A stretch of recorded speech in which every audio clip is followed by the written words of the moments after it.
King, Hong Kong. Robert Whittaker from Great Britain, Northern Ireland, and Cyril Sensenson from Switzerland.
Better cool on your faction. Ready for the curtain call, lights, camera, action.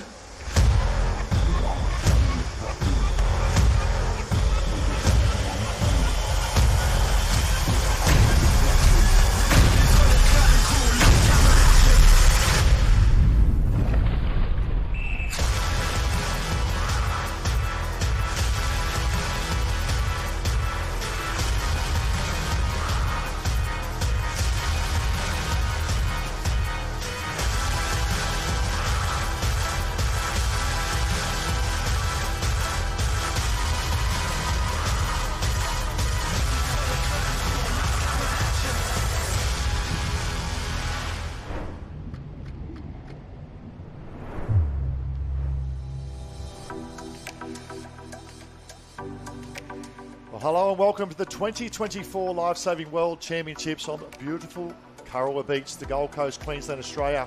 It's Ty Dowker here with a little bit of Ocean Woman royalty, Courtney Hancock. Well, this is it. The stage is set. It's day 2 of the Ocean Championships for that of the national team. So much at stake, so much on offer. and looking forward to a phenomenal program today. Absolutely. We had a fantastic day yesterday, and also the days before in the pool events. It's looking absolutely beautiful out there. Currawhead's absolutely put it on again.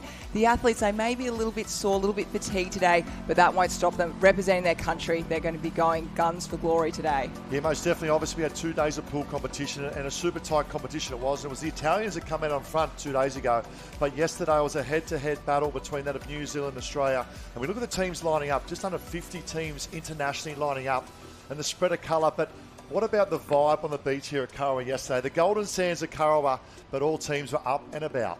They were, weren't they? We had water events, we had the beach events, obviously, and today we've got a jam-packed event, as we can see still on screen there. Fantastic caps. I'm still trying to figure out my favourite cap out there, but it was brilliant. You and Josh down the beach had the most incredible interviews. Yeah, I think the highlight of my cap yesterday was the Egyptian cap, taking out both the relays, and what a performance that was. And I tell you what, they were up and about. One of the greatest interviews in life-saving history as well for the Egyptians. We see the officials bottom of screen. What a wonderful job they're doing today. But look at this. This is what Australia is all about, in particular the Gold Coast as well. As we look at the events lining up this morning, so this morning's all about qualification for the finals package around 1 p.m. this afternoon. We start off with that for the semi-finals of the men's ski race. Then we've also got the men's rescue tube rescue, beach flags there and board race as well. The Ocean M Lifesaver Relay typifies that of the perfect team combination of males and females across all disciplines. Women's board race, ski race, beach flags. What about that? We're up in the sand pit and the women's board rescue, which is a true traditional form or board rescue and rescuing formation around that of the whole of our world. For the update of what's happening down the beach, let's go down there for all the weather report and surf with Josh Minogue. Thanks, guys. Day 2 of the Open National Teams competition. Conditions are a lot better than we saw yesterday. The northerlies died off ever so slightly, but it is expected to come through this afternoon again. It's a picturesque, picture-perfect Gold Coast day out here. Small conditions out there in the surf, but it'll test some of the athletes. That tide's in a little bit this morning and it'll continue to come in for the next few hours. The water is a beautiful 22 degrees. We're expected to get up to about 28 later today, so a hot one. And the conditions are just as hot as the racing. The final day of the national teams competition, it's so tight at the top of the point score. There's a lot of nervous athletes on the beach here and a lot of tired athletes as well, because there's been 3 huge days of racing already and we're about to get back into the action. Yeah, great insight to the conditions there as well. And it's been obviously day 1 of the Ocean yesterday, Courtney. And I tell you what, it was an entertaining day, in particular the last Ocean Women and Ocean Men event as well.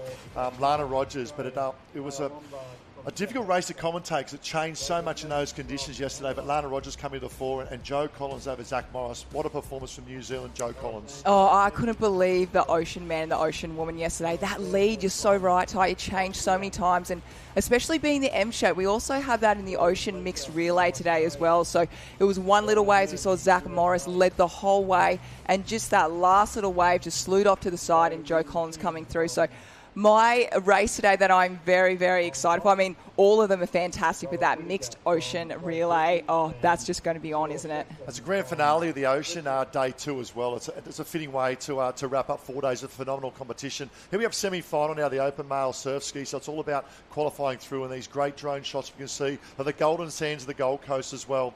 We're looking potentially for the top 8 to 10 to qualify through for the final. And we can run through. We've got the Czech Republic, we've got Spain, Germany, Singapore, Zach Morris. A little bit tired and sore this morning. Did a lot of work on the beach yesterday as well. We then go to Canada, Italy, Austria. Look out for Corey Fletcher, the yellow ski, bottom left-hand side as well. You can see at the moment just doing enough to go through and qualify. Robbie Whittaker, what a day for the young man from Great Britain yesterday. And all the way from Switzerland as well, Sefton, who had a good start. So at the moment, it looks like that of Zach Morris, and also on the pink ski right-hand side, bottom of screen, and that of Corey Fletcher coming to the fore, looking to do enough to qualify. And how will their body be feeling coming to day 4 of competition? Yeah, absolutely. Day 4, they've had the pool, and we saw a lot of the ocean competitors actually go to the beach as well, so they had 3 to 4 sprints. So it's very, very tough, as we can see the men going out there at the moment, and The stroke rate is down a little bit, but also it's a very good hit out for them this morning just to get their bodies moving. There's nothing worse than when you've had a couple of days of racing, that lactic acid really builds up. It really kind of, you feel a bit sticky, feel a bit sluggish, but I do know all the countries, all their team management, they've got physios doing their massages. They've also got management support of ice baths. So they're being looked after very, very well. So they've got top-notch recovery. And what about the images, the graphics we have here, especially in particular the drone shot we saw earlier, as they're making their way out in this beautiful conditions here. Zach Morris will go around. Love the work of Sefton from Switzerland, tucked in there second, which is great to see. Switzerland right up in the pointy end. Yeah, absolutely. We saw that yesterday. So many. We've seen countries, for example, Great Britain and also France, Egypt, obviously on the beach. They've improved so much, and they've been a little bit of a sponge, I think, potentially for some of the Australians and New Zealand over the last few years. And just been watching, just been learning, copying things, because they have been very, very well and very competitive. Example yesterday in the Ocean Women Relay, we saw France almost took the gold. And here in particular, see Wolkoff from Germany as well comes up to the side of Zach Morris at the moment. And conditions this morning, as mentioned by Josh with the surf report, that wind has dropped. So I think the kayakers and a few of the international teams do have some kayaking paddlers. We saw some phenomenal efforts from South Africa in the youth only a matter of 2 days ago as well. I think the kayak paddlers will prefer these conditions to that of yesterday. Yeah, they certainly will. They like the night. They paddle in that nice, calm, still water. And at the moment, it's looking like that at the moment, a very beautiful, as Josh mentioned, picturesque Kurrawa here on the Gold Coast. It's a beautiful Sunday morning, and the first day of spring, actually, we say goodbye to winter, first day of spring, and it's really turned it on for us. But as you can see, there's still got, as we've seen over the last couple of days, those little bumps are still there up for grabs. Yeah, it's first day of spring, but also it's Father's Day in Australia as well, so big shout out to all those fathers out there celebrating Father's Day. And congratulations, Wolkoff here, going to qualify side by side to Corey Fletcher, making his presence felt. And it looks like the boys have just done enough here in terms of just qualifying, knowing they want to be in that final first of all, and then they'll ramp things up later on today in the finals package. Absolutely, and all the athletes out here know that the conditions do change. So we can see all the men coming through there on the ski. Just had a little South African, just gone a little bit sidewards there, but it's a little bit shallower than what it'll probably be a little bit later on. And we'll see the wind potentially come up a little bit later on, so they know that they're making the most of the calm conditions at the moment. Coming in there, we see Carlos. He did very well yesterday. Yeah, he's a great human too, Carlos from Spain, and they had phenomenal results in the youth, and then the excitement for the Opens as good role models as well for the youth coming through, which is great to see. But it's a golden day here on the Gold Coast. It is day 2 of the National Teams Championships. We'll potentially get an update on the point score as well. So the overall combined point score pool to that of the beach as well, because there is not many points between that of New Zealand and that of Australia. It is so close. I'd love to have been a fly on the wall for the New Zealand and the Australian team last night and just see what the coaches and the management staff will have, that little chat, that little, I guess, inspirational chat as well for today, and just they would have been given a heads up of what the point score is going into this last 4th final day. Excitement aplenty here. It is day 2 of the Ocean teams, and semi-final coming up very shortly. And look out for young Phillips here from Great Britain, Pirani. He spends a bit of time down in New South Wales training as well. Always has a smile on his dial. That's him lining up here on the right-hand side. We'll go through the start list in a moment, but it's all about Germany for semi-final number 1 on the beach with Josh Minogue. I'm down here with the winner of the first heat of the day, Clemens, from Germany. How was your paddle? Yeah, it was good. It was nice and easy. We paddled a little bit together on the way out, and then I kind of tried to see how the runs work on the way in, so I paddled a little bit harder just to check out the conditions. But yeah, looking forward to the next round. Germany traditionally very strong in the kayaks and in the ski race. Do you live up to that expectation here? Do you feel that expectation? Yeah, we had some good paddlers over the last couple of years, and obviously in the kayaking in the Olympics we got some world-class paddlers, and we do a lot of kayaking in Germany, and yeah, we don't get any waves, so we paddle on a canal or a river or a lake. So yes, these conditions can be tricky for us, but yeah, let's see how it goes. How's the German team gone the last couple of days? Are you happy with your performance? Oh yeah, the girls smashed it in the pool. It was amazing to watch, and now we have to see how we can do on the ocean days. Obviously, the Australians watching the kayaking at the Olympics were pretty upset with the German getting the gold medal. Can we see the same here? Maybe the German gold, the Australian silver? Oh, it would be a dream, but yeah, I think the Australians have something to say about that as well. Well, good luck for the rest of the day. Thanks, mate. Yeah, great job. Clemens Wilcock looked very well as well. And we see the highlights of our semi-final number 1. And Clemens was tucked over on, I think it was the right-hand side. He's made his presence felt because he's Spain there as well. There he is making his presence out. He said it was comfortable. It's always good to get that first race done and underway, wasn't it? Yeah, he spoke really well, as he was saying. He really likes the flat, smooth water. They train in that a lot of the time. So, and he looked really comfortable there, really confident. So we'll really look forward to seeing him in that final of the Open Men's Ski. Yellow ski, bottom of screen there, Corey Fletcher. Probably didn't have the day he wanted yesterday. It was just a little bit out of luck with the ocean. I expect a big showing from Corey Fletcher, yellow ski, right-hand side. Not only the ski, but also the board. Semi-final. Looks like we've got the heats of a semi-final women's board race now up and about as well. So, once again, it's all about qualifying throughs. 2 semi-finals. Looking at potentially the top 8 to 10 to go through to the finals package this afternoon and pick up potential maximum points as well. 20 points for a win. 18, 16, 14, down to individual points, down to 1. And semi-final number 1, it's all about just doing enough to qualify through for a lot of these girls. Yeah, absolutely. We know that the girls, they used their legs a lot yesterday in that ocean woman and also the beach sprinting as well. So they were on their legs a fair bit. So that's really going to reflect now how they're on their board. But it looks like we have Naomi Scott potentially out there front. Could be Lana Rogers as well, depending on Lana Rogers in that that second heat we've got actually going through. So looking like they're out there in front and stretching out and looking very, very good. Yeah, it looks like semi-final number 2. That's Lana Rogers looking nice and comfortable. And good confidence coming off the Ocean Woman yesterday as well. It was a tough battle. It was battle of attrition between the girls as well. But I love the work of Caitlin Brockhart here from South Africa. She knows it's about playing to your strengths, and she knows the strength of Lana Rogers in front. She'll just tuck in behind. And just a bit of an insight there, Courtney. The benefit of sitting behind someone's drag, especially going out around the cans, it's a good advantage for the second paddler, isn't it? Oh, definitely. Caitlin's got a perfect spot behind Lana Rogers. She knows that Lana Rogers is a phenomenal paddle as well, so she's going to really set the pace. So she's in a great safe zone at the moment. And there's no need for her to go paddle past Lana at the moment because she's really set herself up very, very well. And yeah, it is looking at the moment, it's quite a long board paddle out there actually. So just with that smooth condition, there's no waves to go through. So it is it looks like it potentially could be about a 4 to 4.5 minute board leg. Yeah, with incoming tide as well, obviously high tide another hour, 2 hours this morning as well. And the drop of the tide will shorten up the course a little bit. But the other thing too is yesterday we noticed was a strong wind assistance. We look at these phenomenal graphics of the skyscrapers of the Gold Coast and a beautiful place here in the Gold Coast. If you're looking to come and visit in terms of tourism, this is the place to be in Australia. But also coming home, not as much assistance to what we saw yesterday. Yes, you can see at the moment the girls are having to work a lot harder. Yesterday they came out that last apex can and they'd either pick up one straight off the can or not too far away. So as we saw Lana Rogers yesterday, she just had that little fumble. We don't really see her do that very often. It would have been from fatigue, but today just stretching out there. The girls looking really, really good. I mean, yeah, the appreciation for how fit these athletes are. 3 days of racing coming into this 4th day. It's really, really incredible. I definitely know a lot of the competitors will love to have a few more waves, I think, this afternoon. I think the other one to add there, it's quality racing. We're up against the best from around the world, and Lana Rogers will appreciate this first race, the opportunity to knock back a little bit, just to flush the body out, clean the system out in preparation for another massive day of ocean racing coming up.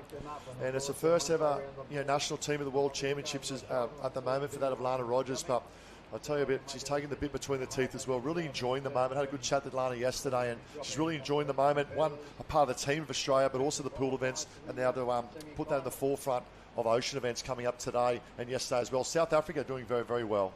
Yeah, she put a nice post up on Instagram just saying, I've really got that feeling of having that feeling of racing for your country, and that's what every single athlete, every single competitor over these last couple of days. And as we see, we have Carla from Italy there going very, very well. She's Italians have really come forward, and they had coming off that pool, a lot of confidence. So we just see Lana Rogers just sitting up. She'll go back on this, catch that nice and easy, and there we go. She can really come on in, have a nice rest, and get prepped for those next events coming up. It's like an armchair ride, isn't it, for Lana Rogers? But I love the work, as you mentioned, of Carlotta Tortello from Italy.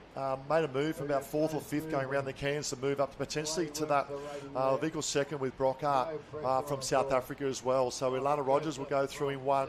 I expect to see South Africa and that of Italy come across potentially 2, 3, but the pack was starting to build, so it's all about qualifying through at the moment. We can see the stars and stripes of the USA. It looks like O'Gorman there as well. Another strong paddling performance from the USA. There's the team of Italy we spoke about as well.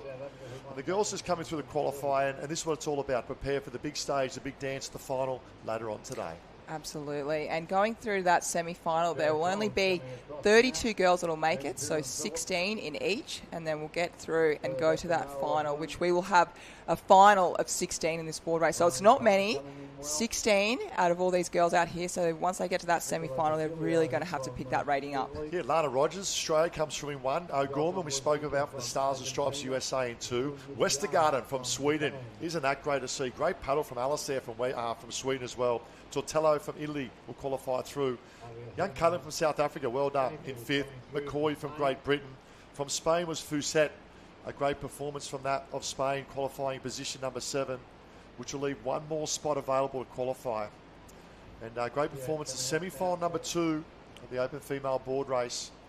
This is the Lifesaving World Championships. It's the national teams, and we are back again. Only a matter of days to the Interclub as well. We'll liven up. It's phenomenal scenes here. And a big shout out to, obviously, the Chair and Project Director, Ron Rankin, AM, and his team, along with Graham Ford, AO, President of International Lifesaving, putting this event on. It's been a magnificent week of competition with another week to go.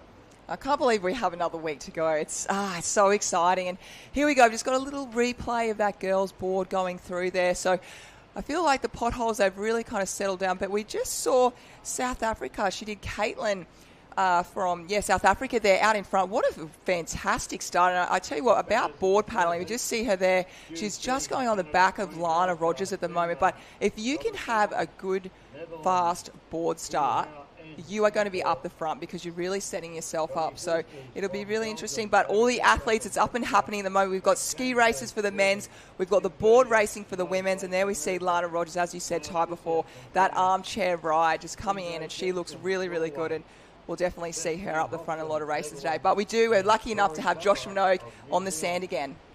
Yeah, I'm with Matt, the winner of heat number 2 of the ski race down there. A very, very good performance out there. You've got to be happy with that one. Yeah, it felt good just to get the arms moving. Had a nice run at home. Just try to keep the workload light, but it's all I could ask for, really. We just spoke. A tough day for the South Africans yesterday. Close in a lot of events, but only one medal. Looking to turn it around today? Yeah, our juniors have been killing it. So it's time we got to step on the pace. Hopefully today's our day. They've inspired us a lot. So, yeah, give it horns. And there's a rich history of South African ski paddlers coming to the World Championships, being successful. You looking to continue that on? Absolutely. I love it. Good luck. Yeah, thanks. Yeah, congratulations. Obviously a great win in the youth, only a matter of a couple of days ago here as well. We have, looks like quarterfinal number 3 lining up for the single ski. And very, very proud history we spoke about of South African, not necessarily ski paddlers, but ocean ski paddlers in particular. I know Hank McGregor, and the list goes on and on. Of male and also female ski paddlers, but just shows the depth internationally, doesn't it? Across all craft, in particular that of ski paddling around the world. It certainly does, doesn't it? I've heard a couple of the Open athletes talk about their youth athletes, just saying how well they did, and now, okay, we have to lift our game, and we've kind of got to show the youth that, you guys have inspired us to kind of continue on. They don't want to let the youth down. So I think that's really incredible that the youth go off first in the ocean. They watch them, hear about how they do so well, and it's fantastic. Obviously, the youth at the moment are out there in the pool at the moment with the Opens here, obviously, in the swell. And we just see we've got heat number 3 for that Open men's ski. They're just all getting themselves together there, just relaxing, just setting themselves up. So with ski paddling, it's all about, we spoke about board paddling before, just getting that start right and setting yourself up. So you'll see a few competitors, they maybe get a bit of water, wipe their shorts down a little bit. A few competitors have a bit more wax on the seat than others. You have left hand, right-handed. So if you are left-handed next to a right-handed, you're going to have actually bottom to bottom. So you've got to make sure you've got enough gap. So it's very technical. There's a lot that goes on. They make it look very easy, but there's a lot to do with ski paddling. You just see actually a left-handed person right there. So they've got to make sure they give themselves enough space because they won't be able to see the other competitor. And far right-hand side, that's Corey Taylor, CT Taylor. I expect him to be very dominant in this quarterfinal from the Black Fins of New Zealand. He's a great man, CT. Obviously, he took out the 2022 National Teams Ironman as well. But for an exhibition of ski paddling, bottom left-hand side of screen, that's Corey Taylor, just mentioned, off to a phenomenal start for Team Blackfins. And big day for the Blackfins, but also a big day for Australia as well. But love the work of the French. Talk about France and Team France. What about their performance of the last 3 days? They have been exceptional, and they look really good in themselves. They look really confident.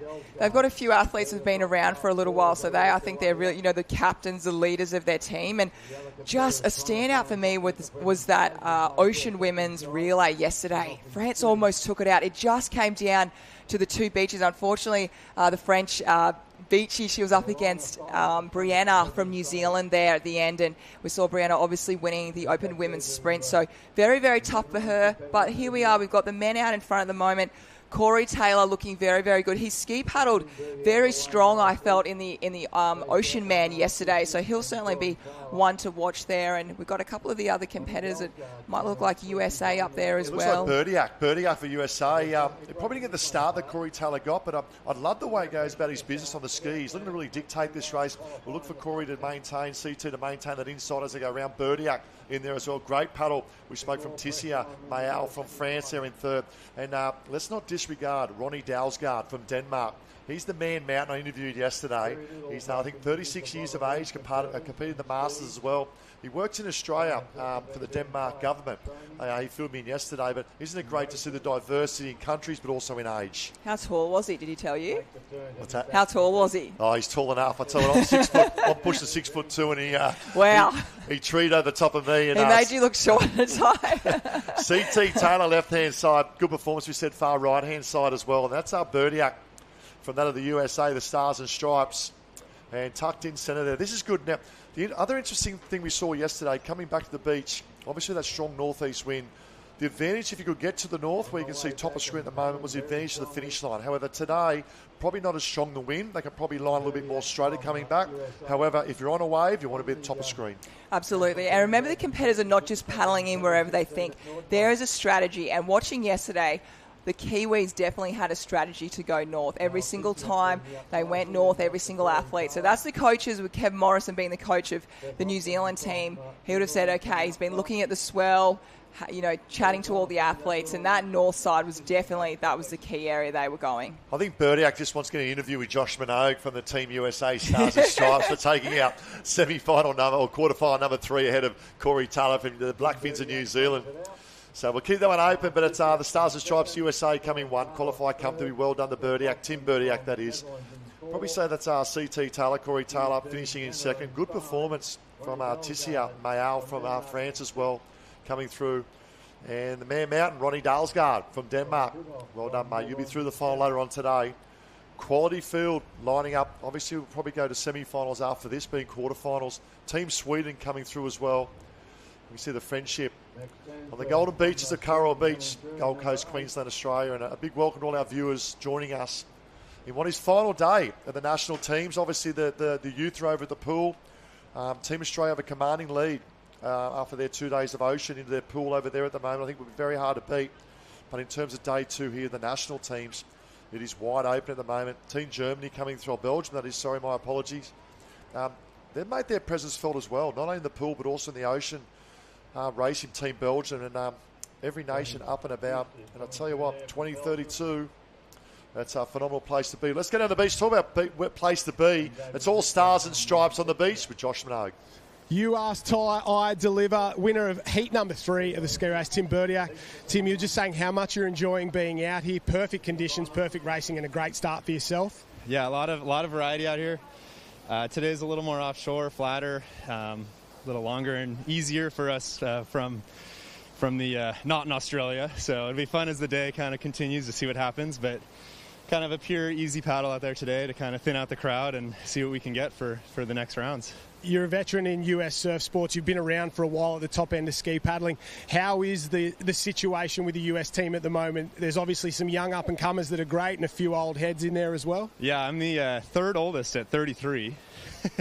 We've got 34 and 40, and then we've got 3 under 20s. So quite the variety. We got a few other teams out here that their oldest guy's 20. So quite a spread. It's kind of fun to see, and I mean, it shows that you can there's opportunity for everyone to keep sticking with it. So. And have you got any messages for all the fans back home watching you guys back in the US? Yeah, keep cheering them on, and hope to have more of them out here with us. So I think we'll have a new wave of competitors soon, and that's a good thing for everyone. We love it. Good luck in the semi-finals coming up. Winner of Heat 3, Tim Bertiak from the USA. Thanks, everyone.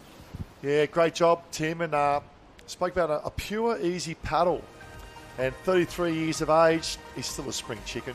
Absolutely. In terms of ski paddling. I think you finished your professional career at 35, now pushing 36 course, so he's got a little way to go. Oh, he's still got years to go, absolutely. I do love that happening as we just see a replay at the moment on the screen right now, and all the boys looking really good. I feel like the rating was up a little bit higher than what maybe potentially that first heat was, but all the guys looking really good, stretching out there. But a lot of athletes, Brian Murphy, 41, are definitely racing and competing longer than probably what we saw before. There was a lot of athletes that maybe hit that 30 and then kind of stopped there, but definitely athletes are going above 40 now, which I think is absolutely fantastic. Yeah, Brian Murphy, what a great story. Obviously 41 years of age, I mentioned. It's the year 2024. His last national team was 2014. And what I love about the Stars and Stripes America is they represent, obviously, the lifeguard service over there. And I know that was LA County.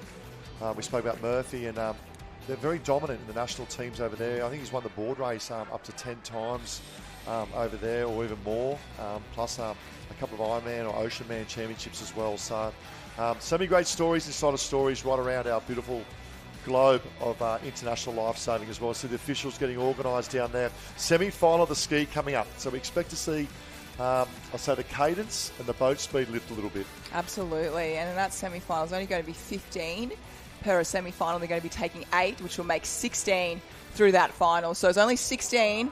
That's very, very tough, as we've seen. As you said, Ty, there's 50-plus countries here, so to only have 16 in that final of the Open men's ski. And the men's ski, we've seen it time and time again, it is such a tough final to make. They're big boys.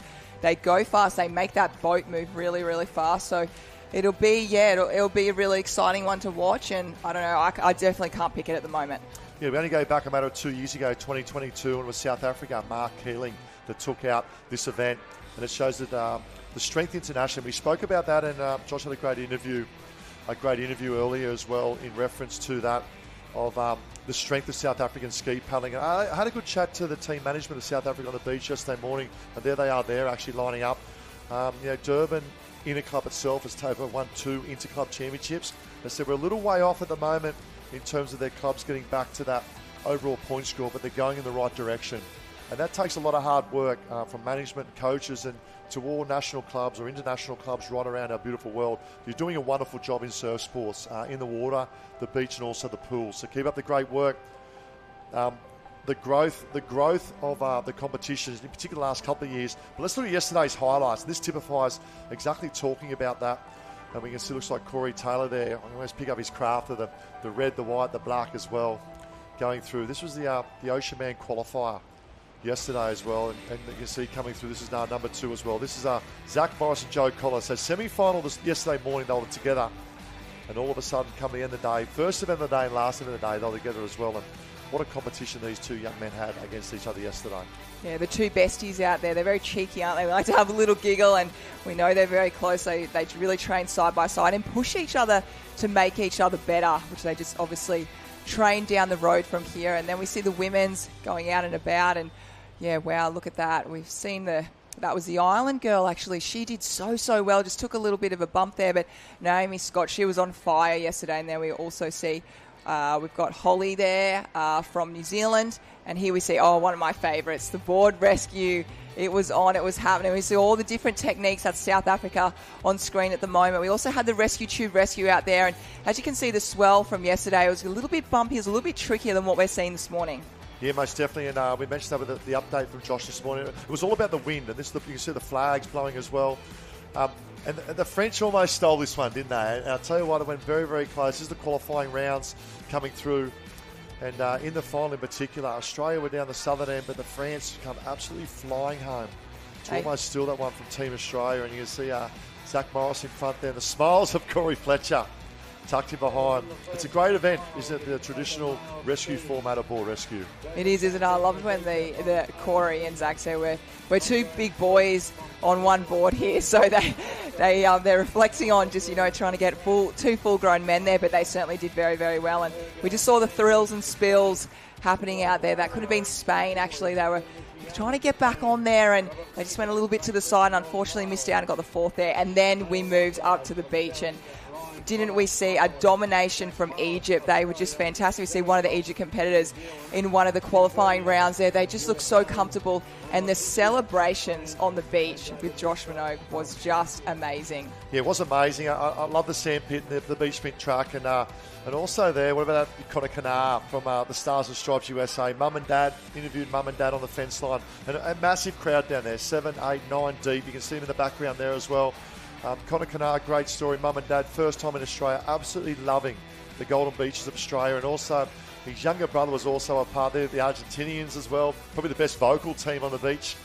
And Connor Kennard's younger brother is a part of the media team of the USA Stars and Stripes as well. It was a great day. Obviously qualifying through, a lot of beach sprints, a lot of beach relays. Talk about relays, look out for Egypt. The black caps top of screen here. And Iran. You can see Australia leading out with Brittany Inga there from the highlights from yesterday. Finished second, but the beach relay was all about Egypt and all about Iran, and didn't they celebrate? The celebration was absolutely fantastic, and we just can see they're one of the qualifying rounds. Egypt just out in front, doing that nicely. We didn't even see them. They're not even at full speed when we saw them through the qualifying. That was a scary thing, wasn't it? Tell you what was also scary, which was very interesting, they do a one-hand changeover, yes, which I found very, very interesting. But I'll tell you what, they executed to a T and took out the gold. We have now semi-final number 1. Expect some sparks to fly here at the male ski race. Let's run through the start list that we have lining up here in semi-final number 1. We've got Blasia from Argentina, far left-hand side. Schley from Switzerland there. Fletcher, look out for this for the third left-hand side, yellow ski. Expect a good, brave showing right-hand side now. That's Fletcher. Noe from France, Sanchez from Spain, Giulio from Italy, Nishiyama from Japan, Whitaker from Great Britain, Lombard, South Africa, Cotton for Ireland. That's Cotter from Ireland. Morris in there as well. Joe Collins, side by side again. Morris, Australia, and Collins, New Zealand. Berdiak, USA. Tissia, France, and Richter from the Czech Republic. This is a quality semi-final number 1. Oh, all those names, wow. I tell you what, you could have the whole 15 go through, and as the boys are often racing, they are racing for top 8. 8 is the magic number. We see Corey Fletcher out there in front doing very, very strong at the moment. Definitely that rating is up from what we saw in the quarterfinals just a few minutes ago. Yeah, Corey Fletcher absolutely flying at the moment. Then we come over to Joe Collins. So yellow ski, Fletcher, blue ski there at the moment, Joe Collins. Berdiak. I love the move of Berdiak in third on the left-hand side at the moment. He probably needs to just drift up a little bit and control that inside of Joe Collins. Otherwise, look at the pack behind. It's a place where you don't want to be. Talk about Zach Morris is caught up in about 6th or 7th at the moment. And anything can happen. Let's see the move now. Fletcher will go around and control this race from the front. Joe Collins. Berdiak needs to just pick up on the inside. I love the move of the Stars and Stripes of Berdiak on the inside. Yeah, he's got the perfect spot there at the moment. He just slipped on the inside. Joe Collins will be able to see him in the corner of his eye. Zach Morris has done very, very well to now slip on the inside as well. So, but it's all about the yellow ski. Corey Fletcher out in front, and I'm really not surprised to see him out there. He looked very good on the ski yesterday. He definitely made some metres up in that Ocean Man yesterday, but it's top 8, and it's going to be very tough and come right down to that last metre. He's a master of his craft, Corey Fletcher. Not only that off ski, but a phenomenal board putter as well. I know whenever it comes down to a sprint finish on the board race, look out. Joe Collins, and confidence is a wonderful thing, and obviously took out the Ocean Man event. And that was a testament to Joe Collins, a pure grit, the ability just to hang in there and make the most of his opportunities. So Fletcher in 1, Collins there, Zach Morris now back in 3. Berdiak's has dropped a little bit as well. We've got Team France. Looks like Noe from France now making his way up into about 4th as well. But Joey Collins, look at the cadence of Collins trying to work the Ocean. Yeah, he's really looking good. He's definitely a bit more of a lightweight. He's one of the younger ones out there. But he makes that ski move incredibly fast. A little bit smaller to maybe Corey Fletcher there. But Zach Morris, he really got himself out of that danger zone. He could have been in a lot of strife there because, as I said, if you look at the storm coming behind Zach Morris, wow, top 8 is going to be very tough. But Corey Fletcher, Joe Collins, looking very relaxed. You just see Joe just trying to push on that runner just to make sure he's not going to get himself tangled up because you want to make that top 8. Yeah, it's a power to weight ratio, isn't it? We can see Morris now coming through. He'll qualify comfortable as well. Corey Fletcher in 1. I expect that to be the 3. So I have Fletcher into that of Collins, into that of Morris. You see, you just want to push out in front of this wave. And then this little shore break can make a difference, can't it, in terms of final times of qualifying. Let's go. 3 in the top. 8 is the magic number. 3 is on the first wave. Then go that Burdiak. These are tucked in there as well. No Alec for France. They look like going through. That's potentially 5. And we'll pan out and have a look and see our numbers as we go. So Fletcher, there we go. 3, 4. We go back to 6 being that of South Africa. 7 and 8 wrapping up. Unofficial, we'll probably say, that could be the second French paddler, just falling short. Unofficial at the moment. We'll leave that with the judges. You can see the boys doing the number crunch at the moment. Fletcher going through, but he looked good, didn't he, Corey Fletcher from Australia? Yeah, and 2 skis back for all these men right now. So they've had a big morning, and it's not even 9 o'clock. It's only still 8:30. So they've already put through 2 ski paddles already, but they'll be feeling good. They've now booked their ticket for the final. Sorry about that, guys. And they're going to be really looking forward to it. And they don't have to get back on that ski till later on this afternoon now. Well, it's one way to wake up the body, isn't it? After 3 days of competition, come in, you've got a ski heat and a ski semi, and the intensity there of that semi-final number 1. Very, very impressed. We'll grab an interview in a moment down the beach, but loving these conditions, loving the colours of the international flavour as well. Unfortunately, Argentina just falling short of qualifying through there to that of the final. But we'll have semi-final lining up number 2. We had a lot of quality in semi-final number 1. And what about the quality coming up? Sefton from Switzerland in semi-final number 2. Corey Taylor. We'll run through that start list in a moment. Let's go down with Team France with Josh Minogue. Yeah, final spot through to the final. He said just come off your heat straight into the semi, but you got there. How tough was that one? Good. I think I'm 8. I'm not sure, but it was a hard race. I think like a final. I think there is a South African guy in the other semi, and also Corey, but pretty happy with. The French team had a great day yesterday, very successful in a lot of events. How's the feeling within the team? It's very good because we are a young team, so very happy with the result of the team at the pool and also for the day yesterday we did because a lot of medals and a lot of fun, so really good. How proud are you to be in this final? Pretty happy with the level here, but also happy with the condition because it's with wave, it's tricky and it's very fun. It's not the condition we had at Richoni in 2022, so very happy. And have you got a message for all the French fans back at home? Thanks to my club because I'm here because I'm training with all the boys in Osegor, but also with Northleaf all the last summer. So thanks for Osegor team and France. Love it. Congratulations. The French are on fire. Yeah, great job. And we see the highlights here as well. It's a great start from Corey Fletcher on the yellow craft, you see, but very congested for about 3rd, 4th, 5th and 6th as they go around. But it just shows what it means to make that final, doesn't it? When they look at the quality they're racing against as well. We're talking about world-class ski paddlers here as well. To make that final means so much to their courts. Oh, the way some of the internationals have been talking at the moment about how grateful they are to be here and how much respect they have for the Australians and New Zealanders of just how well they compete and what great athletes they are. And it's really, really special. And they're beautiful people. They absolutely are. And I love the mention of, back, I remember Adelaide, it was wild. The surf just absolutely picked up. Glenelg being there, usually very, very flat, it absolutely picked up. And a lot of the internationals, they're like, we've never been in swell this big before. So I think we've all got to take that in consideration, that they don't get the swell. So it'd kind of be like us as athletes never getting that swell before and rocking up to a race and going, okay, it's 4 foot. How do I roll? What do I do? It's incredibly tricky. And as we see out in front of us now, we've got the second semi-final, 8 going through. It's not many numbers, is it, Ty? Yeah, 8's a magic number. We talk about that. It's being creatures of comfort. Obviously, the environment you're training to, and you get used to that. And then like the South Africans yesterday, they're very comfortable in these conditions, and then other countries as well. But semi-final number 2 you spoke about coming up. Sefton from Switzerland, far left-hand side. We'll go for Corey Taylor on the red, white and black race 1 ski. Ruiz from Spain. Phillips, he's another great paddler from Great Britain as well. I expect a brave showing. Clemens Wolkoff of East Germany took out quarterfinal number 1. Dalsgaard, Ronnie Dalsgaard, he's the man I'm driving the bus for. He's a Masters competitor, race last week in Masters as well for Denmark. Would love to see him in the final.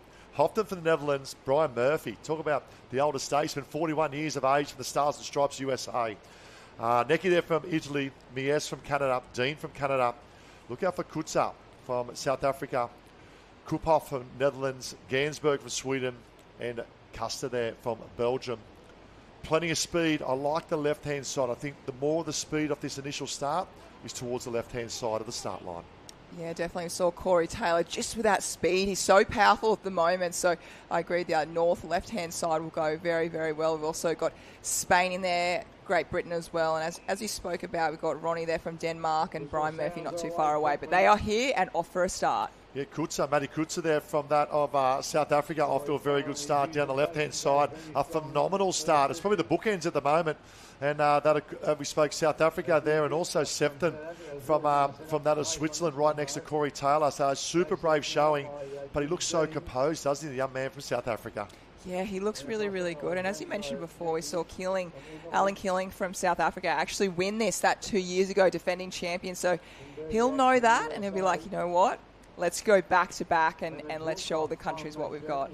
Yeah, really dictating this race at the moment, Matty Kutza there from South Africa. He wants to maintain that inside. We spoke about young Phillips here from Great Britain. That's out now, him. I tell you, he loves the social media as well, Pian Phillips as well. So jump on there, give a shout out. Corey Taylor. Now, this is interesting. What's happening here, of course, as they go around sort of 3 abreast, maybe 4 abreast in a moment as they go around the cans? Where's the best position to be in? At the moment, you really want to be on the inside. It's the less amount of distance when you get on those runners first, but also at the same time, you've really got to make sure you hold your own, because you can get a little bit bullied out. As we see the competitor just behind there, could be USA. No, it's actually Switzerland just behind, just getting his nose on top of the South African. So the South African there, he'll have to make sure that he's really being really strong. We just see a little bit caught up in the can there, as I just said, the Switzerland competitor, and he got a little bit caught up behind. So you really want to, if you're on the inside, best place to be, but also you want to make sure you hold your own.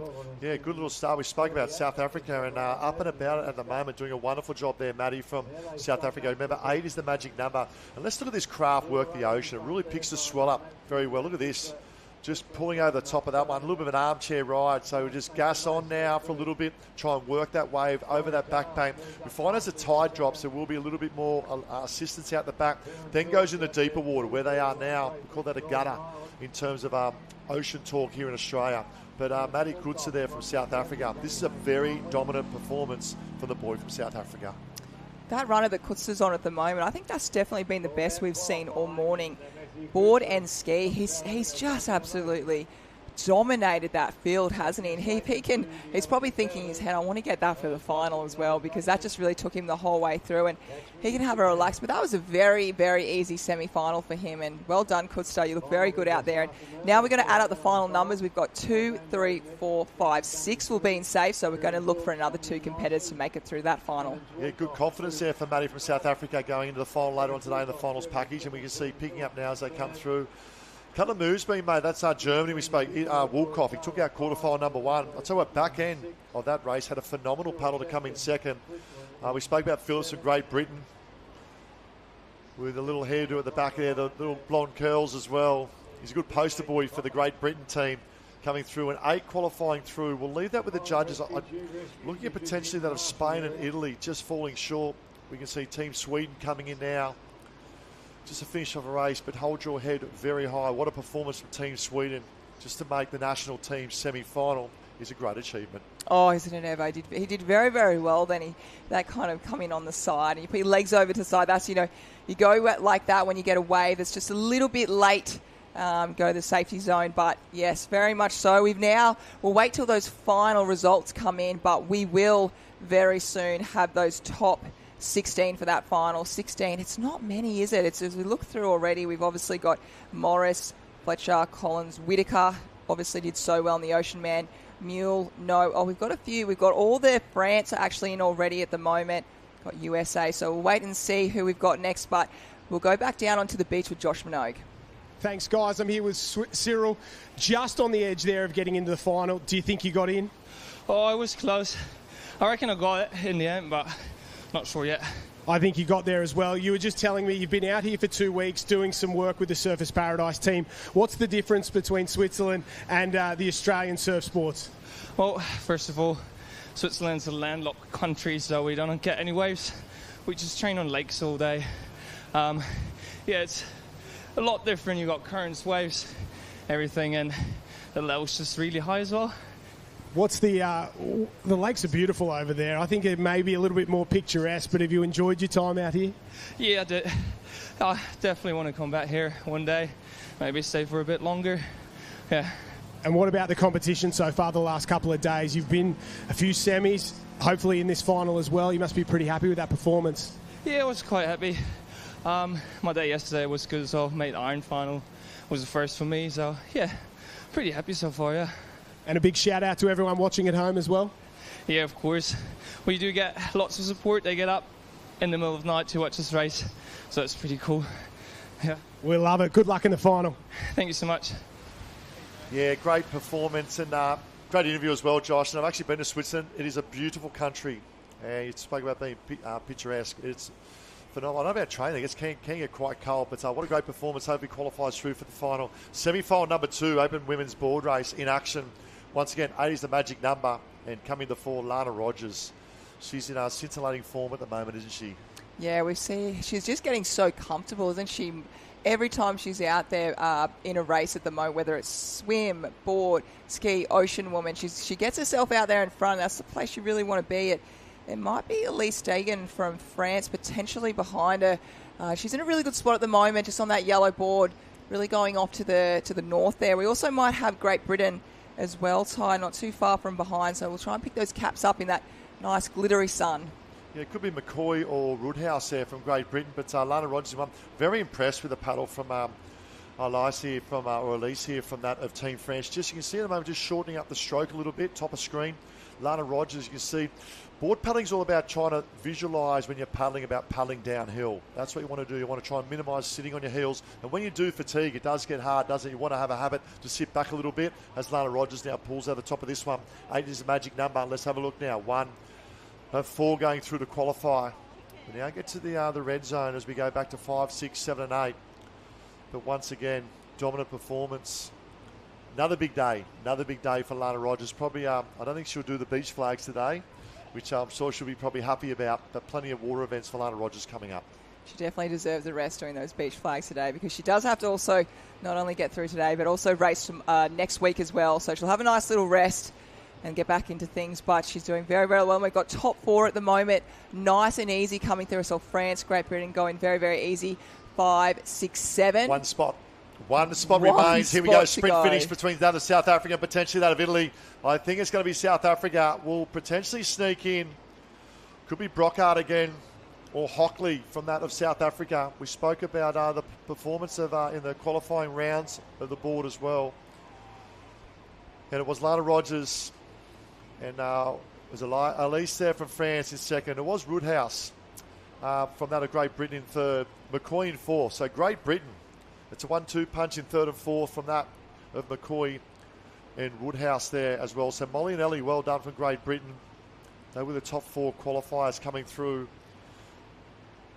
And we'll get an update as they come through as well. Probably young Lily might have just fallen short of qualifying through from that of Team Ireland. I love the cap of Team Ireland and their Irish colours as well. So we'll pick them up. We've definitely got Lana Rogers through. We've got France through. It's Australia through, France through. 2 Great Britain in 3 and 4. You just want to make that final, don't you? In terms of your national teams, very similar to competing at your national championships. Sometimes your hardest race is the semi-finals and getting through that final. That is spot on, Ty, absolutely. And we just see a little replay at the moment. Lana Rogers obviously looking the goods there. Incredible. And then we just see Elise behind. Look, she's paddling really well as well. She really smartly, very tactically done there. She's just chipped behind Lana, make sure she's resting up and saving that energy for the finals later on today. Because as you said, Ty, you really want to make sure that you're not using all your cookies at the moment. But these girls at the moment, they'll actually join Spain in the final. Molly's there from New Zealand. Naomi Scott made it for Australia. Sara Tazaki, she's backing up again from Japan. Liv Corrin, obviously from New Zealand there. Then we have Coralie from Italy. Then we've got France and Canada. So we'll get those final results for you just coming up at the moment. It was Lana Rogers obviously in front. Elise came in second. Roodhouse there in third, Ellie McCloy in fourth. So that's top four at the moment. Just while we get the officials to give us that final extra four, which will make up that 16 for that final. So we've just got that little replay. It was a little bit of a sprint finish there, wasn't it? We saw potentially it might have been South Africa. We obviously have to get those final results coming through for that 8th spot to make that top 16. But we do actually have Josh Minogue, so we'll go to him on the beach. Thanks, Courtney. I'm down here with Saskia from South Africa through that board semi. But yesterday, I want to talk about that Iron Woman. 6th place against some of, well, basically the best in the world. You have to be happy with that one. Oh, it's like my dream come true. I was saying to Naomi after we finished, lining up against the likes of her and Lana and Olivia, watching them on TV, racing the Nutri-Grain, racing all these top-end races, just be able to line up next to them and start a race with the likes of those girls beside me. It's just an absolute dream come true, and I wouldn't want anything else in the world. Forget lining up next to them. What about mid-race, being in front of Naomi Scott, being close to Olivia Corrin? At what point do you think, wow, I'm really competitive here? I think I had a really good swim. I'm very proud of my swim. Came out the water about 11th. My swimming's not my strength. But when the craft comes about, I come into my own and I just get into a zone, put my head down. It's me against the world. It's me against the ocean. And that's all I care about. And when I jumped on my ski, got up to the girls lying in 6th, 7th and 8th. And I saw my gap, saw my chance. I saw Molly ahead of me. And I knew if I could maybe get down a run and get back to her, I could maybe sneak in the top 5. But 6th is the best I got, and I couldn't be more happy with that. And the South African team on fire the last couple of days. Very proud of them. So proud of them. Our juniors have shown a class that I don't think South African juniors have seen in a long time. And I think them stepping up on such a big stage, it's an absolute honour to be part of such a team, and can't wait to see them head into the senior category. Well done, and good luck for the rest of the day. Thank you so much. Yeah, well done to Saskia. And I'll tell you what, that is one of the greatest interviews of the weekend in particular, and ticks so many boxes there. One, turning up to race against, so many role models, but also the acknowledgement to the youth, the performance of the youth team, and because that's the next gen coming through as well. But so many great interviews we've had over the last few days, and then I know it hits the heartstrings as well. Oh, what a beautiful interview by Saskia there. That was incredible, and I hope everyone was watching that just then and taking notes. I love how grateful she was, and also the word that she said was proud. She was proud of her swim. She got 6th. She's really, really happy. I just think that is very inspiring, what she said just there. And we did actually speak about it the other day. A couple, a lot of these athletes from different countries, she just said she looks up to Naomi Scott, Olivia Corrin, and she's like, I can't believe I'm racing next to these girls. These girls are my heroes. I watched them on the Iron Series, and that was just, I got butterflies listening to that, and what a beautiful girl, and I certainly hope she gets a bit of time with Liv and Scotty out there to get to know each other, and because that was beautiful. And that's everything too, is the friendships that are developed. Like, obviously she's turned up and, idolising these girls, and one thing she'll take away is she belongs, you know what I mean? But also she'll take away is the great friendships, and she'll not be able to wait to that next international competition or opportunities to even, when they come across or she comes over, potentially train as well. But how important are friendships? That's what I love about our movement of lifesaving right around our world, the great friendships that we have. Oh, it's absolutely incredible. I was actually lucky enough when I first moved here. We had a lot of international athletes, from South Africa, from France, from Germany, and still keep in contact with them today. But here we go. That was that open women's board race we just saw before. We saw Lana Rogers, obviously, dominant performance. And Saskia, she gets in 8th spot. Congratulations, and she very much deserves it. And as we see April, Holly, Saya, Ellie, Molly all getting in there. And unfortunately, we just had a couple of the other girls, Lola and Caitlin Lilly, all missing out there. But they're here. They made the semi-final. They're having a great time. And as Saskia said, got to be really proud of yourself. Yeah, even Ching from Hong Kong. What about the performance of Hong Kong? They led the board rescue yesterday as well, and I think it was the B final. But the experience they'll gain will be second to none. And it just shows the growth. Having a chat to Jenny Parry as well over the pool rescue, she was blown away by how much the quality has improved in the last 2 years. And that's a credit once again to all the international surf lifesaving or lifesaving clubs. The effort that's gone into their surf sports, in the pool, but also the ocean as well. And 2032 Brisbane, bring it on. Oh, wow. Isn't it? And it's not too far away, is it? We were just talking before how time just goes really, really fast, and that is not too far away at all. And certainly after the Olympics has just been, I'm feeling super pumped. I know you're feeling super pumped. Everyone on the beach is feeling super pumped. And And so not too far away. We've got our list, we've got the program, we've got the women's surf ski, not too far away as well. We've got the men's rescue tube, we've got the beach flags. Men's have to do their board race as well, so we've got lots coming up there, and obviously finish off with that mixed ocean lifesaver relay. So let's talk beach flags. Love it. Because I love the sandpit. Now we know pound for pound in beach sprinting. We saw yesterday in terms of it was a great performance from Kayla there from New Zealand, but the relay in Egypt and Iran. Now the beach flag it's more technical, isn't it? It's shorter, it's sharper, it's a more powerful event in terms of the beach sprint. We're going to see some sparks going to fly in the male and female beach flags later on today. Oh, we certainly will. I love watching. And the one thing about beach flags is what we saw in the youth. Back to back to back. It was so difficult. They are out there, as we heard from Josh earlier this morning. It is hot this morning. It's the first day of spring, but it's 27 degrees out there. The wind hasn't picked up, and at the top here where they've actually set up the beach event, it's hidden from the wind there, so it is very, very hot. And how many runs did they do? Was it 20-something or over that? I think it was in the 30s, yeah. Wow. In the 30s. It's unbelievable. And if you look at the moment, it's a Bluebird Day here on the beautiful Gold Coast. And we can see lining up, we have the female semi-final of the ski race coming up. And the beach flags, it's 30-odd runs. But not only we talk about the speed and power reaction time there as well, but it's the endurance that's involved to back up race after race. So I tell you what, we spoke about team management and coaches on the beach, and here is one of the greats in terms of athletes, but now giving back to sports. Kai Hurst is with Josh Minogue. Thanks, Ty. I am one of the all-time greats of the sport and helping the Australian team at these World Championships, Kai Hurst. How have you enjoyed being part of this Australian team setup? Mate, the dynamic on this team has been fantastic. The energy is there. I put my hand up straight away. It was one of those things that I definitely wanted to be a part of. I love being a part of Australian teams as an athlete, but again, to be able to come in as a coach and be able to help guide these guys, just settle their nerves occasionally. Some of these guys are certainly experienced, but at the same time, there's a few on the team that, it's their first time. So to be able to pass on a little bit of knowledge, I think has been valuable. You've been an athlete, you've been a coach now. Which one's tougher? Oh, look, I think I'd certainly get nervous being a coach, an athlete. It's tough. It's the preparation. It's all the stuff that, the general public don't see, the hard work, the hours, the blood, sweat and tears that you put into being an athlete. Josh, yourself, you're the elite of the elite. So coaching, again, it's a different beast, an absolute different beast. And I certainly get nervous. It is hard work, but it's just trying to manage the athletes in the best way that you can. And the Australian team, how are they feeling? Obviously super tight between themselves and the Kiwis. A good day yesterday, but the competition's very, very tough.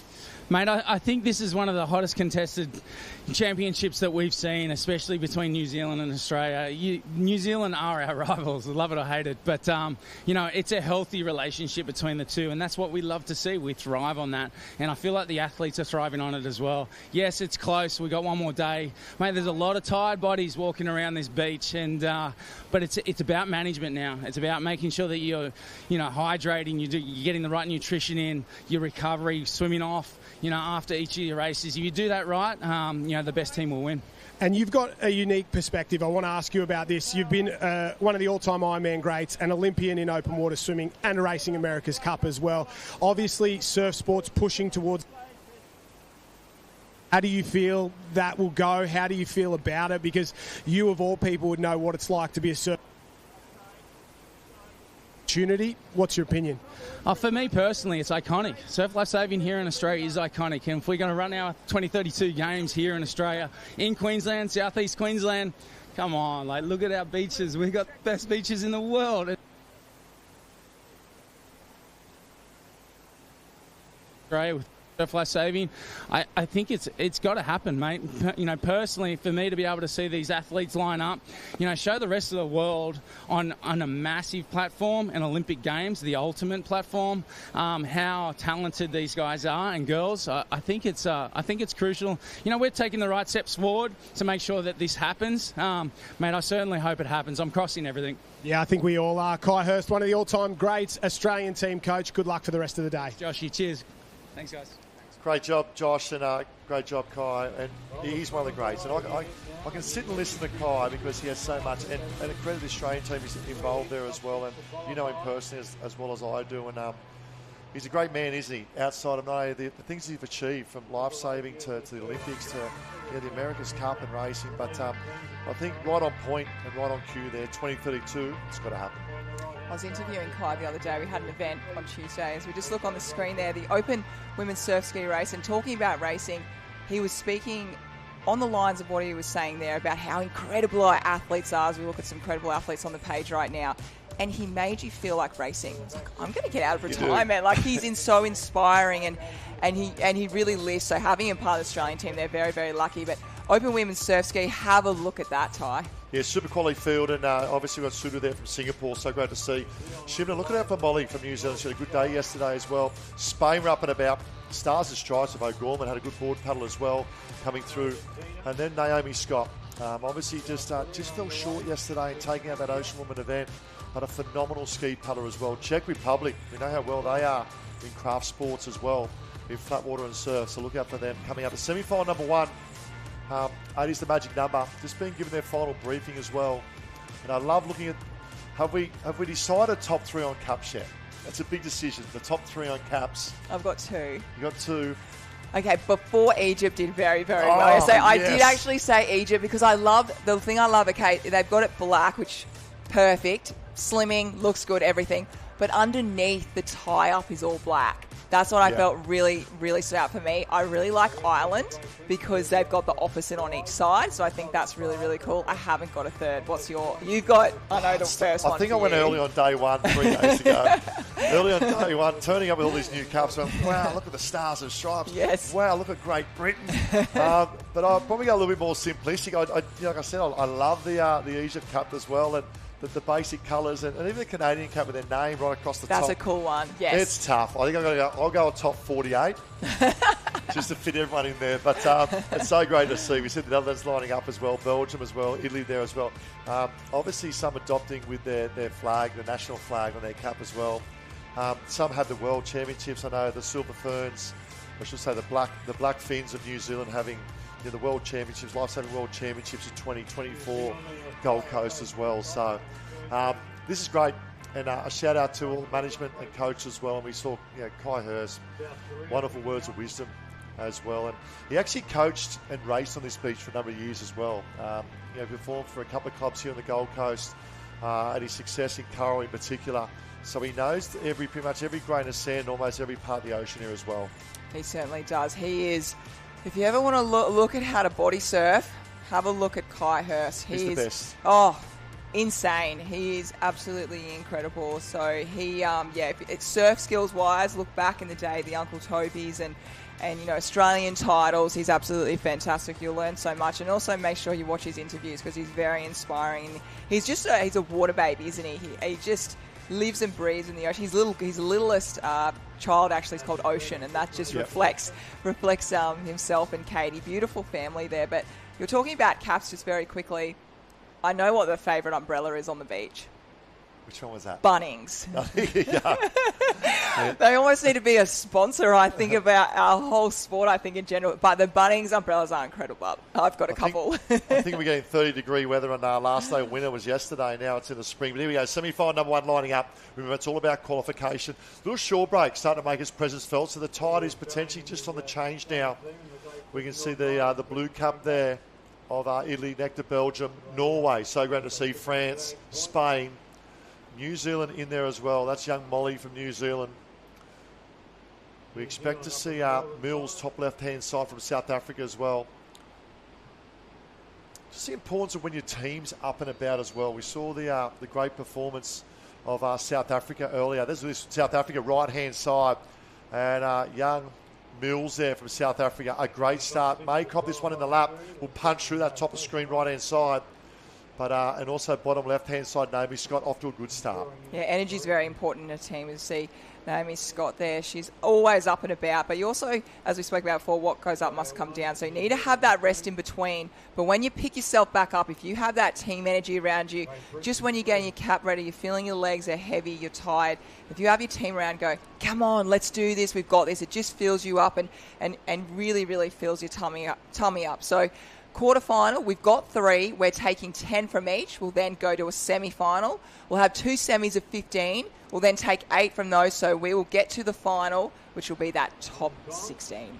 Yeah, like this is 4th day of the program for the national teams. It's about body management as well, isn't it? And not only that, but mental management as well. The ability to get up when you need to get up, conserve where you can, because at the end of the day, it's going to come down to the finals. The overall point score we're looking at between Australia and New Zealand will come down to the finals package this afternoon. And you can see right-hand side at the moment, Naomi Scott. In terms of exhibition of technique in ski paddling, she's very much on point. She is, isn't she? She looks really good out there. She's got that nice, long, slow stroke, just like her swimming as well. She's nice and tall, really long levers.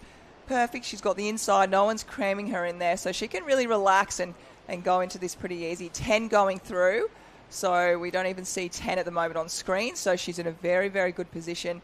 It looks like she's also got Molly Shiven from New Zealand next to her as well. And also got South Africa. We heard from, that's actually Mills, South Africa there. We heard from one of her teammates earlier this morning. And they're right in there and up and about, and they're really pushing it to the Australians and New Zealand. I think you made a good point yesterday, Courts, on that of Naomi Scott about we haven't seen the best of her yet. Now, if we go back 18 months ago, where it comes to my mind, resilience. Had a bit of illness, a little bit of sickness as well, and she was in a dark place in terms of her health in that point of view. With I think it was chronic fatigue back then, and the ability to come back and reset. And a big shout out to Floody as well in guiding, Naomi Scott to get back into this space, but also just looking so healthy, but more importantly, looking so confident in the way she races. Yeah, it's a great point, Ty. She has been through that chronic fatigue. It's a horrible illness. It's almost a bit of a silent illness. It's you're not really sure if you have it or not. There's been a lot of athletes that have been, and basically it's, when you're training so hard and maybe not getting that balance of recovery, and it's very easy to get, especially when you're young and you're maybe at school, uni, working, training. Sometimes it really take over there and it really hits you. I know a couple of people have had it before, but she's up and about, and I certainly don't think we've seen the best of her yet. She's so young, so much time to go. She's a very exciting athlete, and I can't wait to watch her career really open up and flourish. But speaking of Naomi Scott, she's in a very good position at the moment, but she's going to be joined by a couple of other athletes that have come down, but no stress at the moment. Quarterfinal, 10 going through. All these girls will be nice and safe. And great job, the officials in the water as well. So we can see coming through Naomi Scott in very good swimming form as well. Really looking forward to seeing her perform, obviously, throughout the whole summer coming up. It is spring here in Australia at the moment. South Africa in 2 there as well. Young Molly from New Zealand, well done. What have we got there? 3, 4, 5, 6, 7. That's 8. 2 spots remain. Okay, get into red zone now. There are 2 spots available to go through the semi-final as Scotty makes away. Looking very comfortable, composed, obviously flushing out from the tough work of yesterday. The body language looks a little bit tired, doesn't it? Yeah, she does look. She you can. Oh no, that could be 10th spot. Pole. But so when that happens with a competitor, so 10 going through, I think she is number 10 at the moment. She's got to pull her ski back over to the ocean side of those flags and then bring it across. But she's actually got another competitor that may steal her spot. So the officials are really going to have to look at that because she had to pull it across the flags and be in control of your ski when you come through. So that's the rules, what you have to do. So have to wait and see what the officials come back with that, but it would have been very, very tight in the end. Yeah, Czech Republic coming through. I think she might have done enough to qualify there, young Natalie there from the Czech Republic. Netherlands coming through as well. Big Koning from the Netherlands. It's a nice orange, the Netherlands cap. Yeah, there you go. You've got to have top 3. You can't have 48. It is a nice orange. And well done to our semi-final, I should say quarter-final of 3, with 3 quarters going through 10 dimension as well. But doing enough to qualify through, and that's what it's all about at the moment. But Naomi Scott looking very, very good. Also Mills of South Africa showing some good form as well. So it's a big day of racing coming up. We go back and have a look at the ski paddlers that took out the female ski. Was the DMAC, Danielle McKenzie from the Black Fins. But I love the colours on the beach, and we mentioned this is one of our top 5 caps on the beach as well from Team Canada, Josh Minogue. You're spot on, Ty. The best cap on the beach, I think, by a country mile, the Canadians. And they're having a great day down here. How long have you guys been out and are you enjoying your time in Australia? We've been here for more than a week before the comp. We've been getting used to the waves and the big surf. So, yeah, a little training before the comp. We're having a great time. September, normally in Canada, maybe the warmest month over there. It's very nice. Is it this temperature or a little bit cooler? Oh, it's a little bit cooler, but it's the best time to train. Fall paddling is just the greatest. It's calm and quiet and fun. Where are you from in Canada? Tell us about your club back home. I'm from the south shore of Montreal. So my club is Rouville Surf Club. We train on a man-made lake. It's 600 meters long. So it's a lot of back and forth and absolutely no waves. And how are you finding conditions out here on the Gold Coast? It's challenging, but it's really fun. A lot of our teammates, they came here for the summer to get used to the surf, and I trained a little bit overseas because we have to get experience in the surf to be able to compete against the best. And good luck for the semi-final later on today. Thank you. Great interview and a great insight as we see the replay here. That was Claudine from that of Canada. I love how she mentioned, number one, foremost, she said we're having a great time, and that's important. But the ability to train in a lake, I think she's 600 metres, there'll be plenty of interval work taking place in that lake, I'd say. She definitely know that lake. I think like the back of her hand, I think. But as we go back to that beautiful replay, those amazing drone shots, they're incredible to watch. And Naomi Scott just leading the way, really, really strong. But we saw Mills as well. She looks like she's going to be right up in there when we get to that final later on today. And we just saw a few of the girls coming down. They all looked really, really cruisy, really, really safe. They just had a look over their shoulder, see what waves are behind them, and not too many waves on offer this morning, but there's just enough to get that arm ride chair home. I actually like these conditions because, it's hard. It's an open environment, and you can sort of look at forecasts and predict what you're going to get, but the ideal for conditions for me is the fitness with the skill set, the ability to have sort of a 50%. And I think we have these elements here today, and even when the wind picks up a little bit later on today, which is typical here on the east coast of Australia as well, I think that sort of typifies that skill set of 50%, which is a perfect conditions for international world championships here at Kurrawa Beach. We've got everything, haven't we? We've got the athletes, we've got the clubs, we've got the location, and we've definitely got the weather. Yeah, we certainly put the weather on there. I know all the internationals would be, because it could really turn any way, couldn't it? In the last couple of weeks, there was a week, I know, a full week that was actually a bit dark and rainy here on the Gold Coast. It wasn't what Australia or Gold Coast is really like, but here we go. We do have quarterfinal number 2 for the Open Women's Surf Ski. We look on the screen there, and there's a lot of red caps actually at the moment. We've got Singapore, France, Switzerland, Japan, Canada, USA. We've got the Czech, Belgium, Germany, Argentina. So this will be a really good one for the girls. Austria, obviously New Zealand, Sweden, and Great Britain all in there. So looking forward to calling this race with you, Ty. Yeah, great to see Singapore and Austria in there as well. We know Olivia Corrin will be in good form. She's second from the right-hand side, lining up in semi-final number 2. But En Kui from Singapore, Elise from France, she's done a lot of events, not only yesterday but also this morning lining up. Zaya there from Switzerland, Mitsu from Japan, Dion from Canada. Would have just gained a bit of confidence seeing her fellow clubmate qualify through for the semi-final coming up. Cummins, we said, from the United States, Czech Republic. Coetta or Cotta, I'd look out from Germany. I know they're very strong in terms of ski paddling craft. Brugo from Argentina, I tell you what, their team will be up and about. They are the most vocal on the beach, and they do it with a smile. They just love being here in the Golden Sands of the Gold Coast. Oh, and it is the Golden Sands of the Gold Coast at the moment. I'm just so stoked at the weather. Everyone's come across. They're excited. First time to be here in Australia, and it's it's definitely putting on a show. So hopefully everyone can come back and enjoy themselves, and hopefully it's for that Brisbane 2032, not too far away. So hopefully that's the next time everyone comes back. And we probably take advantage a bit because we get sort of this day, not so much day in these conditions. We do get a lot of these conditions, but to live here, it's can be very fortunate for us. But we do appreciate. Here we go, right hand side. Look out for Wong as well from that of Great Britain. So what are we looking for here, Courtney? Obviously, we've got a lot of experience in ski paddling, and all those in the developing sort of nations as well. What are we looking for these first sort of 50 metres? Well, at the moment, the official is trying to get them all lined up, so get the noses of the ski as fair as possible. And it's really just focusing on you. So you can kind of try and guess when the starter's going to, I guess, call you, which will be a nice, fair wave. That's when it'll be called. So potentially we might be going after this one when the noses of the ski go down.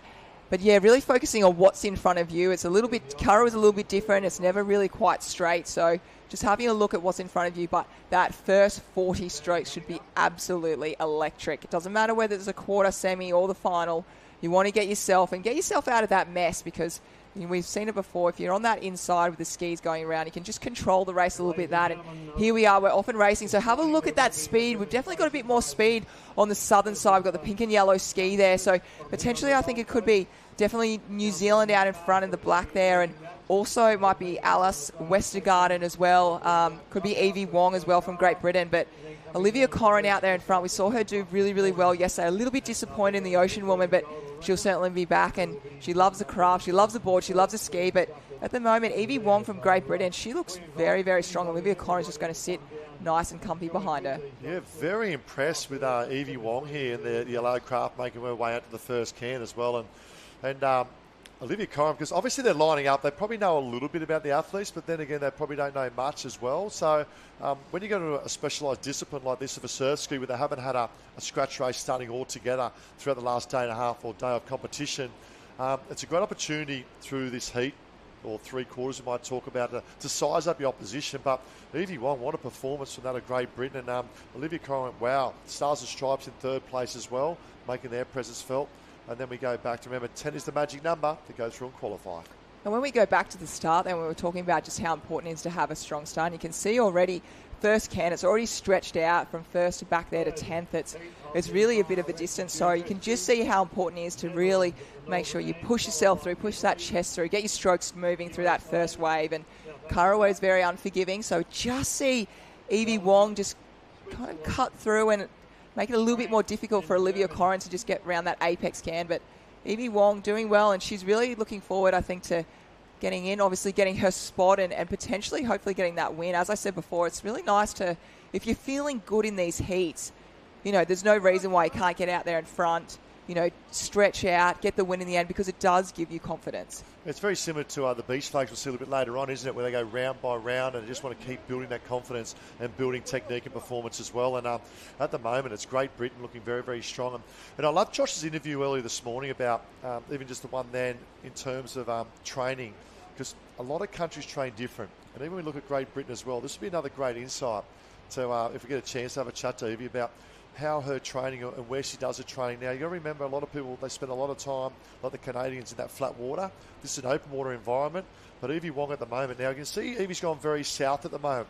And you've got Olivia Corrin tucked up and the other girls tucked up to the right. Look at this swell starting to build as well, coming through for the Stars and Stripes of the USA. But Evie Wong might have been heading to the wrong finish area, now starting to correct that to finish off. Which is very easy to do, because if you have a look at the girls right now, where they're looking on the beach, there's a lot of flags, there's a lot of water areas, so it can really happen quite easily. So you've got to be aware of everywhere that you're paddling at the moment. But Evie's come through and she's going to make it through, and that's all she needed to do. But she might actually learn from that just for that next semi-final. And you've just got to make sure when you race, there's a lot to think about when you're racing out there, but definitely looking for the finish post. And we've got 3 coming in at the moment, so our leaders the whole way, Olivia Corrin. We obviously had Evie coming through as well, and we had Great Britain there too, so we'll come in for 4, 5.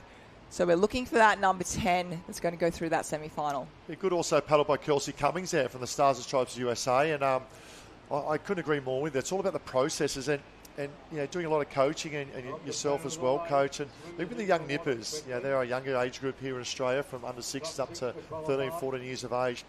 I say there's probably about, if you had a checklist, there's probably about 100 things minimal that if you're performing a race, and it even starts before the race in terms of your own preparation and your warm-up as well, to execute the perfect race.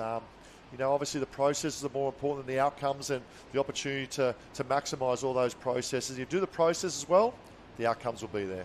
That is very, very true. It's it can be quite overwhelming. I was just seeing one of the competitors we see, even though it's a little swell there, it can still be really tricky and with those big skis. I love also, just changing subject for a moment, we just see a lot of the team members coming in and carrying the athletes' skis. I think that even for the men's, I saw Spain came down and a couple of the athletes grabbed Carlos's ski. I think it's really, really to see that team environment, and because especially after finish a ski leg, your forearms, they're blown up. So it's really nice to see that, but we're going to actually skip from that and go down to Josh on the beach.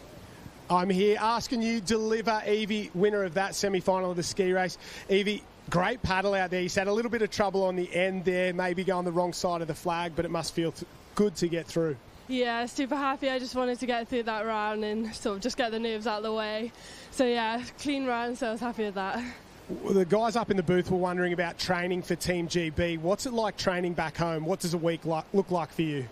Well, I'm also a beachy, so I do sprints and flags as well. So it's kind of running 2 programs together at the same time. But yeah, lucky that I've got a kayak club and an athletics club, so that's most of my training. But yeah, it's a lot different to train out here and when I've been training in New Zealand. But yeah, it is good. How many times a week are you in the surf in summer? Let's talk about that. Is it that many times, or is it more just a once or twice thing a week? Well, so I paddle in the sea probably 3 or 4 times, but back in Wales we have no surf apart from the one day before I left to come out here. So yeah, if I want to train in proper surf, I have to go elsewhere. But yeah, it's not too bad when it's like this. And have you got a message for everybody back home? Yeah, I just want to thank my club for supporting me since when I was young, and yeah, all my friends and family that are watching. So yeah, thanks to them. Good luck for the final. Thank you. What a great interview. What a great interview. You see the highlights coming through. And not only that, she spoke about Wales. Obviously, it's Great Britain. And I'm on your bandwagon because my grandfather was from Cardigan in Wales. And so great to see. And what a beautiful soul as well. And to talk about mixing the ocean, that's on the right-hand side here, Evie Wong. And I'll tell you what, come the semi-final and final, look out. Yeah, she looks really good in the skis. We just see the replay there, the power that she's got there, and you just see her going around that can. She wanted to make sure she got around there first, and very nice and strong, great stroke, nice high arms up in the air, great power in her core as well. So she's going to be really, really tough to beat. She's, yeah, Evie, well done, and she spoke beautifully as well. I love listening to her then. So thank you so much, Josh, for grabbing Evie, but I'm sure we'll definitely see Evie's face around for the rest of the day, absolutely. All the way from Wales and well, I love the shout out to the club, and this is great. So we'll follow her journey. Semi-final coming up in a moment. Olivia Corrin there as well. So, you know, if you're finishing on a wave with Olivia Corrin, you know, in pure class as well. But I love the ability to mix it with the beach. Now, obviously, your success and achievements in ocean woman racing and surf sports speak for their own there, of course. But how would you go mixing training on the beach, staying week in, week out as well? Oh, wow. That's yeah, just listening to that, that's incredible. Absolutely, yeah. I only just stuck to what I knew, really. What I knew I could do well. Yeah, I didn't kind of stretch out. How did you go in beach flags? Oh, yeah. Well, no, I was a really big, long kid, so it didn't work out well. It was a few too many arms and legs going giraffes everywhere. don't turn around that well quick, do they? So Bonnie was a little pocket rocket. She did really well, but here we are. We're off for our last quarterfinal. So again, we've got 10 going through, and some really great names. We've got Saskia, who we heard from this morning with Josh there. Got Rosemary from Great Britain again, so teammate of Evie, who we just heard. We've also got Lana Rogers. We know she's in great form. We just unfortunately see one of the competitors out there at the moment from Germany, Anna, just falling to the side. We heard from also actually one of the German competitors this morning too. They don't get surf. They paddle in flat, so really, really tough with that. But out there in the moment, looking... we might have potentially. We've just got Lana Rogers a little bit. Yeah, Saskia Hockley, I think it might be on bottom right-hand side from South Africa. It's just hard. Might be her sitting second, I think, at the moment. And it could be. It's just hard to pick up the glare with the cups at the moment as they go round. And there's a better indicator. I thought it might have been Spain. And Zifra from Spain. What a performance and what a team the Spanish are down the beach, but also I heard the pool, but also the beach yesterday. Well, they are up and about. Yeah, and they were one of the countries that I saw every single ski race for men and women. They had the team coming through, grab their paddle, grab their skis from them. They didn't let the athlete, and it was actually other athletes grabbing their craft from them. So you just see little moments like that, and when you see those things, it just really it stretches out this really good energy across the whole team. And just seeing that, I thought, Spain, good on you guys. Whoever's managing your team is doing a very, very great job. Yeah, and they do wonderful things in their pool rescue and that of lifesaving as well over in Spain. I had the opportunity many years ago to go over and talk on a conference, international conference there at Santander, just down the road from San Sebastian up in the Basque Country, and it is a beautiful part of their country. Magnificent. Never been to Spain, get over there because I know their lifesaving clubs, but their beaches as well are beautiful beaches. You see Spain out in one at the moment. Good move in South Africa, tucked on the white ski with the red tip in position 2 at the moment, and Great Britain also making their presence felt. So good little combination as they make their way out at the moment. That's Edwards by the look of it, Great Britain.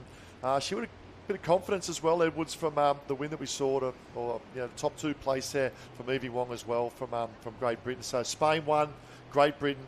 Tucked back in 5th, and that's Lana Rogers. Now, already we've seen Lana on a big program. She's had last 3 days, but this morning already has had a couple of board races now lining up on the ski as well. Yeah, Lana just looks like she's really just ticking the boxes right now. 10 going through. She's sitting very, very comfy. She's already had a hit out this morning throughout the board races, so she really doesn't need to let any more energy go. She's had a very, very big program. So Lana just sitting back there in 5th. But we're talking about Spain at the moment.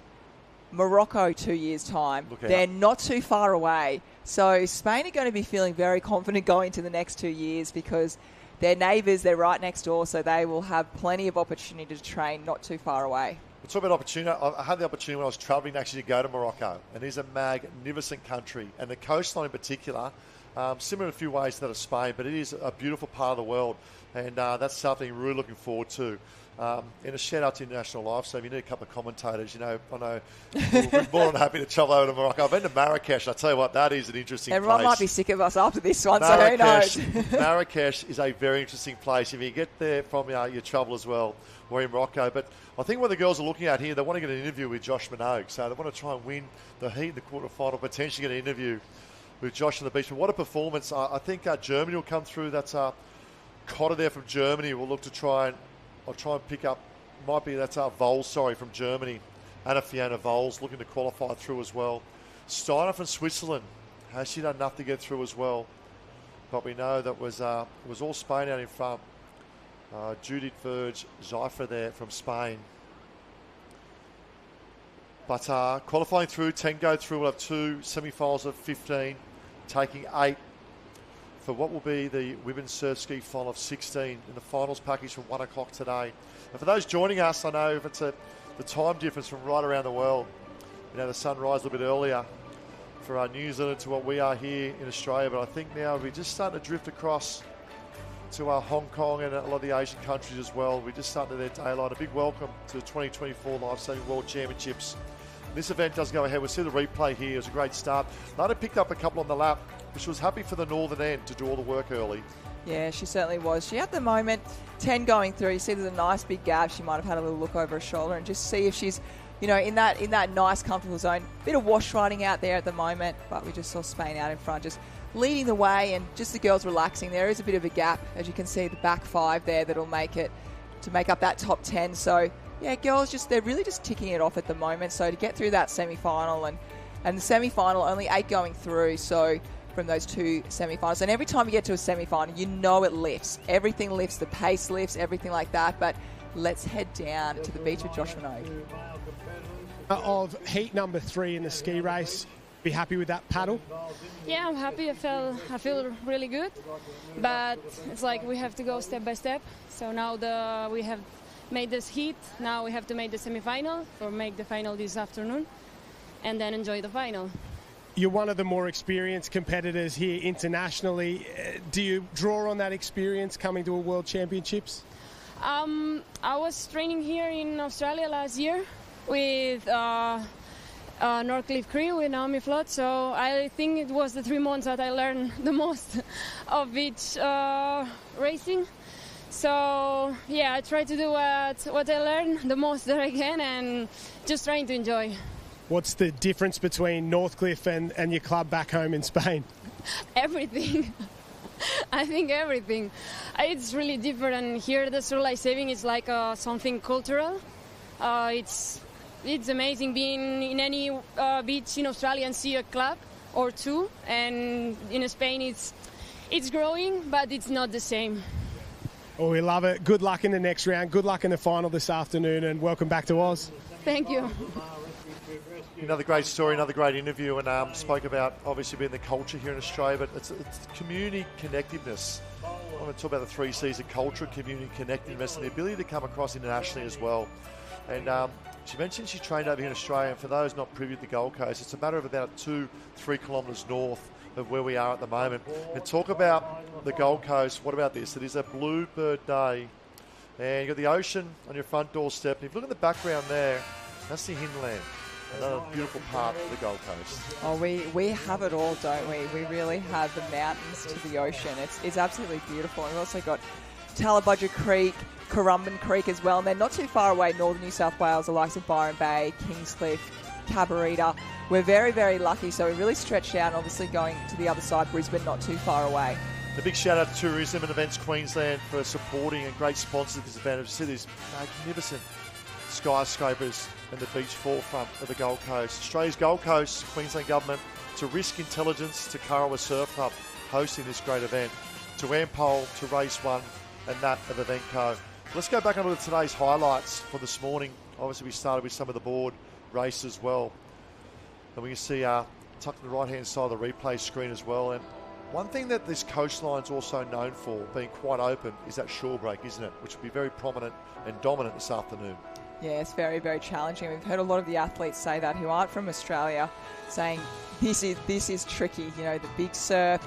And we've got that shorey, there's generally a middle wave, and then when Currawa is very, very big, you actually get a wave out the back as well. So that's why you've seen a lot of the athletes, when the wind picked up, they were getting those runners off the Ken, because that's actually when big swell, you actually see waves out there. So replay, Lana Rogers, she is the queen of Ocean Woman at the moment, and doing very, very well. Resting herself a little bit in that ski that we saw so she can get herself ready and get up for that semi-final.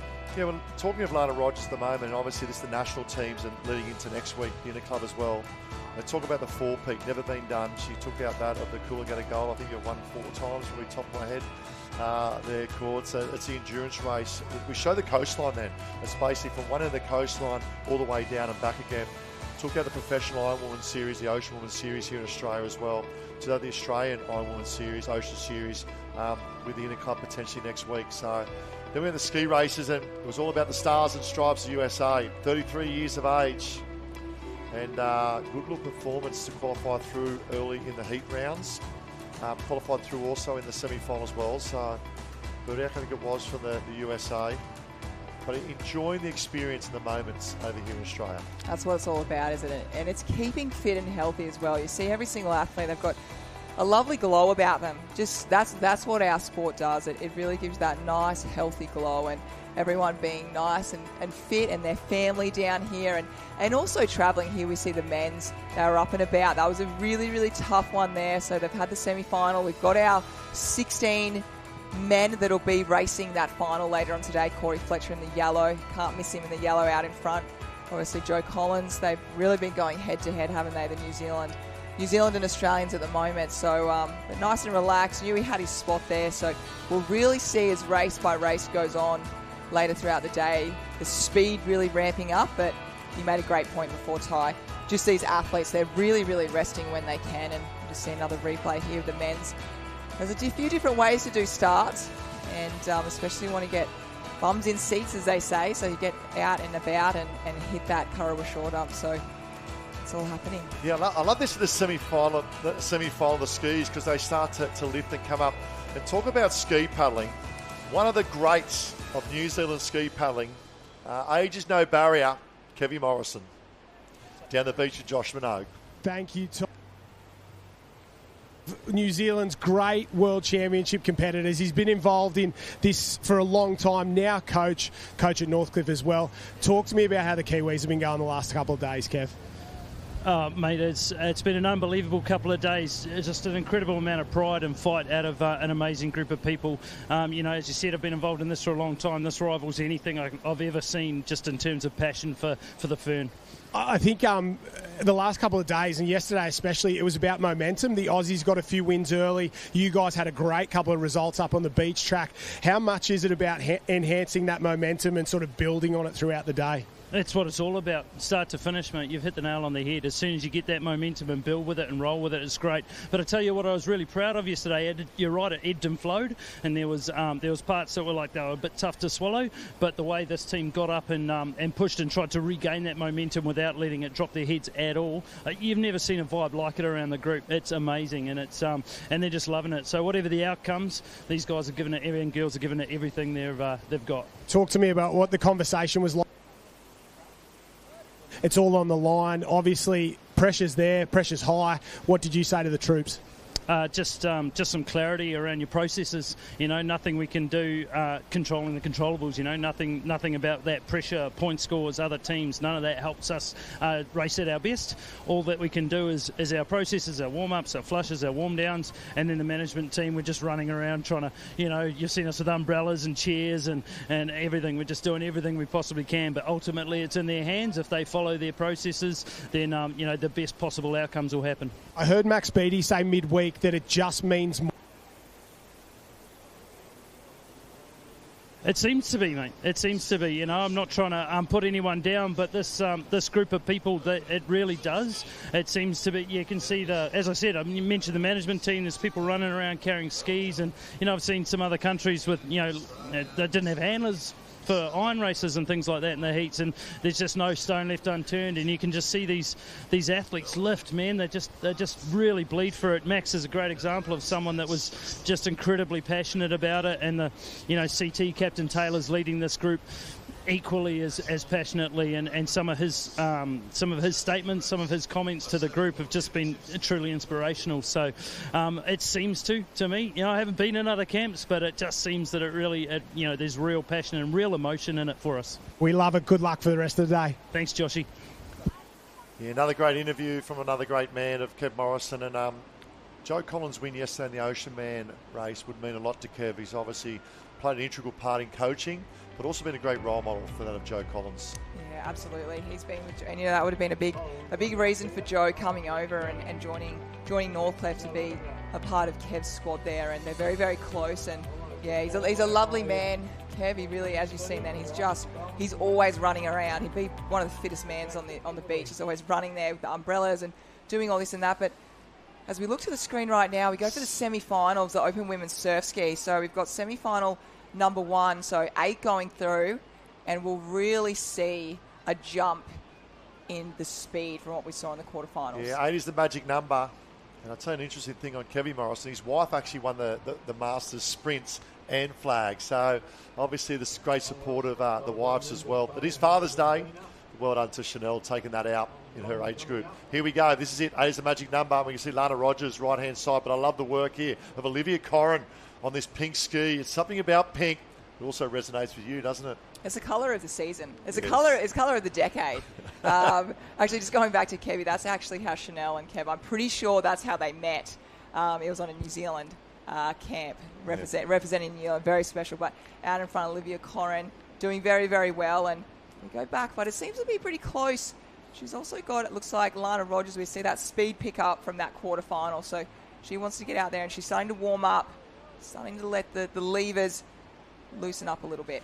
Yeah, Olivia Corrin will lead on the inside. That's the left-hand side of that Lana Rogers. I love the work from, we spoke about Zyfra from Spain as well, tucked in there. And it's the V-wash behind the two leaders at the moment. Then we go back to Vols from Germany on, that's the white ski with the red tips, back in about 4th position. And also making her presence felt from France is Elise as well. You can see Elise is butting up there against Germany in 3 and 4 at the moment, or Spain, I should say, and Germany just butting up at the moment.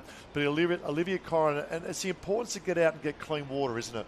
Yeah, it definitely is, absolutely. And that's why you saw Lana really pick her speed up, just to make sure she's sitting nice and pretty there and getting her skis away from where it gets a little bit messy. And everyone knows this is to get to the final. Everyone wants to be there. But you just mentioned a few names. We've got Corrin Shiven. We've got also Elise from France there. Obviously, Lana Rogers. There's this is a really tight one. Mills paddled very, very well from South Africa. So it's going to be tight. Oh, no, we've just had one of the competitors actually just miss the Team Germany, can. I think that might be Vols from Germany, has just gone inside the can. And she's not going to actually pass. So to get through and not be disqualified, she actually had got it back. Yeah, got it back. Once we can pick up a replay on that in a moment for the tech crew there if possible, because drama aplenty in semi-final number 1. And it is Olivia Corrin now out in front. And what that has done, now, Molly Shivnan from New Zealand was sitting back in about 8th or 9th position. So all of a sudden, advantage to favour that of New Zealand. Remember, top 8 going through the final. Let's have a look at the replay coming around the cans here.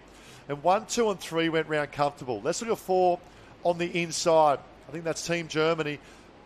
Needs to back paddle or even then negotiate and get the craft back around. So unfortunately for that of Team Germany, it's incompletion of the course. The official will be all over that and unfortunately won't qualify through the next round. Oh, so unfortunate. She kind of just went off to a little bit to the side, and kind of that runner kept pushing her that way, and unfortunately she got a bit stuck. What do I do? Do I go back to what? It's very hard when you're racing, but Olivia Corrin, she's just got on the back of this wave, and she's going to pop over the top, and she's done incredibly well there. We've just come in for second there, Ty. You might be able to pick up that cap. Yeah, that was our Spain, a great interview on Spain a little bit earlier today as well, coming through. Zyfra from Spain there will come through. Francis there as well, Lana Rogers. Olivia Corrin, the eyes look so focused. She means business today. She means business today, and as you heard from Kev Morrison, they know what they have to do. They've got their process. But Zypher, a quick changeover. She was that last quarterfinal. Yes, Kevy, we talking about this. Just taking the load off Olivia. So listen, go and rest, go and conserve. And these are little 1%ers that make. And you think about the amount of events they're going to do. You add those 1%ers. They're probably 2 or 3%ers, to be honest. It makes a difference. Most definitely. Come to tail end. The finals pack this afternoon, day 4 of competition of quality racing. To Hong Kong coming in as well. They've done very well in this international meet of the Lifesaving World Championships to that of Hong Kong.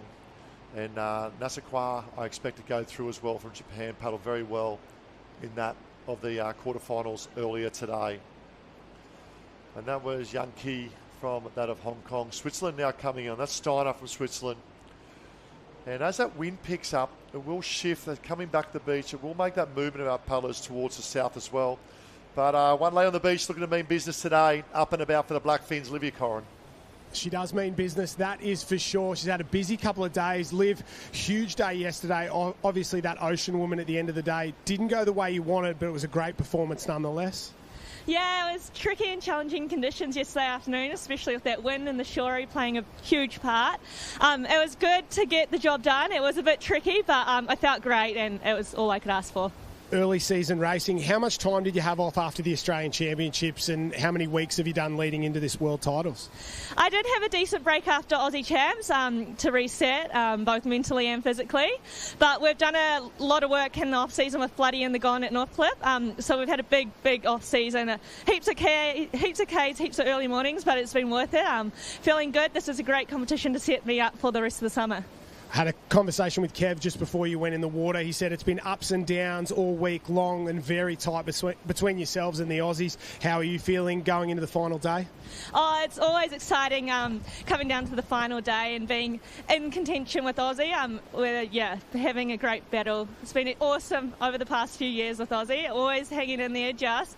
So it's going to be exciting finals package this afternoon, see the decider and see who comes out on top. Good luck for the rest of the day. Thank you so much. Yeah, a great athlete and also a great role model for all young women out and about there, especially for the Black Fins of New Zealand. And we spoke about the starts, and this typifies this as well, front and centre there, Olivia Corrin, the ability that first 50 metres to get out and dictate this race in that semi-final, which is all about qualifying, isn't it? It is, and Olivia Corrin, she's a racer. She gets out there, she knows how to race, and she's really improved as well year after year. We saw last season how she was just up the front every single race, very, very fit. She's also a great swimmer as well, so she doesn't have a weakness. And she's one of the quickest runners as well, sprint finished, but that was a really tough one there. And it's so tough when you're in the middle of the race because, the adrenaline's pumping out there, but all these girls making it through, and I tell you what, the girls will be in that semi-final. Be a little bit jealous of the girls in semi number 1, knowing that they're there, they booked their ticket. But talking, going off Olivia Corrin's interview with Josh Minogue there, talking about the leaderboard. So we're going to try and get some points update. I mean, we've got obviously events happening, but I think it's still only a couple of points. Australia might be just in front of New Zealand by a couple of points, and France still holding on to that third over USA. Yeah, I think yesterday was 4 points difference. That was purely just the Ocean Beach here yesterday. Now we had the 2 pool days prior where New Zealand were 1 or 2 points in front. So it's only a matter of a couple of points. I think the big telling factor could come down to beach flags as well. And the opportunity, we know in the water events, whether it's 1, 2, 3 or 4, but an opportunity to snag a casualty in that of the beach flags could pay dividends in the context of the overall point score. What about Team Italy right next to each other? So great to see Italy up and about here. That's our Tortello and Rigatti tucked in right. That's Rigatti right close to the screen, close to the official, to that of Tortello.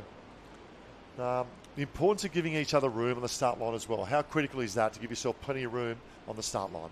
To put it simply, if you're too close to someone, if you're trying to kind of take them out, you're going to take yourself out as well because you're going to clash those paddles. So you do need a little bit of space, and we'll just wait after this little wave, just trying to make sure it's nice and flat, nice and even before the officials take off and go. But in this one, we've got that Evie Wong in this one from Great Britain. We saw how well she paddled in that quarterfinal, so she'll be out there in front. We have Saskia, who also did a beautiful, she's out there in front already, doing very, very well. Evie's definitely going to be one to watch. Naomi Scott's in there. Evie Wong, what a start from Evie Wong, but also down the bottom there we spoke about Theas from France, up and about. This is the Currawa shore break. We'll start to make its presence felt, and it's shortened up a few of the ladies here in semi-final. Unfortunately, Team France have fallen off their craft. Was leading nice and early, has a lot of work to do. Remember, top 8 going through the final. It's only top 8. She'll be a little bit stressed there at the moment, and we potentially also might have Italy got a little bit slammed at the front there as well. So, and you can just see that drone shot, just how spread out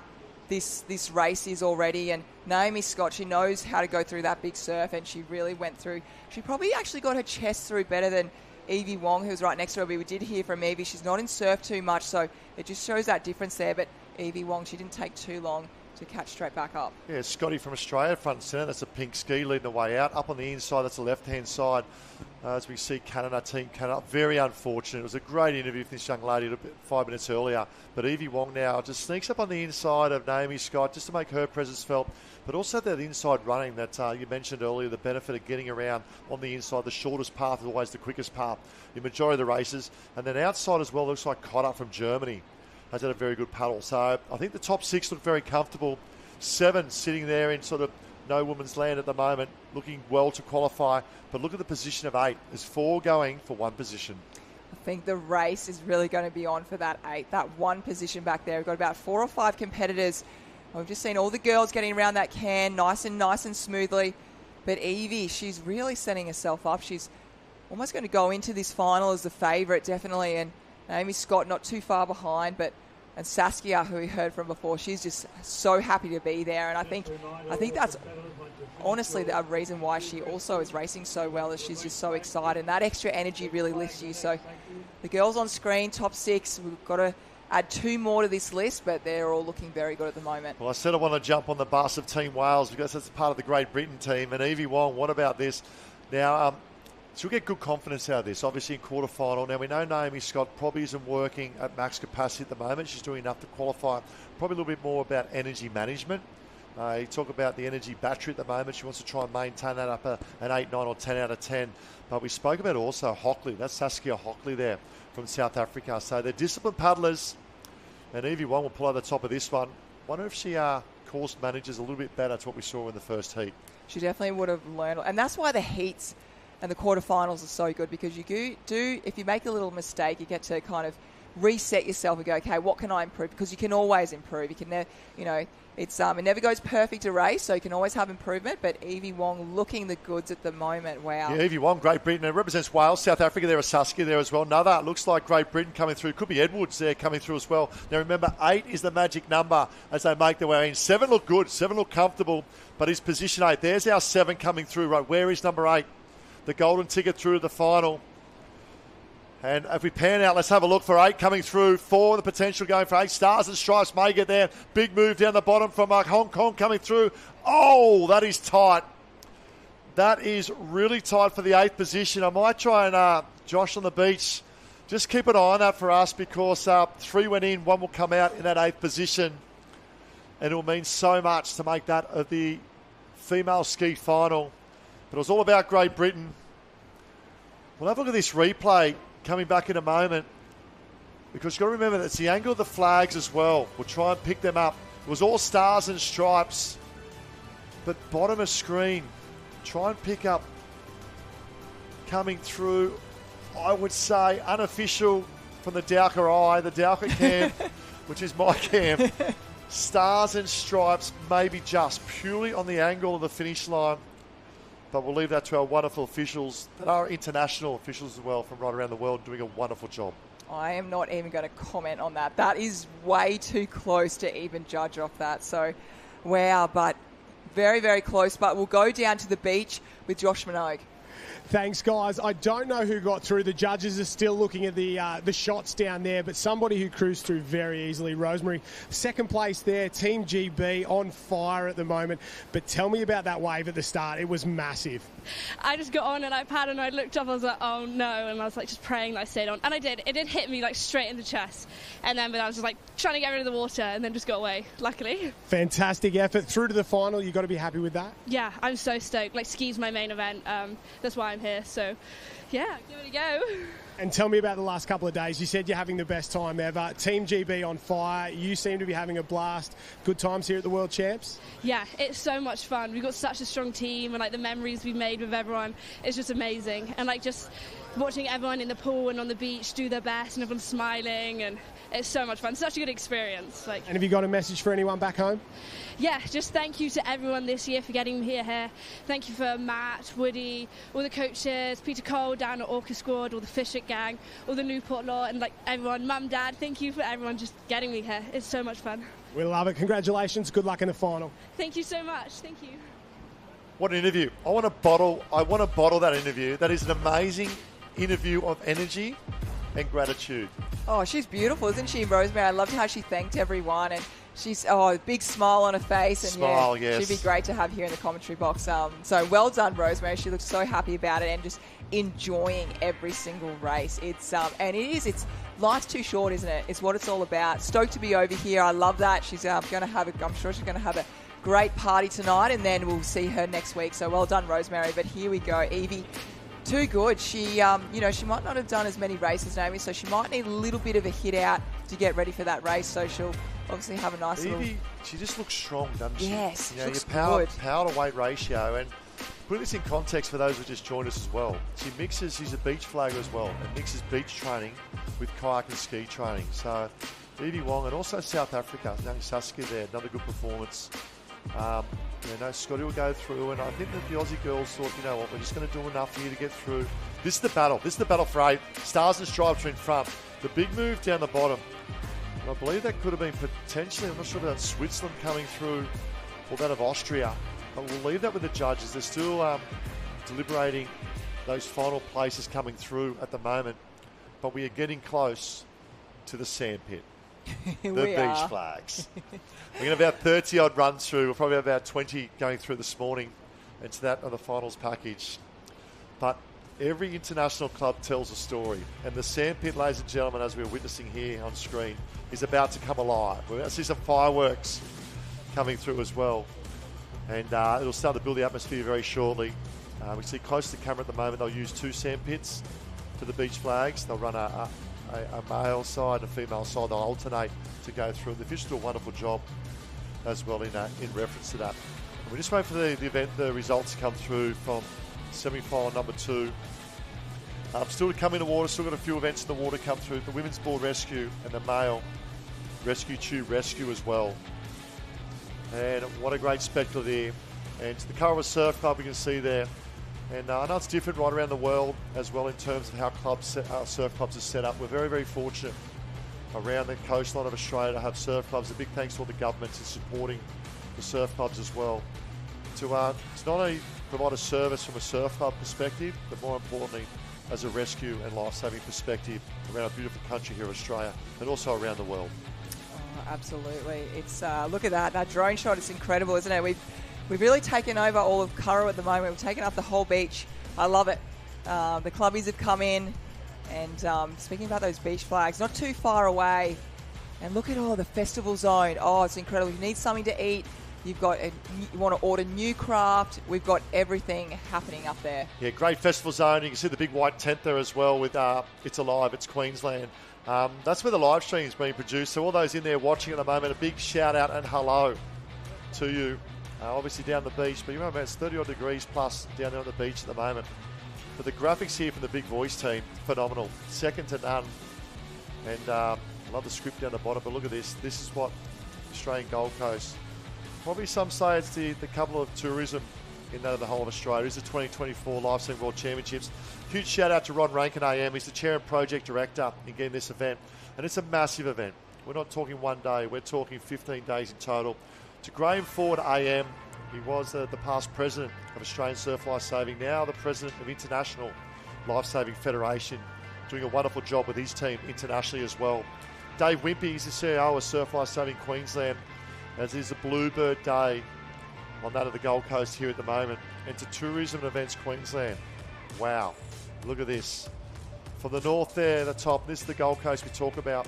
And we have the Seaway, which is just top of the last building you see there, which is a little inlet, a waterway inlet that runs all the way down south to that of the Tweed Seaway as well. And give you a bit of perspective of the surf clubs that we run.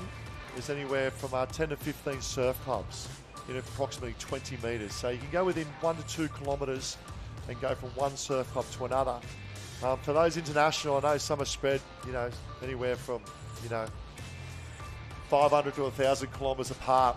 Very fortunate on this coastline, obvious way to protect the beautiful waterways of the seaway and coastline of Australia as well. And the lifesaving clubs right around Australia, right around, we're doing a wonderful job of protecting our swimmers in being safe.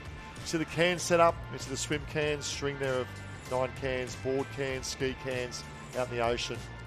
There's a beautiful Gold Coast, the Golden Sands for the beach sprint and flag arena as they are marshalling the competitors getting organised. Josh has made his way up to the beach as well. We'll probably interview Josh in a moment, because as we go to the beach flags, I'm not sure if he's down there, but the greatest male beach flagger ever, Simon Harris, I did see him this morning.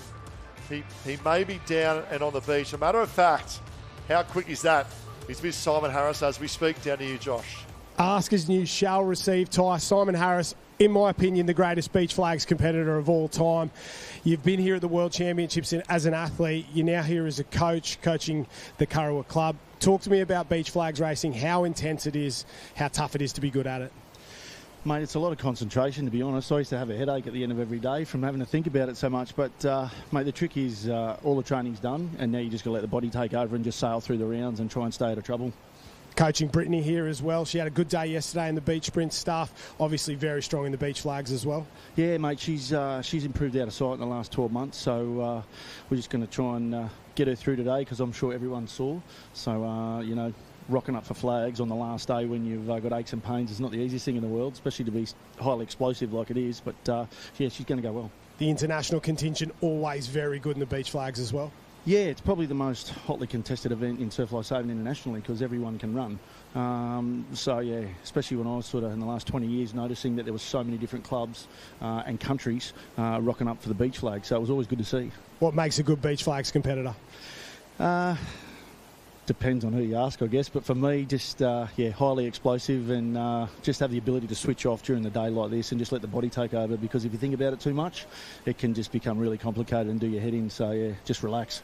Who's your tip? I'm going to have to say Britt.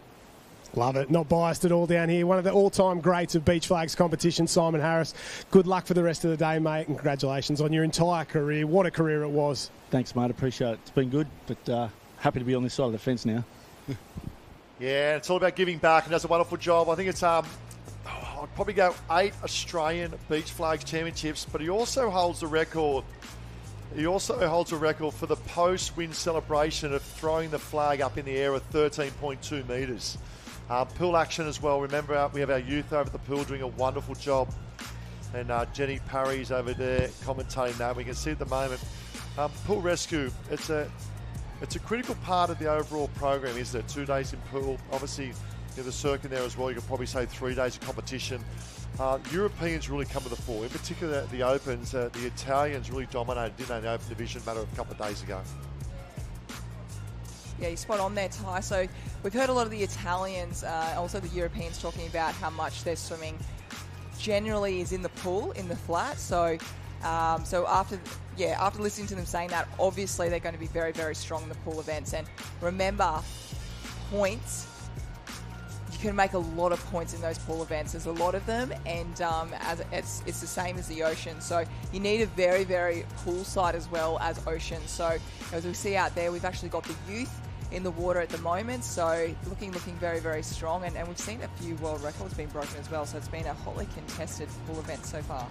Yeah, day one of the Open, I think we had 4 records broken, and Nina Holt from Germany in particular represented Germany in the Olympics. This is the Super Lifesaver relay as well, and you see the mannequins and just typifying, it was Hong Kong taking that one out, just typifying the rescue technique. So the mannequins, they are filled with water. They weigh approximately 40 kilograms as well. And the ability to have that rescue technique. There you have that of Team Hong Kong. And look at the celebration. Look at the celebration of Colin. It does say USA, but I think he's got a Hong Kong cap on, I think, going through there. The Hong Kong cap celebrating, which is great to see. But going back to the pool rescue in the Opens, Nina Holt, Germany, was absolutely on fire. There was 7 world records broken over the 2 days. She obviously represented Germany at the Olympics, I think, by the 4x100 metres there as well. But it was the Polish Kappa Maszmazak that took out the 200 metre obstacle in a whopping time of 1 minute 51 seconds, 0.73.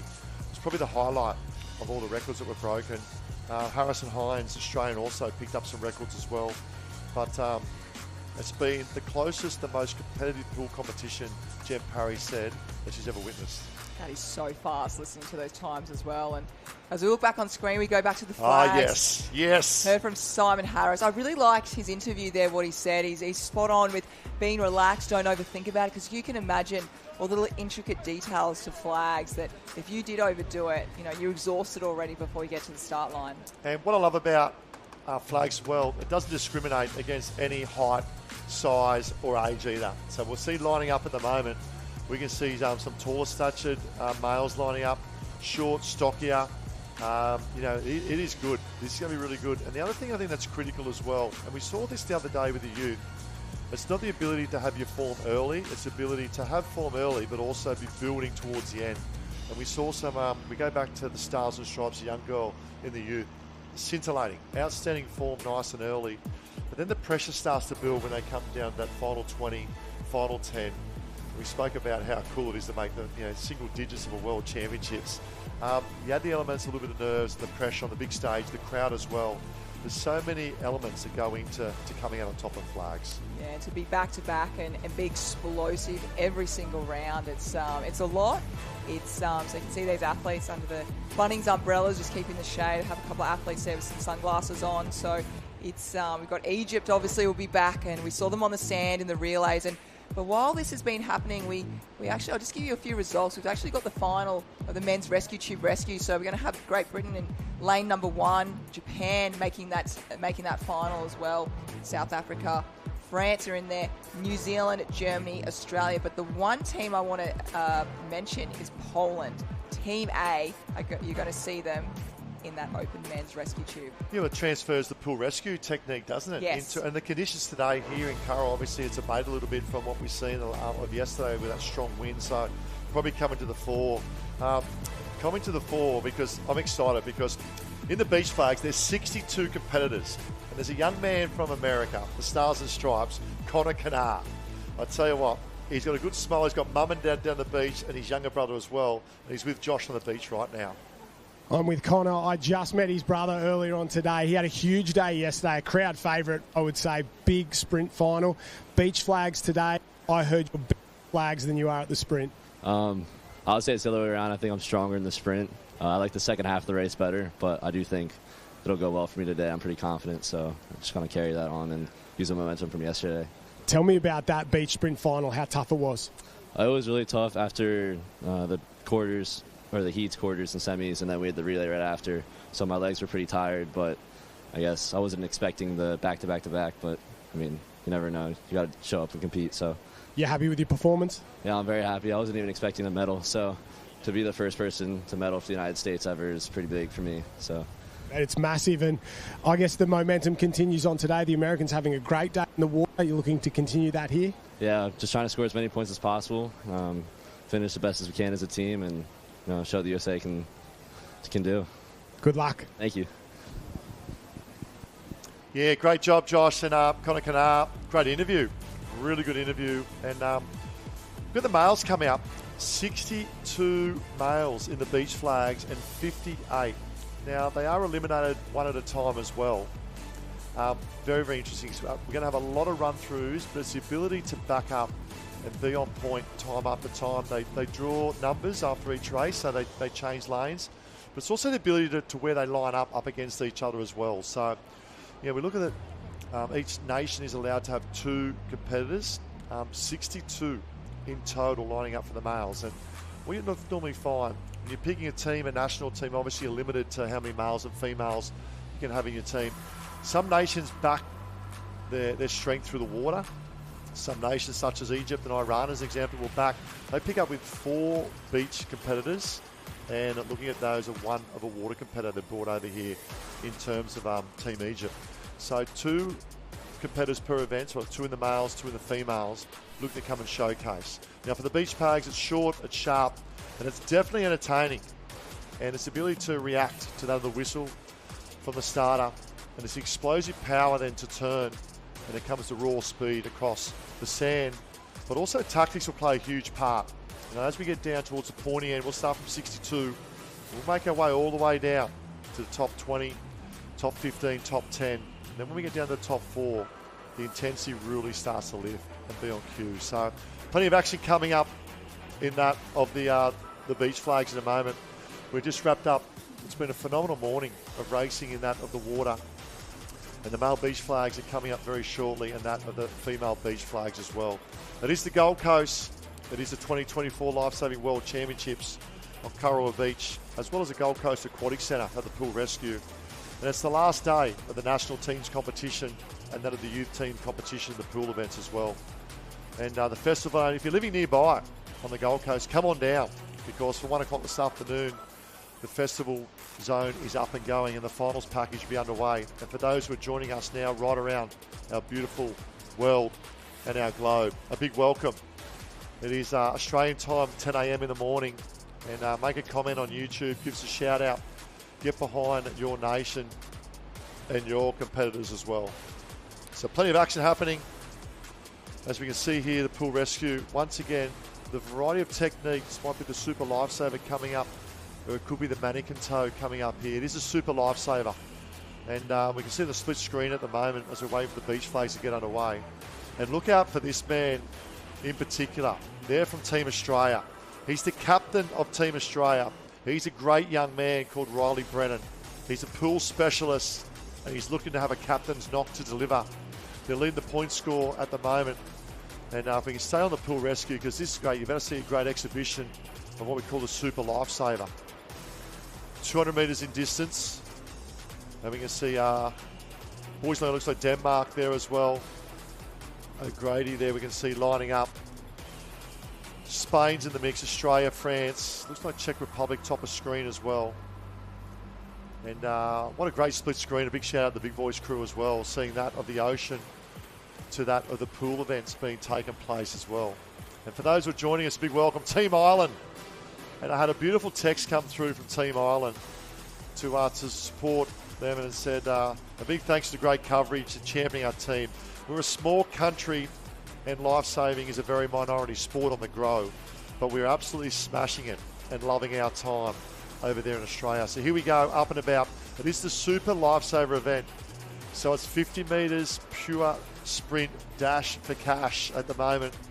4 distances, that's Brennan. We can see front and centre in lane 4 at the moment. One thing I know, he took out the ocean surf race as well. He's a phenomenal surf lifesaver and surf skills. His dad is obviously being inducted to the Hall of Fame in surf lifesaving. Around they go in the first 100 metres. So 26.6 for Brennan as he turns. And we talk about in terms of Australian athletes in our country here hosting the international championships. He's the cream of the crop in terms of pool rescue and surf swimming. Second 50, they'll go down and pick up the mannequin. Then it becomes 25 metres of mannequin toe, and it's all about technique. And you can see the speed and cadence of the one-arm drive, and also the body drive and the butterfly kick of Brennan, towing 50 kilograms of mannequin to this is the halfway point. He goes round in 50.0049. Then picks up that of the fins. The fins will come on with a tube to now go into this, the Super Lifesaver. Third lap, very, very challenging. He's a bit of a technique. He's swapping over from a freestyle technique to kick. They roughly go around 17 seconds underwater for 50 metres freestyle at the elite level, 17, 18 seconds. So working at the moment, conserving a little bit of energy because he knows to finish off the event, he's still got 50 metres coming up. You'll see the pickup here at the moment of another toe. There we go. Tube comes on. Now tube rescue with the mannequin. another 40 kilogram toe, and it's all Brendan from Australia. An absolute captain's knock at the moment. But Courtney, what about the time he's doing this in? 200 metres, up to 1:48 seconds at the moment. Probably go around 2:10 or thereabouts. Even quicker for 200 metres. I struggle doing that freestyle these days. I was just going to say just how hard this event is. But Riley Brennan is really not showing us that it's hard at all, is he? He looks so good out there, so smooth. And I love all his little techniques. He's certainly picked up the quickest, and we just see coming back in there that time. 2:07.53 gives the nod as well. Captain's knock. I think Czech Republic Werner's there as well coming through. And I believe it is a world record for Captain Courageous Riley Brennan from Australia. A world record in the Super Lifesaver 200 metres. Wow. In the youth division. He's exhausted, but what about that? The WR goes next to his name. Well done, champ. And he's a great young man as well, Riley Brennan. He really nailed every single little piece of that pie, didn't he? Like the clip on. He was even conservative his arms when you said that before he picked up the mannequin to finish there. We'll just see the replay here. Really right from the start there. He looks so smooth, and he's really, really just absolutely nailed it from the start, and out there in front leading the way, and just all the amount of training they have to do to execute every little skill, even to the point of putting on his fins. He was the quickest by far, and he got that tube on around there, and it's quite a stressful race because there's so many little techniques that you really have to do 100%, and that's where you can lose time. And then I've seen so many athletes, lose a mannequin halfway through, and there's a lot that can happen, but he just made that look absolutely perfection. The results coming up, world record 2:07.53. France was in second, mate. As we spoke about him in the ocean as well the other day. Spain was in third. Ireland, Czech Republic, to that of Canada and Denmark. Phenomenal performance, but it doesn't matter whether you're at the pool or the ocean, it's all about processes, isn't it? We spoke about that checklist earlier in our conversation, and none the different. And the men's 200 metres Super Lifesaver, wow, that is one tough event. Yeah, we heard Simon Harris just speaking before, and he just said, if you think too much, you can really be well overwhelmed. And certainly watching that, if you were thinking about every little moment, every little detail that you really need to make sure you do very well and execute it, I tell you what, you would have made a lot of mistakes. So Riley Brennan, look at him. He's cool, calm and collected, isn't he? Yeah, I don't know if it's possible. I know we're on a split screen here with the big voice. I might put him under a bit of pressure, but if they do an interview, I don't know if there's a possibility that we can share over on our live stream as well, if it's possible. But if there is a chance to have an interview there, would love while we're waiting for the beach flags. And talk about the beach flags, look at the arena starting to build the atmosphere as well. Now go back to the split screen of the pool rescue. Look at that. We talk about the officials here and the work that they do. Now we're lining up by a relay event coming up as well. But the officials over there, the ability to reset those 40 kilogram mannequins each time, they'll be exhausted by the end of the day as well. Yeah, they do a lot of hard work, don't they? They've got to get down there and get those mannequins, as you said, to the bottom of the pool, pull them out, reset for every single race. And we see the suits out and about, so you're allowed to wear those suits in the pool events, not so much in the swell, in the ocean, should I say, sorry, but the suits are on. And have you ever heard any of the swimmers we saw Ariane Titman, she did an interview and she had bruises all over her legs because that was her pulling the suit up every single time. And I can't remember which athlete it was, but someone actually broke their suit right before. It might have been Emma McKeon. She had to quickly go and get another one on, but the process of getting on takes about 20 minutes, and you almost need like a whole management team around just to get that suit on. I think they call it a swimsuit malfunction. Yes. Lining up. Absolutely. Not what you want on the big stage of the Olympics either. So split screen at the moment. It's a relay event coming up. It's the medley relay.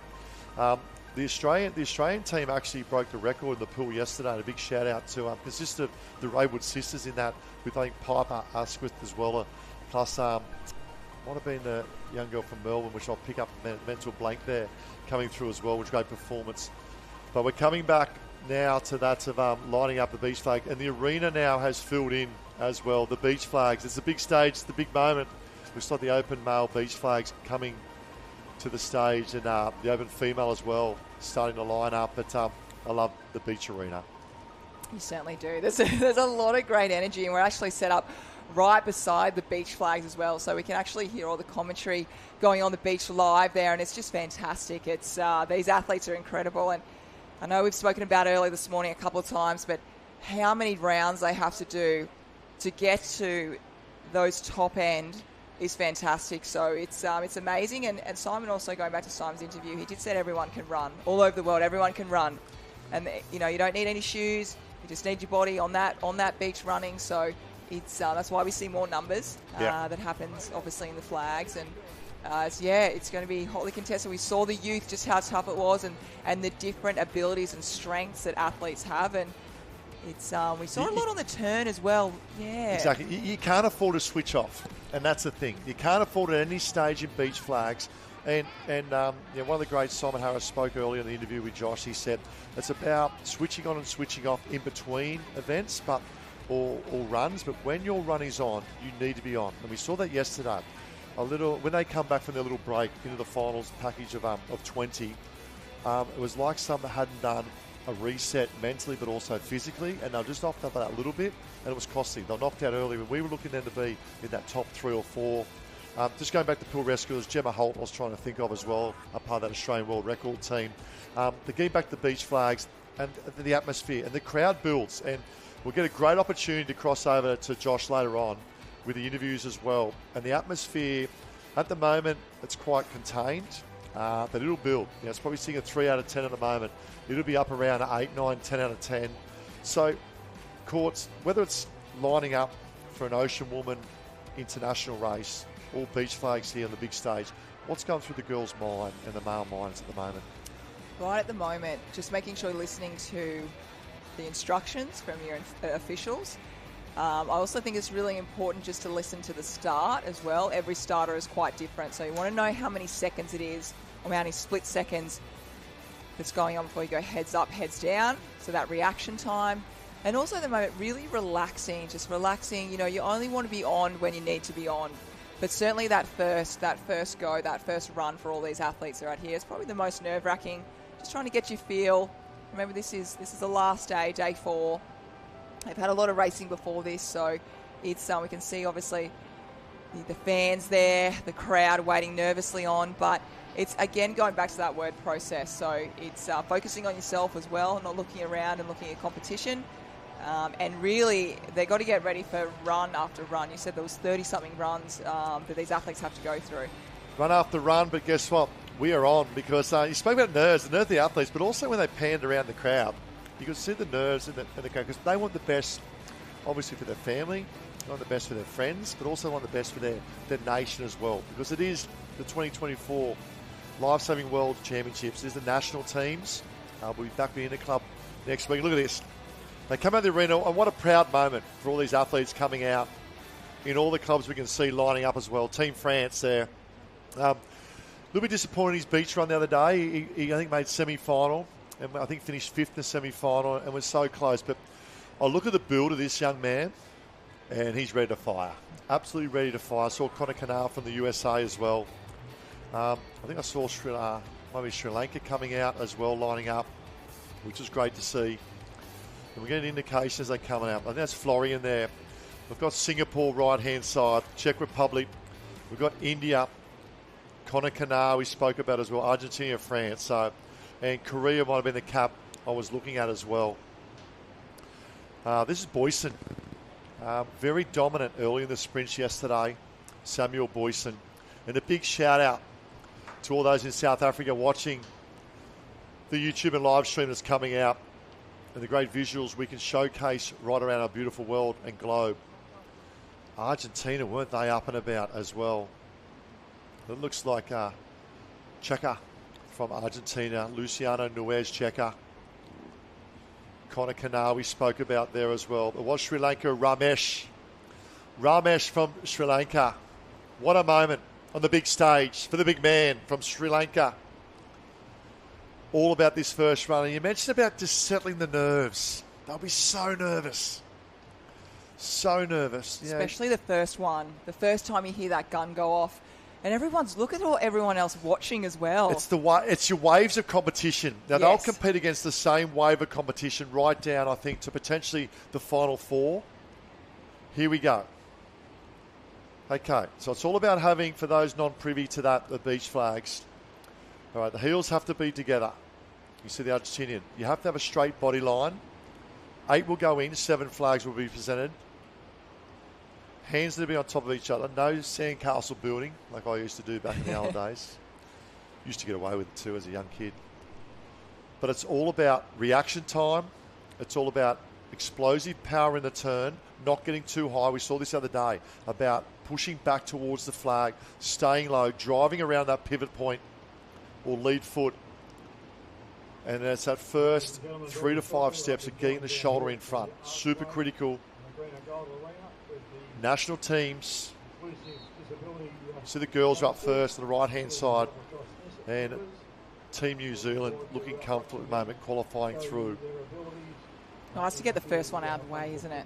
Yeah, so we might swap females and males here. We'll pick them up as they go. So we just saw the female run just out of camera. We'll pick up the males now. Florian, right-hand side. Nice turn from Florian. Drifts across in front of that of Singapore as well. Danger, big danger for Argentina. But this is the luck. This is the luck. It might have been Czech Republic. Czech Republic, I believe, has been eliminated. But Team India have gone through. It's the luck of having, let's look at this. 4 from the right-hand side, Team India. Turns, Shivan from India. Sri Lanka now gets shoulder in front. Czech Republic goes for the same flag as Sri Lanka. Unfortunately falls short. But then we saw that of India managed to see the spare flag and pick that flag up to go through the next round. A little bit of luck, but you need that in beach flags. I don't think we've seen 3 go for that one flag, have we, as of yet? So that was a lot of bodies going for that one flag, but got that one first out of the way, and it's all about being, as we spoke about, Riley bred in the pool for perfection. I think we spoke about the other day about it's about staying alive too. It's just trying to like execute your turn.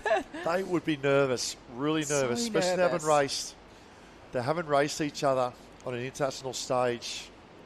They might have done their research and saw right now, Australia, we see Goff there in the next wave, second on the left-hand side. Probably one of the favourites coming this event as well. We'll be looking to approximately go down to 40 runs of the males and females to get to that, the final 16 to 20.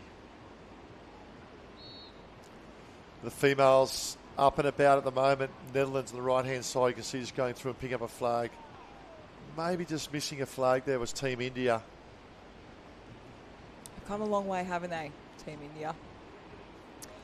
They've really, they've only been part of Surf Lifesaving for the last 25 years. So they're very, very new to Surf Lifesaving. 25 years is, you had a great, actually, conversation. I had a chat to the founding Lifesaving member of India was out here. I actually took him over to the greatest Ironman of current modern times, Ali Day, and introduced him to Ali. And the Team India management was there, but to the founder of Lifesaving India, wonderful. He said there's 6,000 members in their pool rescue set up, but in terms of ocean, very, very limited. We see the replay here as well. It's a good turn from Spain, but it was a break that happened. So interesting to see what happens here. They'll go back and check. I think it was all about the hand positioning prior to that start. I don't think the hand positioning was right position. So this is interesting. Will he be eliminated? And at this level, I think he has been because, unfortunately, you see under the blue umbrella there, Team France. A nervous await. Oh, it's tough. Am I disqualified? Am I still going? The other thing too is you've got to understand is the language barrier as well. Yes. For a lot of these athletes. That's why they do bring a lot of translators with them as well. I know it's very difficult doing interviews. It's a good battle, but it's so good. Oh, last couple of days of interviews of international flavour. Second to none. Let's get an update with the vibe and the atmosphere down there in the beach arena. A lot of runs that come through, but Josh, what's happening down there in the beach arena? Thanks, guys. The action is on fire down here. Plenty of runs for these beach flags competitors. As you said, maybe 40 rounds they've got to get through. 8 will go through to the final this afternoon. We'll have that in the finals package after 1 o'clock. But I spoke to a few of the competitors going into this before they started. They said they weren't used to going through so many rounds back to back. And off the back of those beach relays and sprint races yesterday, there's some very, very tired athletes down here in the sand. Interesting to see early on, there's been a few that have been very, very jumpy, and we've lost 2 in a row in the men's competition in terms of false starts. So the athletes are tired. They're a little bit twitchy down here, and the pressure is high, but we're having a blast in the sandpit at the home of surf sports, Kurrawa Beach on the Gold Coast. Yeah, great insight to the action down the beach, but also we just saw another break, and this will be very interesting because the Spanish competitor looks very, very good. Now we're going to go and check. We're getting the rundown there. They're going to have a look at the iPad as well, an update. And you still got us there, Josh. I know as an under six, you were dominant in the flags arena there back in your day down there south of New South Wales of Australia. What's your hot tip to be successful today in beach flags? I appreciate the bit of a joke there. I was a terrible beach flags competitor. I'm slow off the mark and slow just in general, but I appreciate those kind words. I think Simon Harris before said it's all about the turn and those first 3 or 4 steps. If you can be quick and smooth through the turn, smooth is fast, that is for sure. So you got to get around quick, 3 or 4 steps, get the shoulder in front. I've called a lot of beach flags over my time, and sometimes it gets a little bit of push and shove, and the man or woman with her shoulder in front of the rest of the field tends to have the advantage heading into the flag. But those 3 or 4 steps to start, that is everything. And if you slow off the mark, the race is almost over. You'll see these guys start to build throughout the day. And Simon Harris said it's all about concentration. If you let the concentration lap for just a second, that's one run and you can be all out just like that. So concentration, a fast first step, and smooth is fast. I love that, smooth is fast. And really interested to see Team Japan. So we've got Shogo Hori lining up. Morishita as well. We know that they come out and compete at the Australian Championships as well. We'll just let this run go through, but we'll have a quick chat in a moment about really looking to see how Team Japan go as well. So up and about at the moment, talk about Team Japan. There you go. I think that's Morishita going through there and looking very, very comfortable. But got a very proud history, haven't they, in terms of beach flag, the nation of Japan. Oh, they certainly do. They've been very, very good for a long time now, but we just saw what happened there. There's just a few. As we see the replay now, and Japan up nice and fast. Argentina, we were just sorting out with the officials because some countries, might be a little bit different. It was just all about where the hands go. So that's what took that little bit of time there. So we're going to move across. We'll see a little bit of the women. So we're going to go back live here. Here we go onto the women's. Oh, there's been a couple of... A lot of breaks. God, yeah. Could be nerves. I think the nerves playing a key part here. I think having your competitors watching over the top of you, I feel like there's a lot of strong energy going around. We saw with the youth, the next competitors were off to the side, but having them on top of you and kind of watching what you're doing, it's quite intimidating, especially for maybe some of the athletes that haven't been a part of flags for too long. But New Zealand here, she's looking very, very strong. Is that Maddie Kidd? I'm not sure if that's a Maddie Kidd lining up. Yeah, we'll go Zealand. through. I think too is it's the process, and obviously they may have, even though it's an international sport, it's the process and technique used, and also the language barrier. I think that's making things a little bit more difficult for understanding. Looks like New Zealand there of Maddie Kidd, phenomenal pool rescue competitor as well. More probably features at the water events in the pool and the surf, the beach flags. But nations are allowed to have 2 competitors, so good move here from that of Team New Zealand. The Black Fins, and you can see the management tucked in behind as well, because taking out both the male and female beach sprint today, they'll be very confident coming in today as well. Yeah, absolutely. We just see one of the officials just with Argentina just there, just explaining just how to do the hands, and you've got to keep very, very still. So it's tricky. It's really quite technical, and so it's heads up, heads down. You've got to put your chin on your hands when you come back down, and then it's that quick reaction time to head off from there. So that's what's happening at the moment, but we might have Could be Indonesia. It could be. Oh, is it? Yes. Yeah, it could potentially Excuse be. me, Just everyone. trying to pick up, and it's hard to see because a lot of caps are similar as well. But a great performance. One to be here on the stage of international as well. We see now Maddie Kidd lining up, so it'll be interesting to see at the moment. But isn't that great to see Indonesia? only just got back a week ago from Indonesia. What a beautiful part of the world it is as well. And unfortunately being eliminated. You can see now Germany coming out. In particular, I'm looking forward to Great Britain. And we spoke about Wong and the dominance in the ski paddling. He's also a bit of a beach specialist. So really interested to see, I think it was Evie or Ellie Wong, I think it was, from that, of Great Britain to perform as well. But Matty Kidd, New Zealand lining up there. Looks like we got Sri Lanka, Stars and Stripes America, and that of South Africa and Germany. What an asset to have on your team. An athlete, there's a phenomenal ski paddler, and on the beach. I think that's unheard of, isn't it? Yeah, I know, especially at this level. Yeah, most yes. definitely. I think in club championships, we all have a crack from beach and sand, but at this level, and that's just an attribute to the athleticism of all these athletes taking part. Not only the open teams, but also the male teams. The next week we go to the interclub. Really looking forward to that one. Interclub next week as well. Obviously, nations are limited to how many they can competitors they can have per event. The national teams and the youth teams. Here we go. 6 go in, 5 will come out. It's the tension, isn't it? And they've got to be perfectly still before they can blow that whistle, and we are away. Oh, the Stars and Stripes. What about that from the Stars and Stripes? That's Galati, I think it is. Very strong. They showed good early form in the youth as well 2 days ago. Looks like Galati going through. Maybe that is that. It looks like a Kenyan cap. That is a Kenyan cap from the African nation. What about this, the performance? Unfortunately, just been sort of stuck between that of Kidd from New Zealand and Galati from that of the Stars. Good hustle and bustle on top. But this is the dive here from that of Kenya. Oh, and South Africa. And unfortunately, Kenya just falling short. But hold your head very high. You're on the world stage. It's so great to have Kenya here. We know how great Kenya is with the running. Oh, unbelievable. Fantastic watching them in the Olympics. Wow, what a country. And they, and some of the running, I was listening to some of the athletes talking, and they run with bare shoes for marathons and on the dirt road. And unbelievable. Fantastic.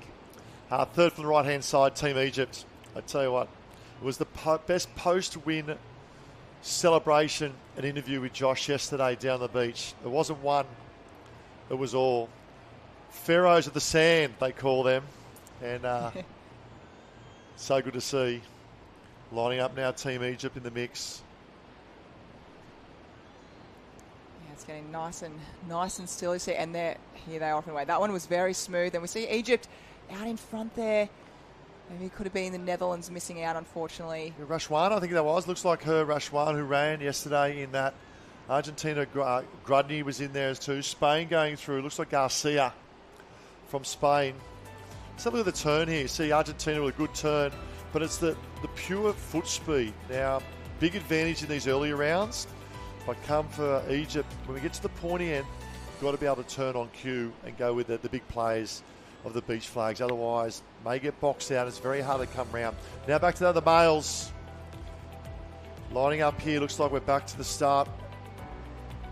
Do you find more recently over the last few years, turns, everyone's got their own kind of flavour how they do it? I think back maybe 10 years ago, in the days of Simon Harris and Mel Howard, the turning was all the same, very, very similar. But now we've seen so many different techniques, and it's really interesting how that's kind of progressed over the years. Yeah, I think you just find a technique that fits best. And I think typifies this board rescue as well. Now, we had obviously Australian team lie down, and they go individual cadence, arm by arm. Some lie down double arm. We know the Europeans, and mate, hand out to the team Spain and the youth females, like one lie down, one on the knees. They flew, didn't they, back absolutely motored coming home. And here we go, change. Good stuff from South. That's Boyson, I think it was from South Africa. Samuel Boyson looks very good. Connor Kanar. Probably the poster boy at the Stars and Stripes team as well. Just had a little trip from this athlete here, unfortunately. We're very disappointed. Just being eliminated. Yeah, we'll pick that up, probably the Sri Lankan Ramesh.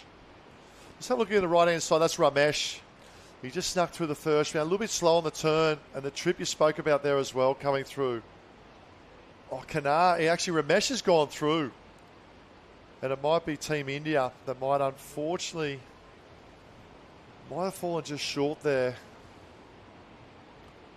It's so easy to trip, isn't it? Oh, you can even, have you ever tripped over your own big toe in the sand? It's easy to do, and it hurts. It hurts a lot. It hurts. It's because you're in that motion and you're trying to get up explosive as fast as you can, and it's can easily happens to the best of these athletes, and it's something that, as Simon said, you can't think about it. You can't overthink it. You've got to relax, go through the process. Morishita here, right-hand side. Wodgson from Denmark, second from the right. I expect the danger, far right-hand side. I love the first one of Morishita. Japan, they're up. Canada in the mix there as well. Belgium, far left-hand side. Morishita, good turn. Canada goes with, but Spain, the Spanish flyer. Jimenez, I believe. Denmark is eliminated. Wodgson, big smile. Happy to be here.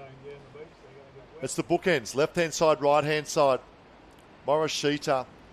But the work over on that left-hand side. Jimenez from Spain looking very, very comfortable. Yeah, he looked like he did that easy. He wasn't in full gear or anything. Back to the women's. So we've got Maddie Kidd there again. Just had a little look behind. Might have been Caitlin from South Africa out there. Just having a little look where that flag is, lining herself up. Up and turning now, the girls. And once again, Golotti was there, Kidd was there. South Africa just snuck through. You said about Caitlin Brockhart potentially being eliminated. I think that could be Austria. We have to mention that Maddie Kidd is doing very well for a pool rescue athlete. We talk about athleticism. And we spoke about Wong from Great Britain. But Maddie Kidd. She's even slowing down there. She hasn't had to dive And yet. beach relay yesterday ran very, very well. Another great asset for their team. Yeah, well, it's a matter of getting into that top 16 because top 8 is great. And even going top 4, they want more because there's 2-point difference. It's sort of the bonus points, and it's the bonus points and advantage to finish top 4. 20 points, 18, 16, 14, and then it's individual. So you can get a buffer. In New Zealand, if they can go 1-2, that's 38 points compared to then going back to 30 points. That's an 8-point buffer. Very hard to do with specialist beach flaggers from right around. And overall point scores, Maddie Kidd doing so well at the moment and not being knocked out as we look through to our another heat going through now. So another good start. We've got Egypt on this side as well, Spain there, also Japan doing very well. I might have actually been Belgium missing out there. I'll just have a look at those caps. So no, it's Italy. Italy's unfortunately, she's a young lady there. Yeah, it could be Tortello. We saw earlier in that of a board race, Tortello, but love the work of Ishiguro. There, the Japanese, the respect, the gratitude and respect after each other. I love this. Beautiful. It is so good. We saw that with the youth as well. They're a and the beautiful appreciation team. of just being here on the Golden Sands of Curra. Here we go again, another run going through. We'll eliminate one at a time. Remember, we start with 58 females. It is world class. It is day 2 of the ocean. The national team's World Lifesaving Championships.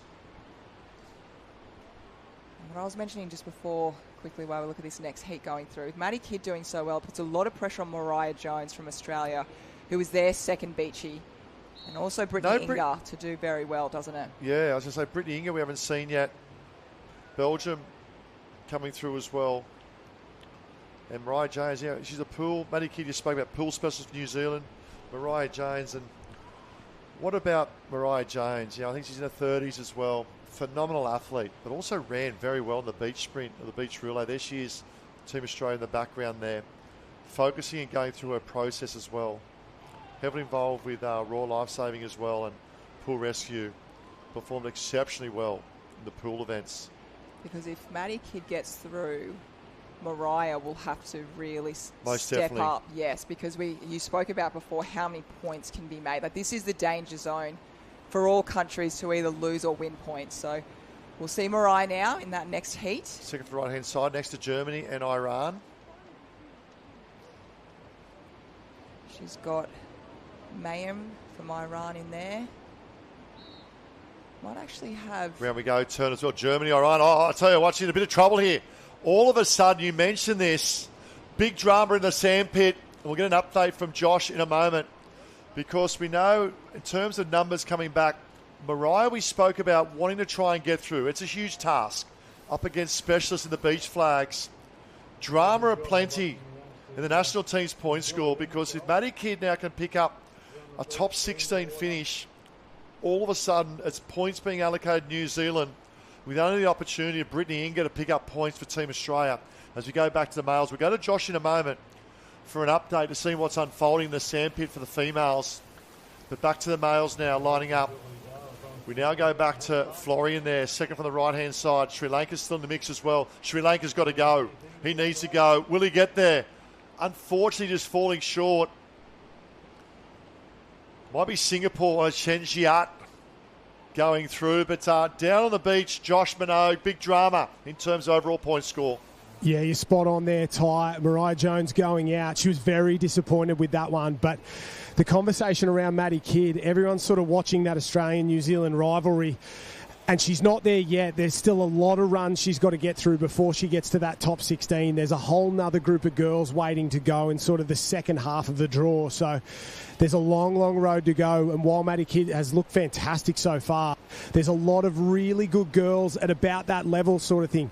That second sort of tier of competitors there, it's very, very tight. Maddie Kidd's right in the centre of it. So very difficult for her. It'll certainly play a role, but if she can get some points, 2, 3, 4 points somewhere in that top 16, it will go a long way towards New Zealand maybe winning back that World Championship for national teams. Yeah, great insight. I love how we say maybe, because it's unknown, and it'll all unfold this afternoon for our finals package from 1 p.m. It is finals day of the national teams, Ocean Day 2. And what a spectacle.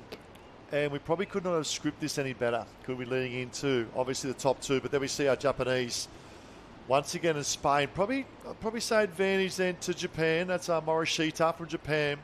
Love the work of Jimamez from Spain as well. But unfortunately, Sweden being eliminated. It was a good effort from the young Swede being eliminated. You can see the composure there. France up there as well, but Sweden just falling a little bit short to go through there at the moment. I feel like today everyone's really making sure they're grabbing their baton and holding on really tight. We saw in the youth there might have been a few little slips, and we even had one of our Australian couldn't find. There was a lost flag in the sand, so it's we haven't seen it. Yes. I'll be honest, I've never seen that. I had to do a rerun through the lost flag and had to reset. I wonder who found it. Here we get a chance. I think they're still looking. They're still there. Here we get a first look at second from the left-hand side, Jason Goff. Now, coming in this event, I would rank him in the top 3 as one of the favourites to this event. He's an outstanding flagger. He probably wasn't as happy. He just sort of drifted that last 5 minutes of the beach sprint, finishing 4th or 5th yesterday. This gives us a good indication in this the context of this one coming up of how Goff is looking in lining up to the great opposition he has here as well. We have South Africa Borman. We know how strong. But also in there as well, I believe we do have on the right-hand side, Shogo Hori, representing Japan. So that they would know how they go about their business. They've competed against each other as well. Very, very interesting. Hori right-hand side, Borman from South Africa. Singapore, 3 from the right. Then we go on to Goff in there, Cunners in there as well. So very intrigued. Goff, great little turn. Japan, good turn as well. Very comfortable.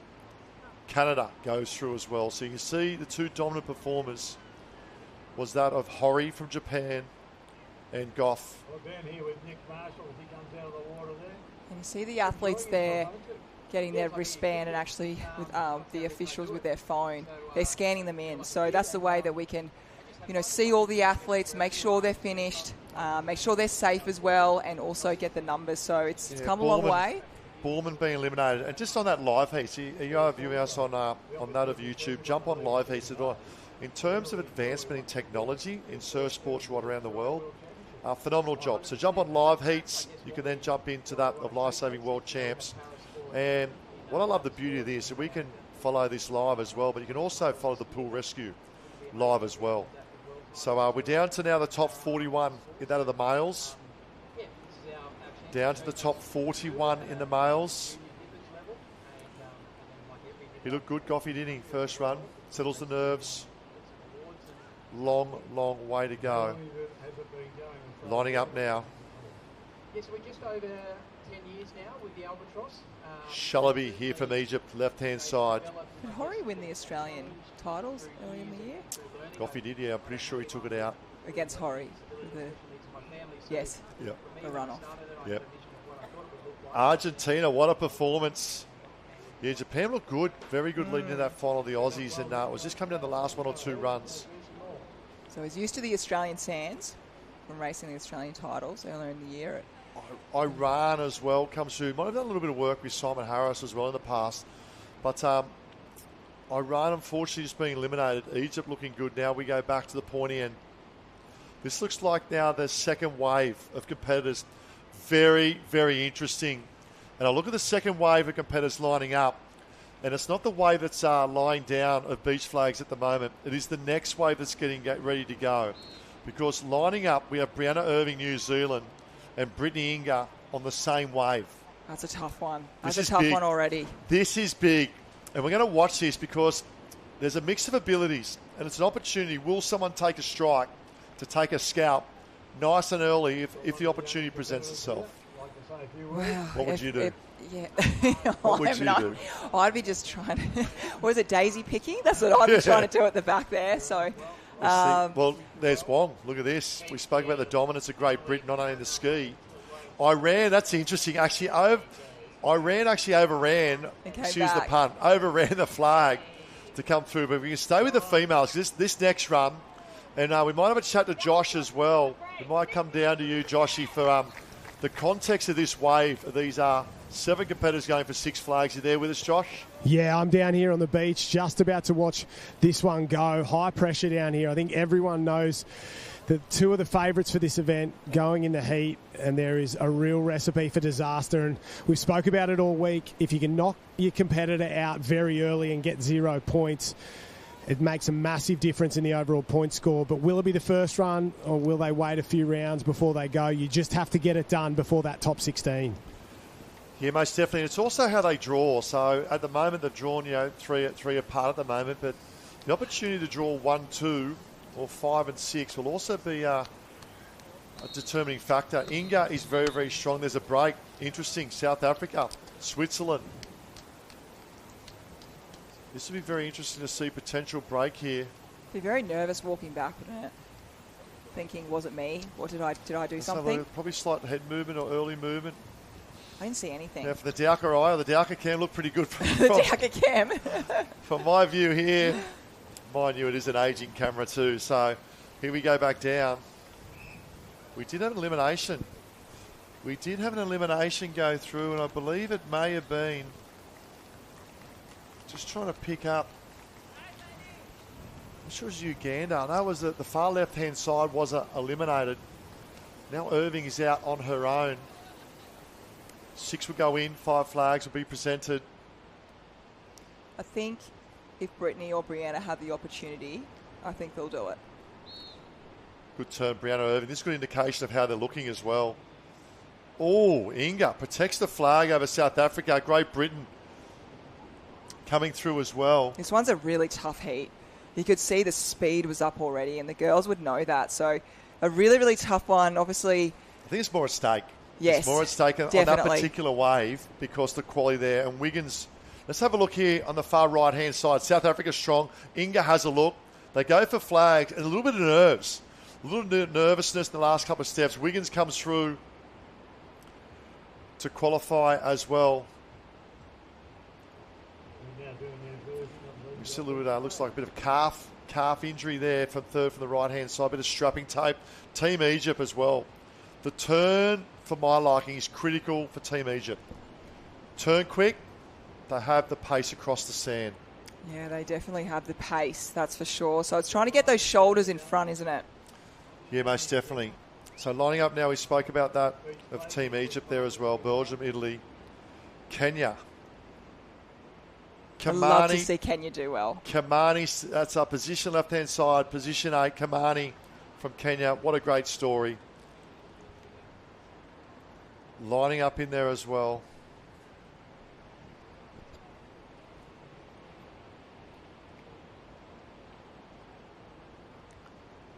See the girls getting comfortable.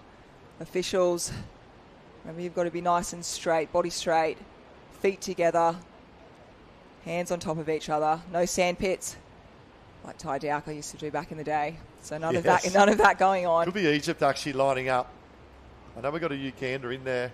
Well, we've got Egypt there, yeah, Uganda and Egypt. Hong Kong in the mix there as well. Say hey. Big turn, big move, another break.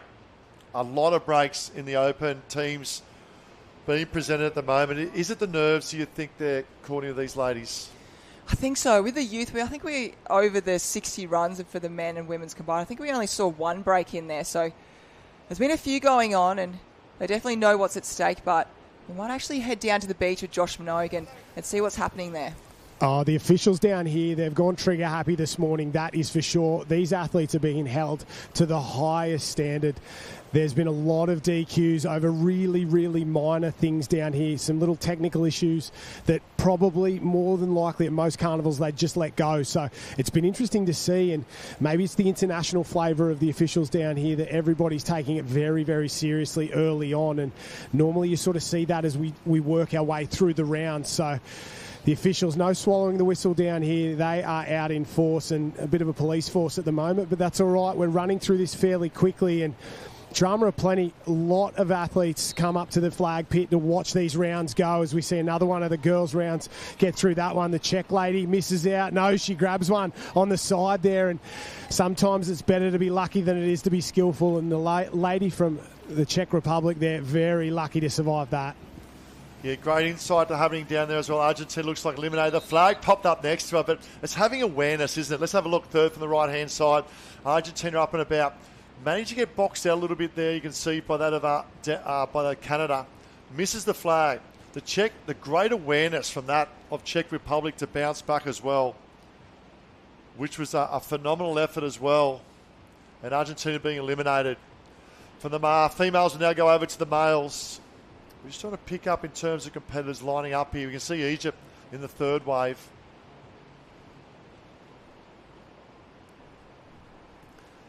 Oh, the beach flags. Let's have a look at the males now. We're now down to the top 38 in that of the males. Austria has just been eliminated. Singapore, Shenjiat.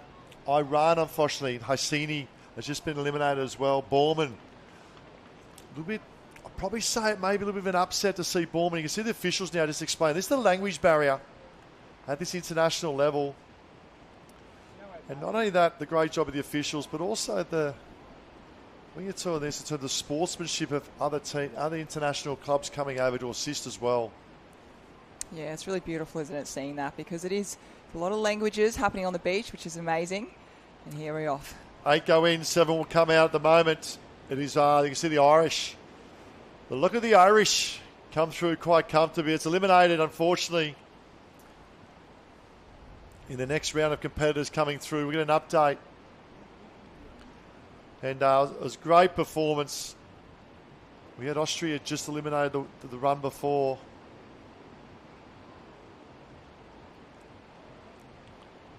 And a little bit of a slow turn across the sand. That's all it takes, doesn't it? Slow turn.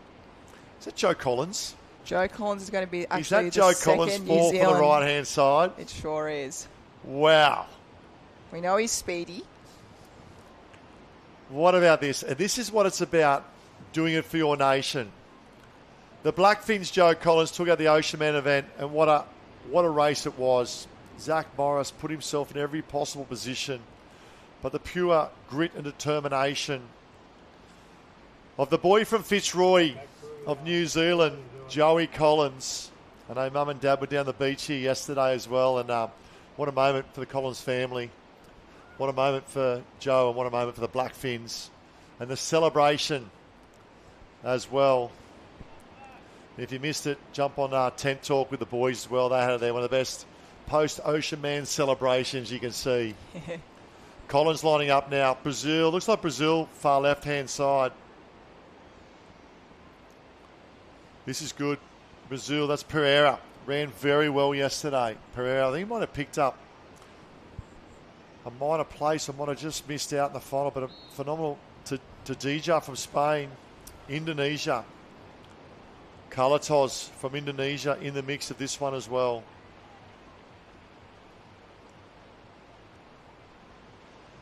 Seven go in, 6 to go through. And it was Shuzhan from China eliminated in the last round. Well, Team Egypt's been added. We've had an addition to this wave. This is a big wave, isn't it? This is very full. I think Joey Collins saw there might be plenty of waves out in the ocean at the moment. But what about this one in the sand? It is the sand pit. It's the national teams, open male beach flag, elimination rounds. 20 is the magic number. You want to make that 20. No waves on offer out here. No, not at all. He looks nervous, Joey. He's looking around a little bit. He looks nervous. Yep.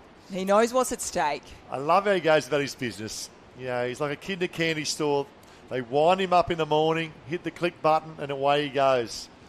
He's got one switch, and it's about to go on. Joe Collins fourth from the right-hand side. Looks like Belgium in the mix there. Or is it Spain? Looks like Spain, I'll probably say. Next to that, yeah, that's Carlos from Spain. Oh, a little slow turn there for Germany. Great start from Germany as well. Lafleur from Germany has done enough. Great Britain will go through as well. That's Lawman. We saw him in yesterday as well in the sprints. Lawman had a good heat run. Potentially that's Kalatos from Indonesia being eliminated. Let's have a look. Third from the left-hand side. A little turn, little slow and stumble. And you can't afford that on the big stage. Boxed out. Brazil going through. Egypt going through. Joey's confidence, Collins, gets through. He'd be happy with that one there. He looked good. He was quick. He was very quick. He's light across the sand. He's yes. light, and you're right. He's got that explosive power. Fast twitched. Got our next heat. They're getting through it. Yeah, I don't know if it's possible, but I'd love to grab an interview with Joe Collins to see his mindset if possible. Might be hard in between the waves and races, but if there's an opportunity presents itself there, Josh, to have an interview with Joey Collins, just to his mindset going in to an event here of beach flags. It's no Fitzroy Club Championships. He's lining up here on the big stage of a world class, but you get an opportunity. It'll be great as you go in now. 7 go into this one. I think I'll be able to jump in there, guys, and grab a chat with him. I don't know about having a look at him, but the technique is terrible, but the confidence sky high in the flag pit for Joey Collins. I saw his girlfriend Ruby Meehan hanging out. I wondered what she was doing here, and then she's coaching him at the moment, so I don't think either of them are 100% sure of what they're doing, but he seems happy, and he's doing it for the Blackfins down here, and that's what's got to happen. I'll tell you what, those ladies in the other pit have been absolutely flying over there as well. Very stressful on both sides of this beach pit.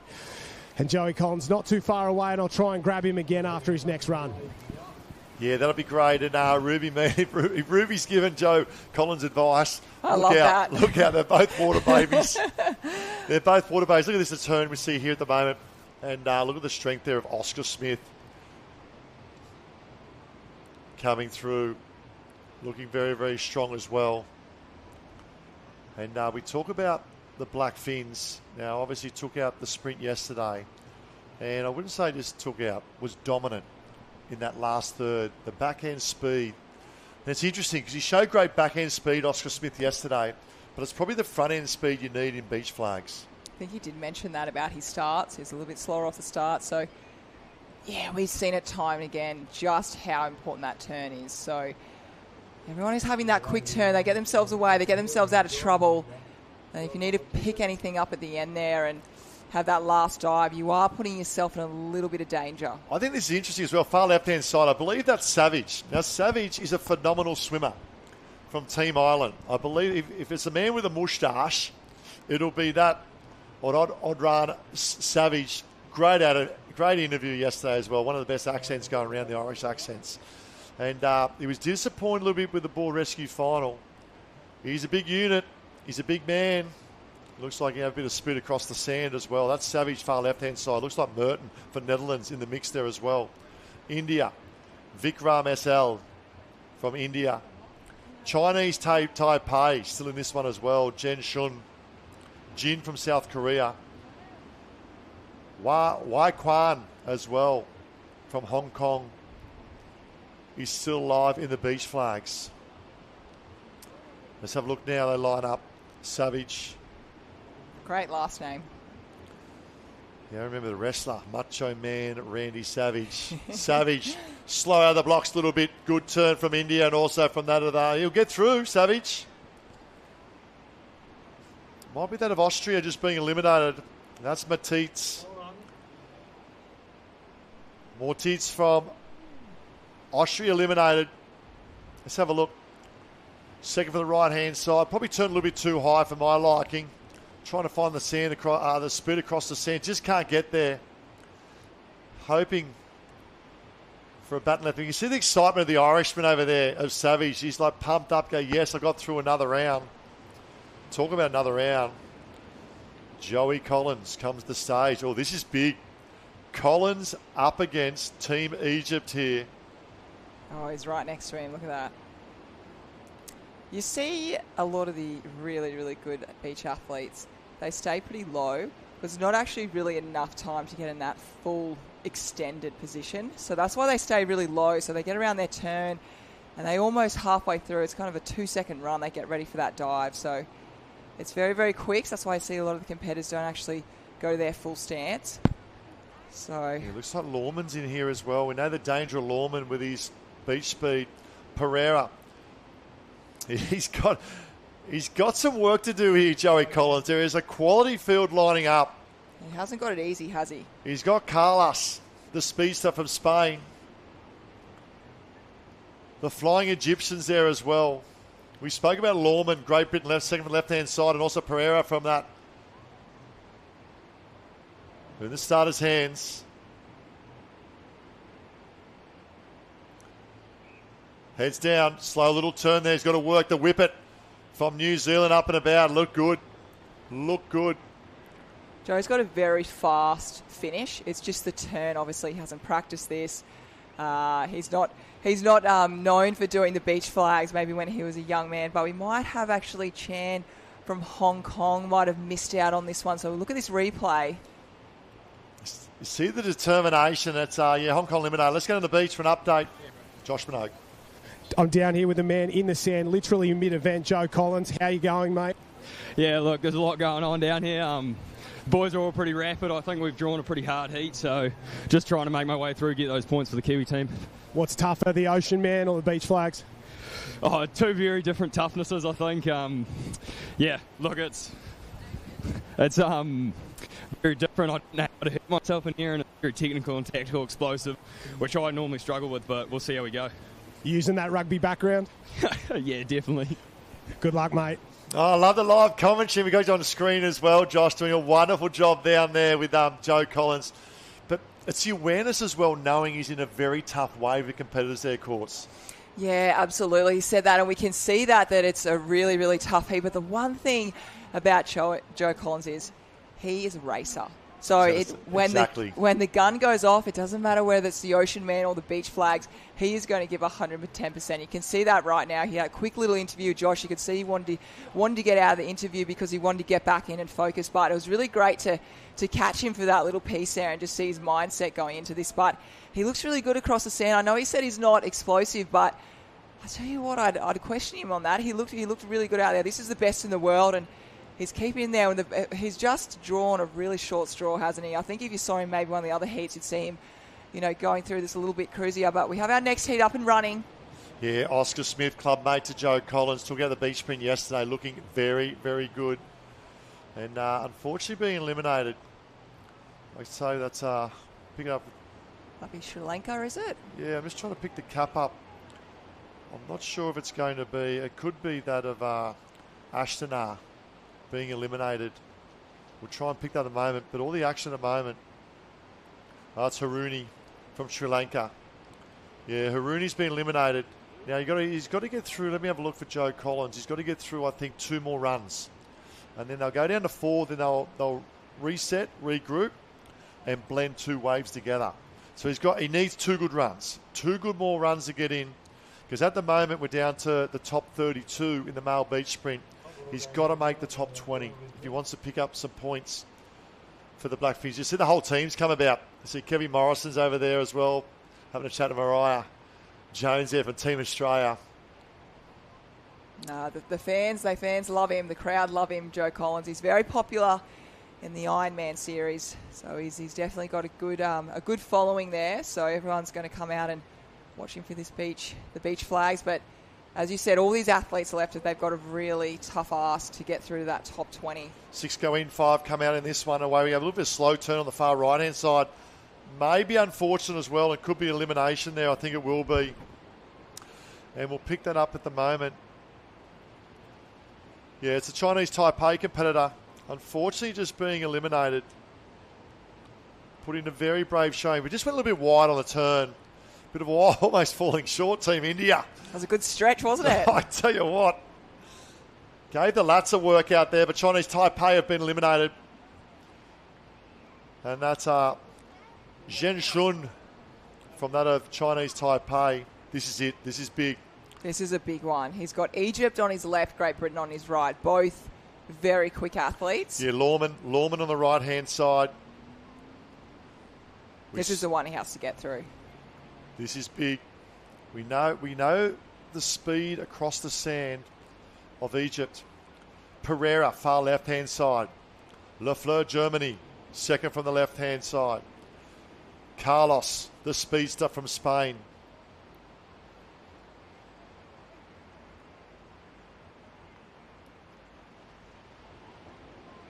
Second right side, slow turn for Collins. Does hit Lawman, taken. Oh, I tell you what, shoulder in front. Lawman has massive shoulders, but was Joey Collins. Got the shoulder in front from the Blackfins. It was the last 5 metres, and it just shows what it means to Joe Collins. Yeah, Joe's definitely not worried about size there, is he? He's like, it doesn't matter, I'm a lightweight out here. And he did that really well. As I said, he's not a beach flags competitor usually. We see him as the ocean man, but his speed across the sand there at the end, and wow, he's one of the quickest actually on the sand. It's, look. Sand crab Collins. Yes. The sand crab.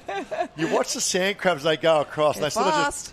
just drift and fly across the sand, don't they? And when they're full steam ahead. You almost don't see them. Sand crab Collins, or hear look them. out. Interesting thing is his father, Mike, is a lovely man. He was a national representative for New Zealand in rugby. And his dad was a front rower. Wow. Yeah, you're looking at 120 kilos he was.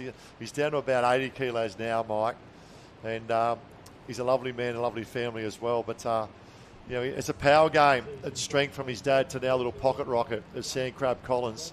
Here we go. Really important. Look at Oscar Jones, left-hand side. Oscar Smith, I should say, left-hand side. Great start. He looks good. Looks very, very good. I think Astana from Iran will be eliminated. Just couldn't get the turn and just felt a bit high on the sand. But well done to that we spoke about of Arash Astanan from Iran. 30th. Sweden sneaked through as well. Well, Switzerland almost lost his flag. But now we go down. This is it. They'll run down. Last run before we join waves together. You can't get desperate. You've got to really go through the process. You can't freak out now and kind of move towards the present. Towards the kind of the future. That next moment, you've got to go, okay, I really need to get this done. Savage. Can he get through? The boy from Ireland. He's going to have to channel with his the whole inner savage to get through. The weight of his nation on his shoulders. They were talking yesterday to be at the pub, having a few drinks, watching this one because it's, in terms of time, if we go back, it's probably 1 a.m. in the morning. And a big shout out to Team Ireland. Around we go. Indonesia in the mix as well. Savage got to go. Comfortable. Gets there. I would probably say it could be potentially Vikram SL from India eliminated. All the action in the centre. Savage has a bow peak, looks, and then all of a sudden Indonesia cuts across that of India. Wayan Supra, one Andrunan there. Now they'll go through now to the top. They'll go through to the top 28 as we now go back to the females. And Maddie Kidd, third from the right-hand side. And also Brianna in here as well. They've drawn both, looks like New Zealand have both drawn the same wave. Maddie Kidd will be feeling a lot more comfortable then as I'm sure that Joe would if he had Oscar there. So it's nice to have a teammate. So Brianna will try and look after Maddie out there because she really wants her to get through. Yeah, and let's talk about the context of having a teammate in here, the opportunity to protect each other. So obviously it depends on where they're drawn as well, courts, but can play to the advantage here of Team New Zealand. So what Brianna wants to do right here, she'll take out someone on the outside there. She didn't need to. Take out Maddie. Maddie Kidd has gone to poor Egypt. And we know, and that's it. We spoke about Egypt with the turn not being there. We know the speed of Egypt across the sand, but I love the work of Maddie Kidd. Just drifts across in front, a little bit of a bump, all legit and all fairness in that of beach flags. But unfortunately, Team Egypt, because if Egypt matched the speed with Kidd, we would say Egypt over Kidd over that 10-metre run. And you saw Brianna there. On her left, she had two athletes on the side of her, so she actually went to that side, so it opens up more flags on Maddie's side. So that's the way that having your teammate out there, having a partner in crime out there can help you out and make more flags on your side. Yeah, most definitely. Another wave joining now.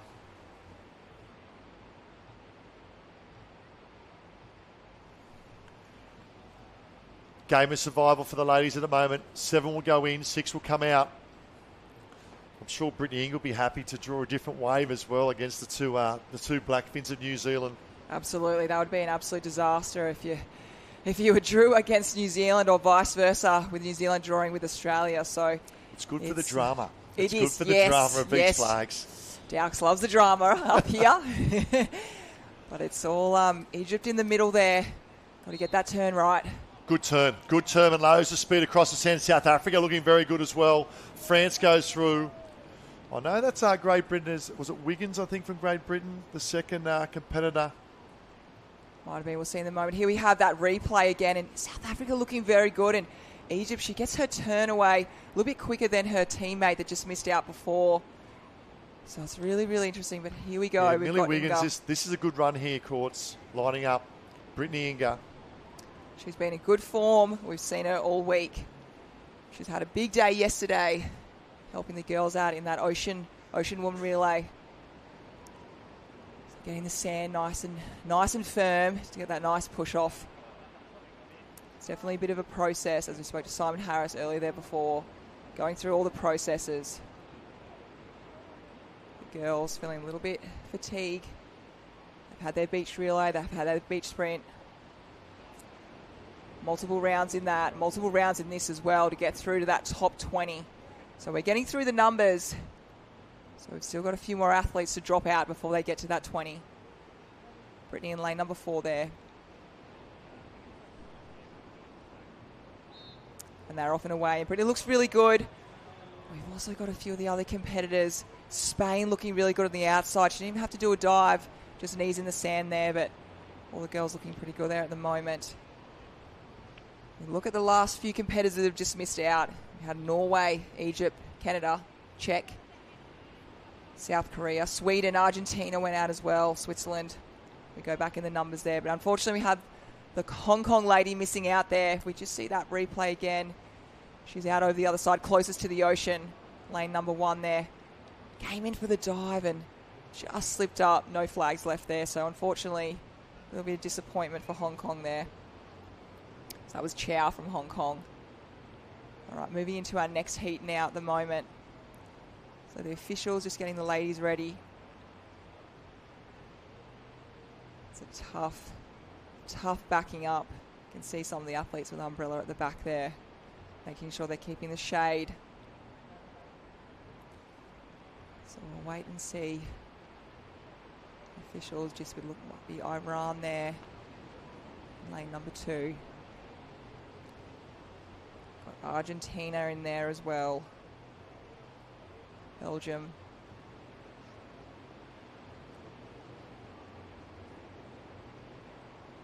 Heads are up. It's a long wait for these girls. Haven't seen any breaks for a little while now. The girls are up. Charging away. They see Argentina there as well. We've got Canada. Very, very strong. Belgium in the middle there. And also France, closest to screen at the moment. So well done, girls, getting through another round. They'll be feeling another replay here.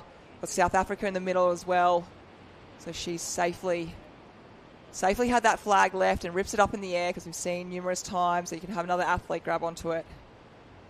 So here we go. I'll have an update on who officially missed out on that one, but moving here to the girls now. So perfect setup for the New Zealand girls. Brianna and Maddie Kidd there. So Maddie feeling probably very, very comfortable where she is now. Also got Great Britain in this one. They've been very strong, as we've seen. I even have USA. I'll see in a moment when the caps pop up. We're really getting down to the final numbers here and the beach flags. Great atmosphere, the beach flags. They work really, really hard. It's a great spectacle as well. Watching it live on the beach, it's phenomenal. There's usually a bit of music playing in the background as well, so it's all happening out there, Ty. Yeah, I just ducked out quickly, and the vibe is really good. Good atmosphere building, big crowd as well, but you can feel the tension there as well. And this is a big run, so you've got 6 going in, 2 more runs here for Maddie Kidd to get through, and then that'll potentially put her in potentially close to a top 20 spot. Great spot she's in at the moment too. Yeah, most definitely. Talk about the tactics here. You'll look between the 2 black fins on the right-hand side here. What are you expecting to see? Oh, I think Maddie, knowing that Brianna's right there, obviously Brianna's going to go for her flag. She's not going to chop across. So to give that extra amount of, I guess, slack, should I say, with the flags over to her left-hand side. So, yeah, I think they've drawn really well over these last couple of rounds. They probably prefer Brianna being one in. I think with the speed that she'll have opportunity then she could move across and provide 2 flags there for Maddie as well. But I tell you what, Maddie's been flagging sensationally well. Look at this. She drifts. This is the mover. I love the mover, Maddie. From the turn, she drifts inward. And the reason why she drifts inward, because she makes the young girl from Belgium decide she's got to go across to the flag towards the other girls. So this is a big move. Now, you've got to remember the quality that we have in that field as well, because I believe Wong there from Great Britain is also. This is a very quality wave lining up. Watch the move second from the right-hand side. Drifts across. And that puts the pressure on Belgium then to go across to the Stars and Stripes as well. Oh, the poor girl from Belgium. The flag stood up next to her.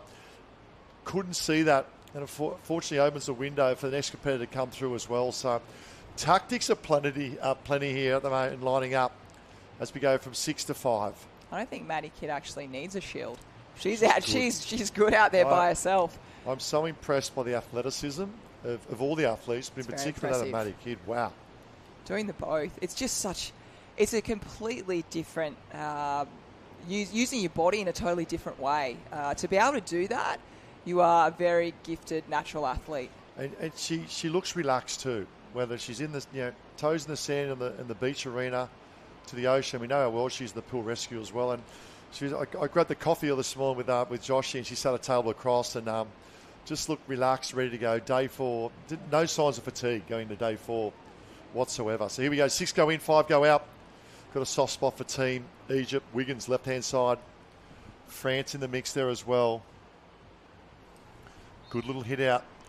Good turn, Egypt. We know the speed of sand. France, great move. That's like Elise there as well from France. Egypt goes through. Wiggins. We might not have the Netherlands potentially have missed out there. Yeah, just falling short. Very unfortunate. Looks like Dalhuizen from the Netherlands does look like her being eliminated. But a gallant effort. Let's have a look. She finished 28th overall. 28th in the world. In a quality, I would take that in beach flags. Yes, absolutely. I would take that with a 1 or 2 in front of it. Or even a couple of O's behind it. They start off at 56. Yeah, gallant effort. All right, Brittany Inga, 3rd from the left-hand side. I expect one of the favourites. Obviously spends a lot of time here. Does her work with 8 times, or I think he's 3 or 4 times world champion, Simon Harris. This is her home club as well, the Kurrawa Club. She knows every grain of sand, does a beach sprint with Ryan Hoffman. Phenomenal competitor. Still very young. Just come up in the open ranks as well. I had the privilege of teaching her at school many, many years ago as well. And she's a great young lady coming through. And I know Pat, her dad, invests so much time, not only to track and field, but also loves the surf sports arena. Brittany Inga, 3rd from the left-hand side. Elise Duncan in there from France as well. She is very, very strong. We've seen her right up the front. Also in the water events as well. So a lot of these girls multitasking. Yeah, Spain in the mix there as well. Oh, this is interesting. Our first Italy break there for a as while. well. Very, very interesting. Borgmester from Denmark. The officials discussing now because you can't go early, but the hand positioning. You talk about the hand positioning. I can see the official here giving hand positioning. I think a few of the European clubs have been struggling with being hands right over the top of each other. Not just over the top of fingertips or nails. They may Hand over reset hand. this one. Maybe is it Argentina in the middle? Potentially. We'll just have a look at that club cap. We'll have a look in a moment. Might be Yeah. Argentina. Looks like their swimwear that they wear. Yeah, it does look like Argentina there as A well. little bit of a wriggle.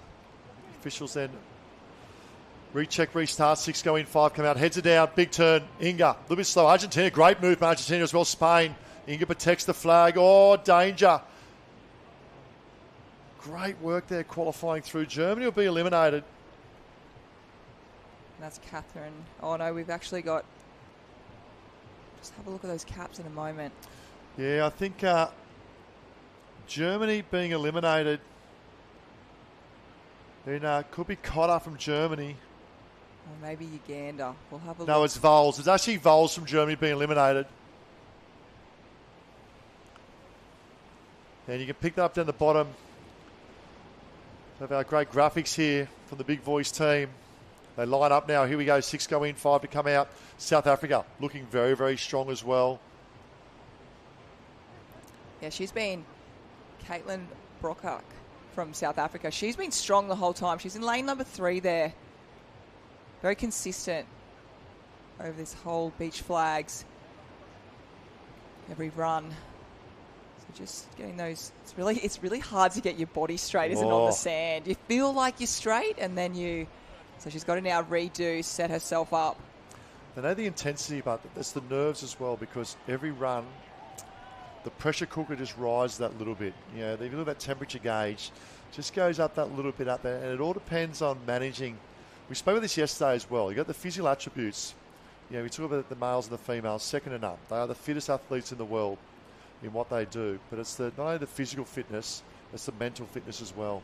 You know, obviously run after run, so psychologically going through a lot at the moment, the girls, to switch on and switch off in between. Yeah, body and mind has to be compatible, has to both be very strong. You can't have one or the other lacking. So here we go. Is that Egypt team right? No, it's not. It's turning now. It's Iran. Iran there as well. That's Team Japan. Now, we spoke about them earlier as well. Watch this. I love the respect, the bow to say thank you very much for that run as well. But Team Japan, I just love the respect that they show in the way that they race. And we still got Poland in there as well. That was Caitlin Brockart from Is she- South Africa.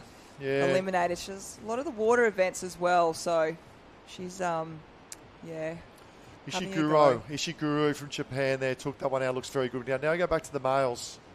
And things are really starting to heat up at the moment. Down to the top 25 now of the males. Unfortunately, Florian from France has been eliminated.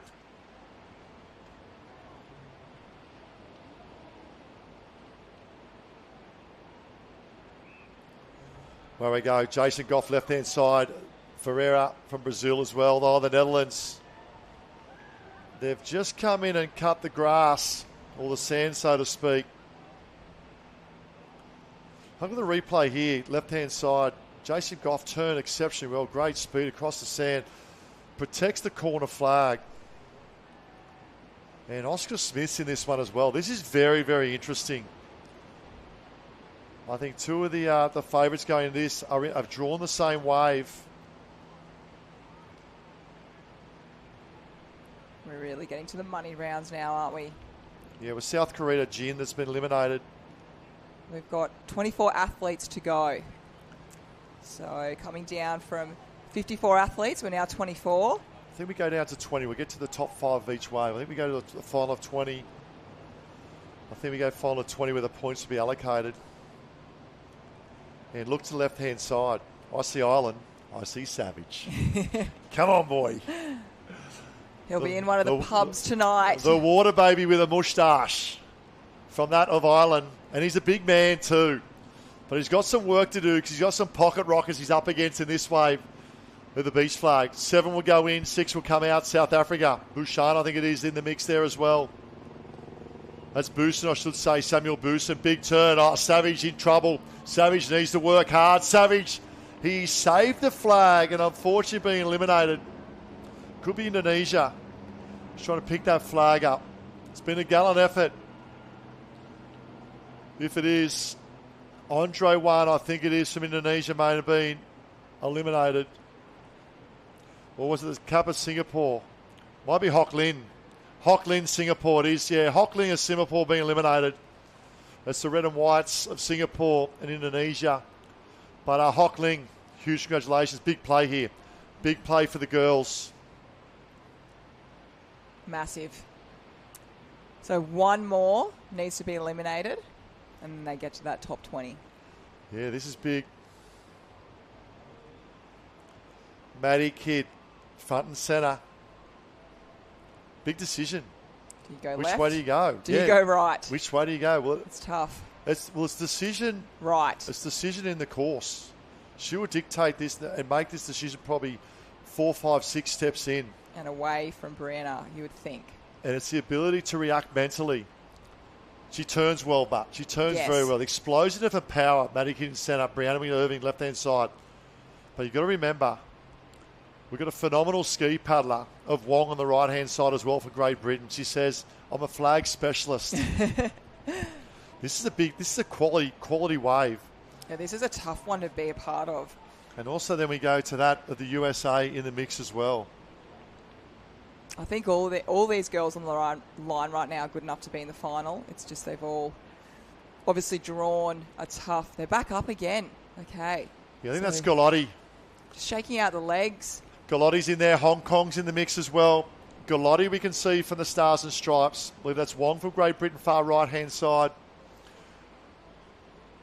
Hong Kong, what a moment for Wing Ka from Hong Kong. And you talk about physically tough and mentally tough. This is really mentally tough right now to reset.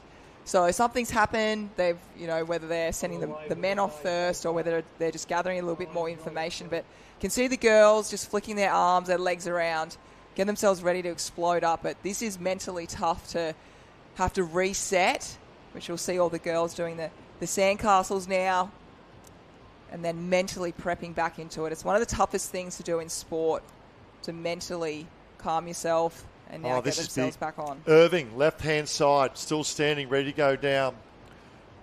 Wing Ka from Hong Kong, already in position, comfortable in the sand. She's in the blackfin squeeze box at the moment, isn't she? You look at the right-hand side, look at Maddie pumped up, ready to go. Left-hand side, Irving. Then we go across to, I think that's Galati from that of the USA. And then Wong there as well on the far right-hand side. Look for this one to be very, very, very, very fast right from that gun going off. Good Need to turn. be on point. Cannot afford to have a lapse in concentration at this level. Not in this heat as well at the moment. They really... That's an interesting point. Yeah, from here onwards, everything needs to be perfection. There's no... In a heat like this, all the girls are going to be on, firing and ready to go. 25 left in the competition. You can feel the tension. I made them wait for a little while, which your body tightens up, so they've got to try and relax. And now, as you can see, all their body's nice and tight, ready for that perfect turn. Wing Ka's got to go from, there's a break. Drama aplenty. I'm not sure if we were this there, Josh, but the tension down there on the beach, obviously there's a big play in this one with the two Blackfins up and about. Yeah, there's plenty of tension down here. Get through this one and you're almost scoring points. And for the Kiwis and how tight this overall point score is, this could prove the difference.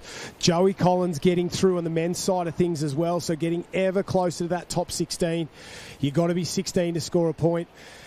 And there is drama. The officials go together. They start to wander out. Who has done the false start? Was it potential? I do not know. Galati doesn't look happy from Stars and Stripes. USA. Another hands up. Now I can just see body language. Maddie Kidd, all 5 will stay alive. Wing Ka to me. Needs to get the turn. Needs to get the turn because the powerhouse of the Blackfins. You can see a couple of competitors getting a little bit anxious, a little bit of frustration coming into the beach arena. Drama aplenty. It is the World Championships, so much at stake, so much on offer. Oh, how good is this? You're spot on, Ty. It's so hot down here on the beach, 27, 28 degrees right now. They've been out here for well over an hour. They're probably 12, 13, 14 runs in. So there's a lot of athletes who are basically at the end of their wick. They're very stressed and they've been racing very, very hard for the last 45 minutes to an hour, and stresses and emotions are running high. Yeah, great insight live with Sam between the toes. Josh Minogue. Here we go. 5 go in, 4 come out. Good turn from Kidd. Again. Drama playing. Galotti's not happy from the Stars and Stripes, the USA. The officials come over. This is brutal, this heat. I don't think we've seen anything like this. The girls, they're not only, mentally frustrated at the moment, but they're losing energy. This is the 3rd time they've had to do a start again, but Galotti isn't happy, is she, from USA there? Everyone else looks fairly relaxed. Maddie Kidd there. Called for the water. She's called for the water. They've gone for a restart. The USA being called out. This is interesting. Galotti not happy. It's the course he's saying. And you get this in the arena as well with the crowd. She's happy that she's going back to her place, her position. Might not be able to hear, potentially. And that's where you've got the PA announcement. You've got the crowd as well. International officials as well. It's obviously, it could be accents involved. See Kidd here with Irving as well. It's the ability now to reset, not only physically, but also mentally. Kiwi girls look relaxed. I feel Evie Wong there as well. She looks pretty relaxed as well. She's quite composed. Let's have a look second for the right-hand side. Is there... Second for the right-hand side. Yeah, it's hard to pick up, isn't it? On the Dow cam, it looks all good to have all 5 go back down again. But you see the frustration once they get called back. Here we go. I think it's rerun number 4. But we've got an update, Josh. What's happening? I think the officials down here, they're really trying to pick up the technique of the start, and rather than jumping early before the whistle, it's more about having your feet together, having your hands together, sort of a lot of the things that if you're only a casual for beach flags, you don't really worry about. So a few of these athletes, maybe they haven't been judged as hard as they are being here, and if those feet drift apart, they're calling them back, and to be honest, they've got to let the girls run here. They're set and ready to go. 3rd time's the charm. Yeah, play on, I say. Let's go. Here we go. 5 go in through, 4 will come out. 4 flags on offer.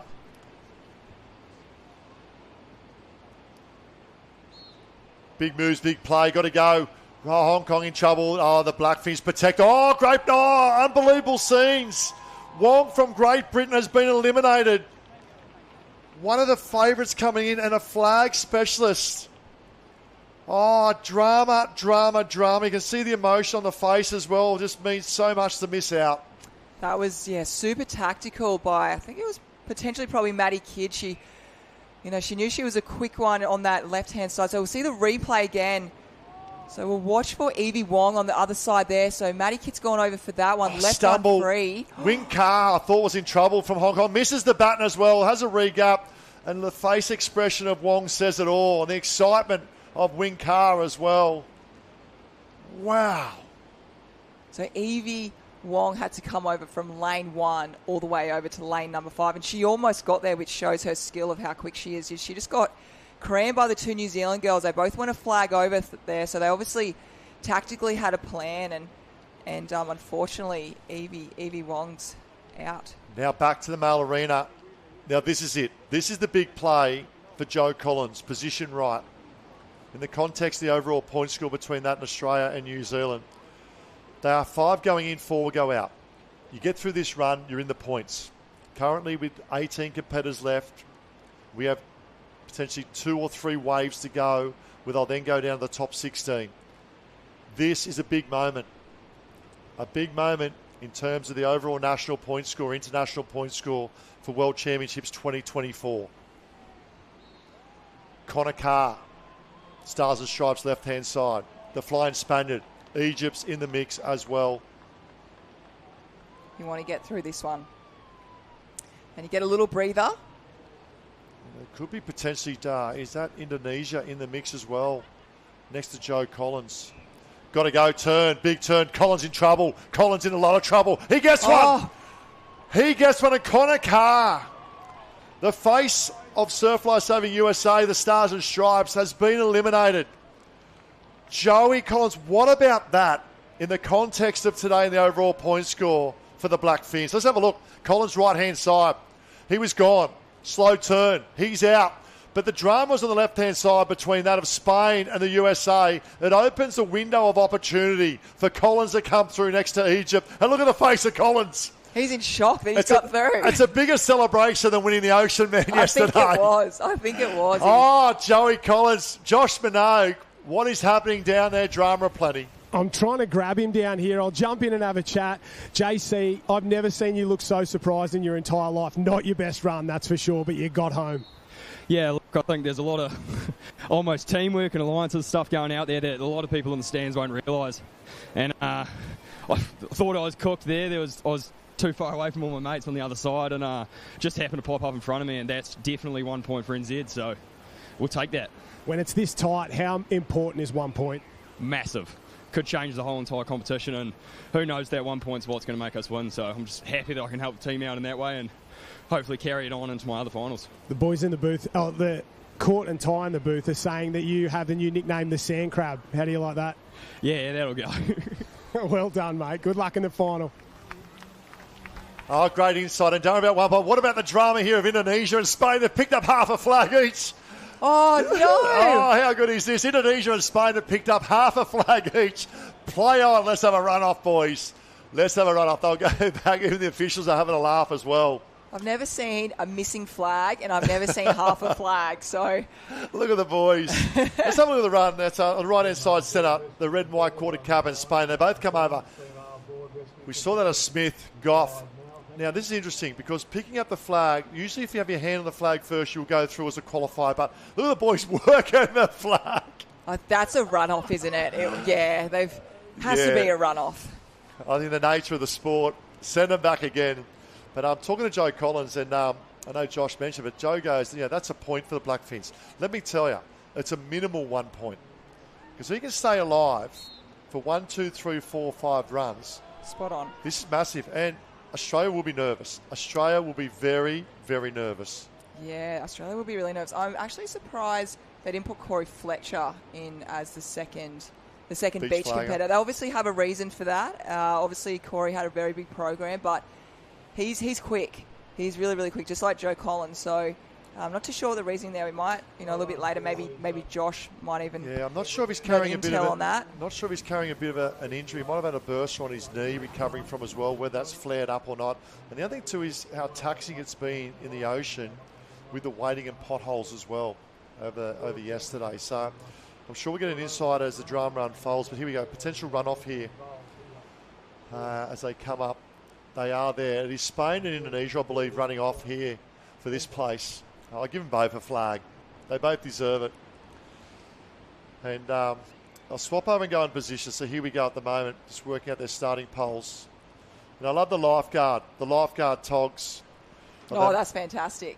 Of our man from Indonesia, Wayhan Supra Arnawan. I spent a lot of time in Indonesia. They're a beautiful culture in a beautiful country. And if you get a chance after, whether he's eliminated this one or next, Josh, I'd love to know where he lifeguards in Indonesia. Obviously, many islands make up Indonesia. He may be based on that of Bali. I know I saw a clubby board there, a Rabbitoh clubby board many years ago from the South Sydney Rabbitohs. As I went and borrowed it to have a paddle one day, there was 5 lifeguards asleep at 5 in the morning to step over to get them out. But they're a beautiful culture, beautiful country. And here we go, Spain versus Indonesia.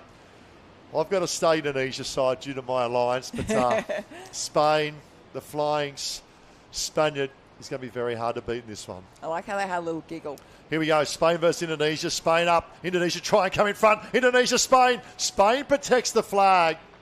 But the smile of the doll of Indonesia, well done. Hold your head very high in a great performance. Well done, gentlemen. A great display of beach flags and sportsmanship. I love the sportsmanship. You see the replay. They're neck and neck. I can see why they both had that flag, or half a flag, should I say, on the one before, because speed-wise, turn-wise, exactly the same. I think Spain just had that little bit more closer to the flag on that left-hand side. So Brilliant Let me race tell you, off. 17th in the world. If you get a chance to have a chat, Josh, that'll be unreal to find out. But the 17th, Wayan Supra under one. What about that? 17th best in the world. Take a bow. Absolutely, take a bow, and it's been a tough trot to get there as well. Starting off with that 54 athletes, now down to 16. Yeah, we'll just see this run of this 5, then we'll grab Josh with the flying Indonesian in a moment. This is big. Ooh, all of a sudden wasn't happy, the Frenchman. I think it might be the noise from the crowd, PA. Yeah, that's Tissia Mayal. Turns very well. Oh, he's got to go. Boyson as well. Looks good, sharp. Being eliminated, I'd probably say that's Switzerland being eliminated there at the moment. Could be Rudolph, Jonas Rudolph from Switzerland. Let's get on the beach. Josh Minot with the flying Indonesian. Not sure if you're there, Josh. Yeah, Ty, thanks for that, mate. My Indonesian friend has just disappeared on me, but he said he's a lifeguard at Uluwatu out there. So I've seen those boys. They sit high up on the cliff, and they don't do a lot of swimming down there, but they're very, very fast, that's for sure. And he did a fantastic job in that runoff. I think we're down to our top 16 of both men and women. So that all these competitors will score points for their nations. It's just a question of how many points they will get. We heard you speak about it before. Minimum points for Joey Collins. If he can get through a few rounds, that'll have a huge impact on the overall point score. And then there's the overall title as well. The Egyptian ladies looking very, very good over the last couple of days. The Spanish men, but for my liking, the Japanese men are the red-hot favourites. They have been ultra quick through the turn, and that's allowed them just to have a little bit more time in each of those runs. So watch for the quick turns from the Japanese, and once you get in front, it's very, very hard to miss out. Yeah, great insight. And what about that? You talk about some of the best jobs in the world. Imagine being a lifeguard at Uluwatu. Great, you get a great tan. Wow, and you spoke about Japan as well, Morishita. The Japanese looking very, very good. And I like the work of Shogo Hori. You talk about beach flags, in world class, but also in Japan. Shogo Hori, he's definitely up there with other best. And him and Jason Goff from Australia have had some battles, but let me tell you, Oscar Smith from the Blackfins is looking very, very good. Along with, I saw the Brazilian there, Pereira, little pocket rider, Lafleur from Germany as well. Quality field coming up. We are now down to the top 16 of the males. Looks like we're now going to the top 16 of the females lining up. Might just get an update as well, Josh, if you're still with us, mate. I think is this now the top 16 of the females going down to that of the 8 for the finals package. Spot on, Ty. That's exactly right. Top 16 will all run together. Basically, it's like the A and B final will run together here. So we'll go to a top 8, which will be in the finals package later on. And every single run, you'll get 1 extra point. 20 points for winning an event, 18 for second, 16 for third, then it drops down all the way here. So a big, big field. I've never seen this many ladies on the start line of a beach flags competition. The Americans and the Kiwis, they've been working together, and the Egyptians and the Australians right in the centre. So if for mine, you'd expect maybe the Kiwis, the Americans to push across, maybe try and jam the Australians and the Egyptians and get an early loss, but that's going to be really tight, right in the centre. Maybe 5 of the favourites bang on in the middle of this girls' first run. Yeah, interesting, isn't it? So it all depends on the lineup you see coming as well. When you see Galati and that off Kid as well. And this is big in the context. I know we're talking about that in terms of national point score, because Brittany Inga, a powerhouse in beach flags, there you have her in the green and gold of Australia, up against Galati of the Stars and Stripes, also with Egypt. And then you got, like you said, all the action seems to be in the middle. And the Argentinian, she's been turning exceptionally well. And she's got a shoulder in front as well. So 16 points. Obviously, first one eliminated, he will pick up 1 point for their nation. Then we make our way up to that of 14 points, and then it doubles. 16, 18, 20, 16. Who'd you like through the earlier runs going through here, Courts? I really thought Brianna is doing very, very well. Obviously in very good form with winning that beach sprint yesterday. And Maddie Kidd's looking really good as well. Oh, I love Egypt. They are just fantastic. This is good. This is what it's all about right here and right now. This is the support, just having that flag. But if we have a look at the positions there, we see that Brittany Inga She's in the middle of the two New Zealand girls. So I just love mentally how she's going to go about this. She's going to have to be really tough. She's going to have to really make sure not let herself get intimidated by having the two New Zealanders. You know, the further it goes down, and if the three of them are still in, you know, the closer and closer she could get to being in the middle of them. This is me. This is my liking. Ishiguro Guro from Japan. So calm, so composed. She's a silent assassin, isn't she? Turns very well. The only danger, I need to see more aggression in the dive towards the flag. Yes. I think can lose composure coming to pick up a flag. And it's not a part of their culture, but she needs to be more aggressive. In the beach flags. Needs to be more in the beach flags. Yes. More aggressive in the beach flags, because it is brutal, especially as we get, there's no love lost as we get now to the top 16 in the World Championships and the national teams. You can't be nice. It's just like competing, you know as well, through your years of experience. There's no friends at the cans going around. And it's all played in good nature and in terms of fair play and sportsmanship. But at the end of the day, it is a World Championships. And maybe that's why yourself, Josh and I weren't that great at flags. Yeah, because let's be nice, maybe it was softies out there. I just didn't have the skill, personally. No, I didn't have a lot of things. So I was trying to look But for after those us. joining us on YouTube right around the world, a big welcome. Give us a shout out, make a comment. It is great to have you. It's Ty Dowker here with Courtney Hancock. And down on the beach with Sam between the toes, Josh Minogue doing a wonderful job. And just quietly, we love this, showcasing our great sport of lifesaving right around the world, and the beautiful colours, not only the Gold Coast, but beautiful colours of every nation in their cups. This is the final. The top 16 shootout, you see front and centre, the Australian Cup. It's a home beach, big moment for Brittany Inga. And this would mean so much to Brittles if she can come out on top. And look at the quality she's lining up against.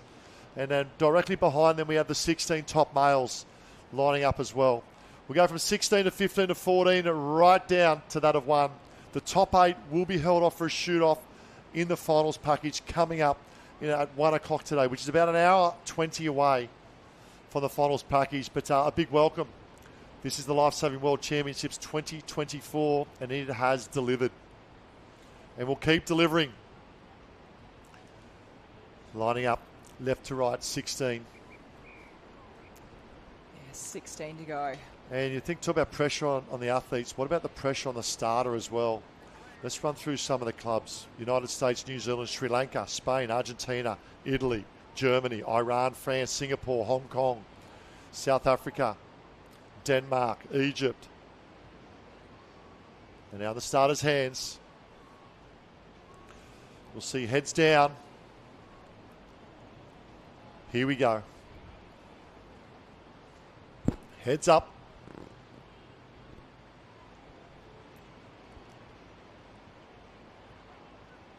Needs to be a loud, very loud whistle blow. Men watching on. Starters hands up.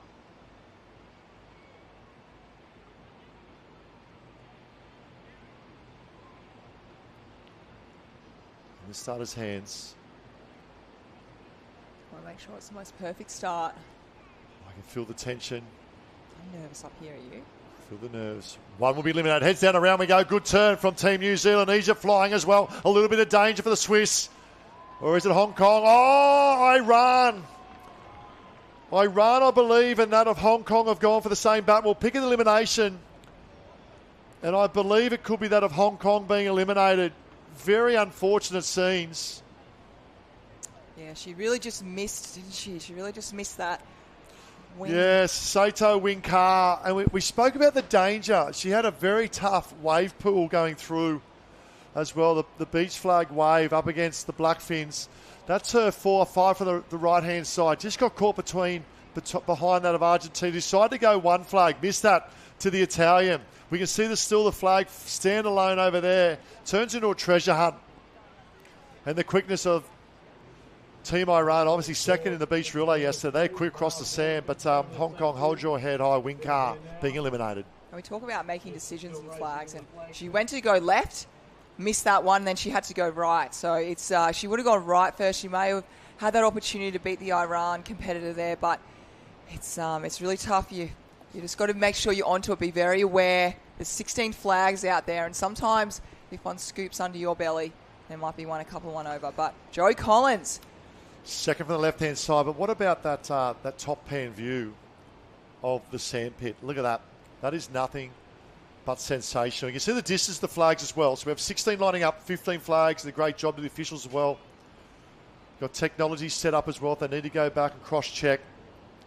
Heels start together, hands on top of each other. They need to be straight line position, body. When they're the all clear of the flags, the starter now, bottom of screen, just behind the speaker, gets in position. It'll be heads down. We might stay in this position if you don't mind, camera crew, because it's a great spectacle of what's happening and also the explosive speed of who starts well. Spain, top of camera, heads down, got a turn. New Zealand in trouble. Collins in a lot of trouble. Collins in a lot of trouble. Collins in a lot of trouble. What about this? And he picks up another flag to survive another round. How's a little giggle? Daisy picking, they call that. Flower picking. Wow. He Australia will be going, no, no, no. They will be. And the Blackfins are going, yes, yes, yes. But sometimes when there's this amount of competitors, if you're just a little bit off, off the turn, as we see the replay, he's just behind, shoulders behind. But he really didn't give up, did he? He made sure he was straight onto it. He couldn't see any. So decision-making from Joe Collins was very, very smart. It's Tissier from there of France. They've come from the bookends. They went from absolute bookends of the field, from position 2 and position 15 to collect the flag in position 8. Joe Collins, this is where you want some friends, I can tell you. In this nature of this game, the context of this as well. You need alliances. Great little field building. What a great spectacle. Egypt, second from the top as well. France up there. Might be Galati. Galati in position 1, top of screen. Germany, 3. Australia in 4 to Vinga. They will go down to 8. And then from 8, we'll then go to the finals package this afternoon. So 8 is the magic number. And if you look at this, it's a matter of going, well, we're down to 15 at the moment. So it's a matter of going, what are we looking at? 6 more runs to get through the top 8. That's a lot, isn't it? 6 runs to stay alive for the A finals package this afternoon. And to get a little bit more time. Right-hand side of screen, Team Iran. Very lucky to get through.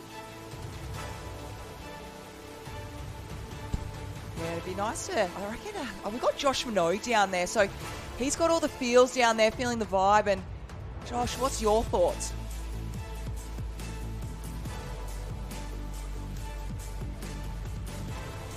Might try and get Josh in a moment there, get back, because he's right in there with all the action, so he can hear what's happening throughout the coaches and throughout the team management and the athletes as well. So we'll try and get Josh when he's ready and have a moment. But love the colour. Iran right-hand side, Argentina there as well. Iran needs, we know how well Argentina bottom of screen turns. Now, she may decide to go the bottom flag. That will create drama aplenty for Iran. Italy in the mix, Spain there as well, France, Matty Kidd, New Zealand. Big turn, bottom of screen. Iran needs to go. This is the opportunity. Flag may be left. Italy in trouble. Spain protects the flag. Italy in trouble as outlined. Unfortunately being eliminated will be that of Team Italy. Put in a gallant effort. Could be Tortello. Tortello from Italy has performed exceptionally well in the water this morning, yesterday as well. And the update coming through, she'll finish 15th overall. Let's have a look. 3rd from the right-hand side. A little slow turn from that, from Tortello. And just looking, what a little bit of the Collins luck, but just didn't get there. Okay, this is it from 15. 14 flags on offer. We might actually have Oscar Interesting, and Joe. Yes. So you've got a little bit of a shield there, which Joe Collins might be feeling a little bit more comfortable in this round.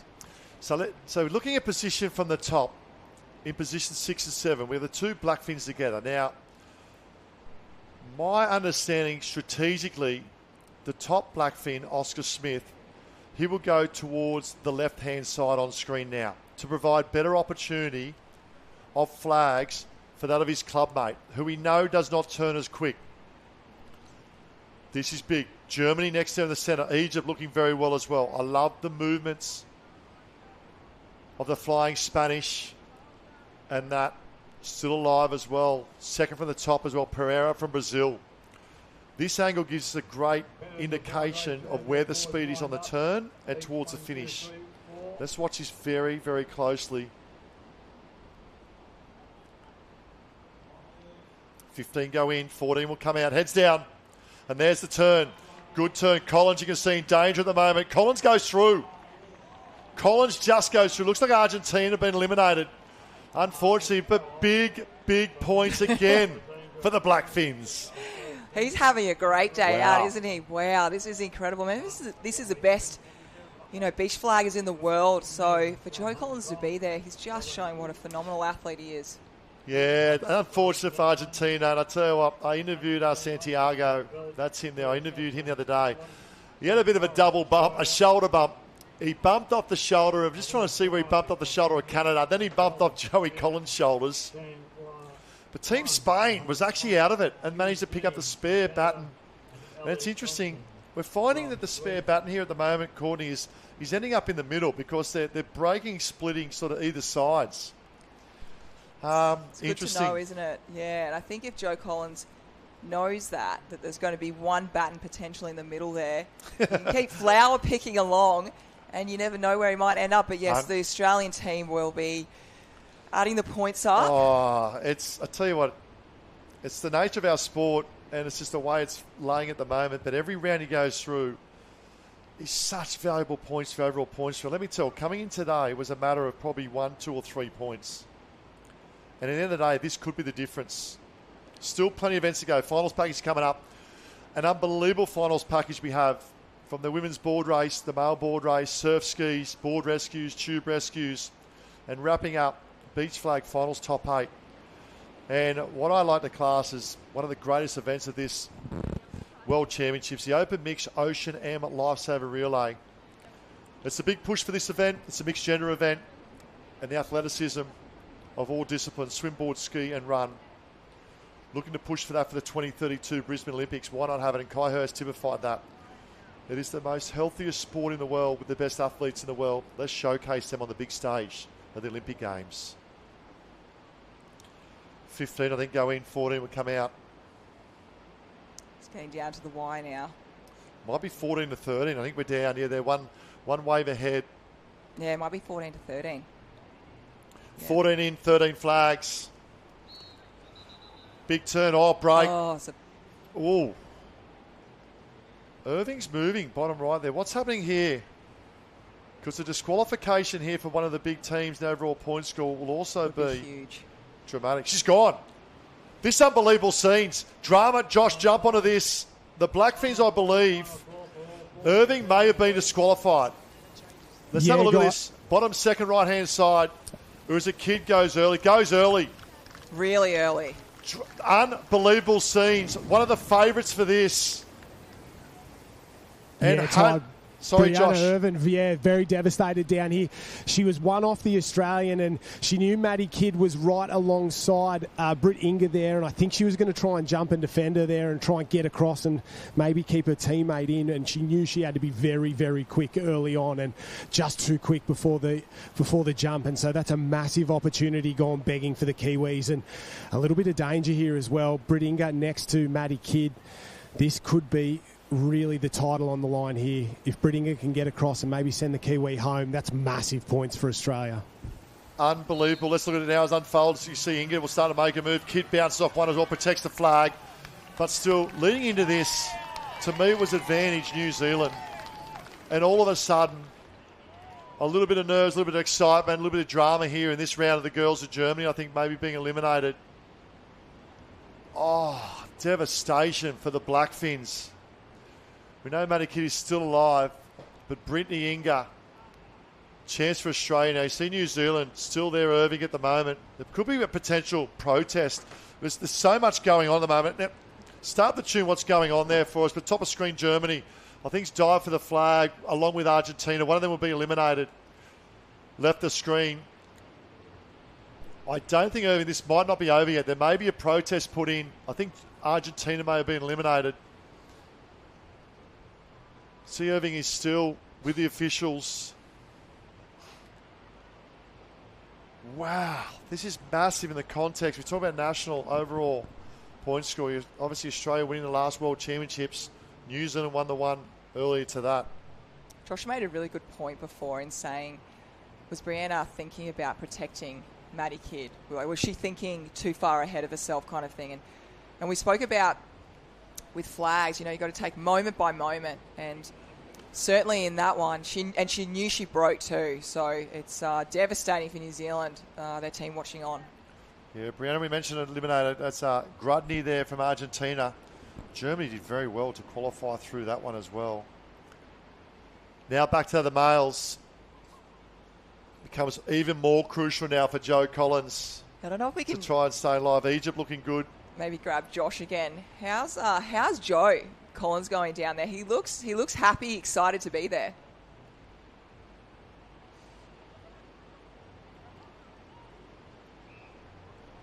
Fairly even across the board. The gap opens up. This could be the end for Joe Collins, and it is. He looks across and knows he's gone home, but he's done more than his job down here in the beach flags pit. He'll go back down to the water, and maybe even I'll jump in and have a chat with him.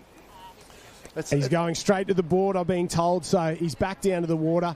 He said the dream's over. It is. Don't cry because it's over. Be happy that it happened. Yeah, that's right. And it's amazing. What we still got there, Josh, but in terms of context here, when you see the replay, he's just out of the blocks a little bit slow, out of bounce off Spain there as well. But how things can change, the momentum and flow can change in a matter of minutes down there as well. Yeah, you're spot on down here. It's very, very dramatic down here. And we thought it was advantage Kiwis. And after that last run in the women's, Maddie Kidd, she's going to feel all the pressure down here in this one. And getting it done for the Kiwis. Britt Inga trying to get it done for the Aussies. But we got down the line of that storyline there. But there's, 11, 12 other girls here who are trying to win a world title. And that's what we're here for. And the Egyptian lady looking very quick. The South Africans as well doing a great job. Yeah, Ishigoru, that's the one for me. Japan, I'm on her bus driving that one. And I love the way she goes about her business. And Germany just snuck through that last round, but looks stronger now. If you see Germany top of screen to that of Australia, Iran there as well. Spain has been up and about. That's Garcia from Spain, been doing very, very well. Gallotti, we spoke about the Stars and Stripes of America. Don't forget Jenna Tarr from South Africa. Mention. Yeah. You talk about you going through your rounds quietly. It's all about getting up with the big dance in the top 8. Look out for Jenna Tarr there from out of South Africa. Yeah, she's looked phenomenal, really consistent. The girls are often going. Nice clean start at the moment, and we just see, we might have potentially Canada might be out there in the middle, which will just grab her name and say it might be, potentially could be McDonald from Canada, potentially getting out there. So we'll wait and see what pops up, but just in the middle there again, just missing out. So we're starting to cram a little bit from the side, and the girls are just getting quicker and quicker each round. And I love the work. They've had a phenomenal couple of days as well. Team France, Anna's still in there well, looking very, very good. And we've got a combination. I think we've got 2 French in there at the moment. That's Elise as well. Bottom of screen, that's one of the French. Look at that. This is a good indication. And that shows the strength to where they'll be at. And Egypt, if she can turn quick enough, look at the speed of Egypt on the right-hand side next to Japan there as well. Lightning across the sand. Super quick. Very light too. Really light and whippy, and a little pocket rocket out there. Just gazelles flying across the sand. And that was McDonald from Canada, just to officially has been eliminated on screen there, down on the left-hand side there. So you can also go to live heats, don't forget, and just check out and see where your favourite athlete has come. We've come from obviously 56. And now we're down it to 11. Here we go, the men's. The big 11 legs, 11 for the boys. 11 will go through. We've got 12 in this run, this wave. Argentina's still there. Boyson there from South Africa. Morishita, 2 from Japan again, and Hori. I love how they go about their business. Rise of the Sun, Japan. Hori and Morishita. Goff there as well, Canada. Boom in there as well. 2 from Canada. Halog as well. Canada, 2 in the top 12. Big turn. It's all a game of survival at the moment. Let's have a look. Spain in trouble. And looks like Boyson got through. Samuel Boyson. Looks like Marco Jimenez potentially, or Carlos or Jimenez will be eliminated. Tajaya, Carlos Tajaya or Jimenez. We'll get an update coming through, and it is, Carlos Tajaya. Hojaya being eliminated. It's just off that turn, isn't it? If you just get behind, you really put yourself in a lot of danger, and unfortunately got there and no flags to be found. Yeah, Goff looked good from Australia. Smith looked good. Did have to do some hard work there as well, but I tell you, looked really good. Shalaby from Egypt looked very, very good. I believe they probably haven't slept all night. They've been up celebrating the Egyptians, the pharaohs of the sand, celebrating the great success of the male and female beach relay yesterday. And what a moment for Lifesaving, and what a moment for Egypt. Not only yesterday, but back-to-back champions from 2022. And for those who are joining us on YouTube right around the world, a huge welcome. Ty Dowker here with Courtney Hancock and Josh Minogue doing the superb commentary in the sand. Finals package, only a matter of just over 60 minutes, 1 hour away. But plenty of action in the sand prior to that as well. We'll go down to the top 8 of the female and male beach flags. And give us a shout out, give us a comment. Who are you supporting as we go to the pointy end of our final day of the National Teams Championships for 2024? So many great stories.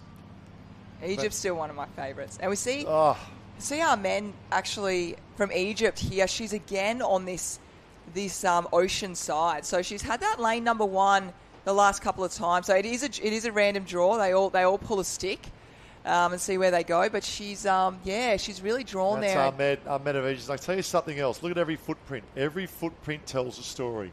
Absolutely. As they line up. Here we go. Ahmed, Egypt, down in bottom. Team France, 2 representatives here as well. Galotti, he's there. Germany still in there. Iran in there as well. Here's the turn. Here's the seed. Ingram up top of screen as well. Iran's got to go. Danger for Germany. Danger for Iran. I think Iran's going to pick one up. We may have an injury to Team Spain. Unfortunate injury here. We've called for the medic. Potential shoulder injury for Team Spain. Drama could be Garcia. Looks like she's maybe and potentially... also contact with Maddie Kidd, I think. So, Josh, I might get you a little bit of an insight into this at the moment. Yeah, Ty. Maddie Kidd holding the rib there. I don't know if she's winded or whether she's just copped a shot to the ribs there. She's standing up now. She seems all right. The young lady from Spain, maybe dislocated shoulder, something like that. She's holding onto that shoulder pretty tight. They're trying not to move it. So, medic straight over there. Maddie Kidd's walking it off. Maybe just winded. Here's the replay we got. We see Kidd up at the moment. And Spain, they're shoulder by shoulder. Spain in front, Kidd diving. Both dive together.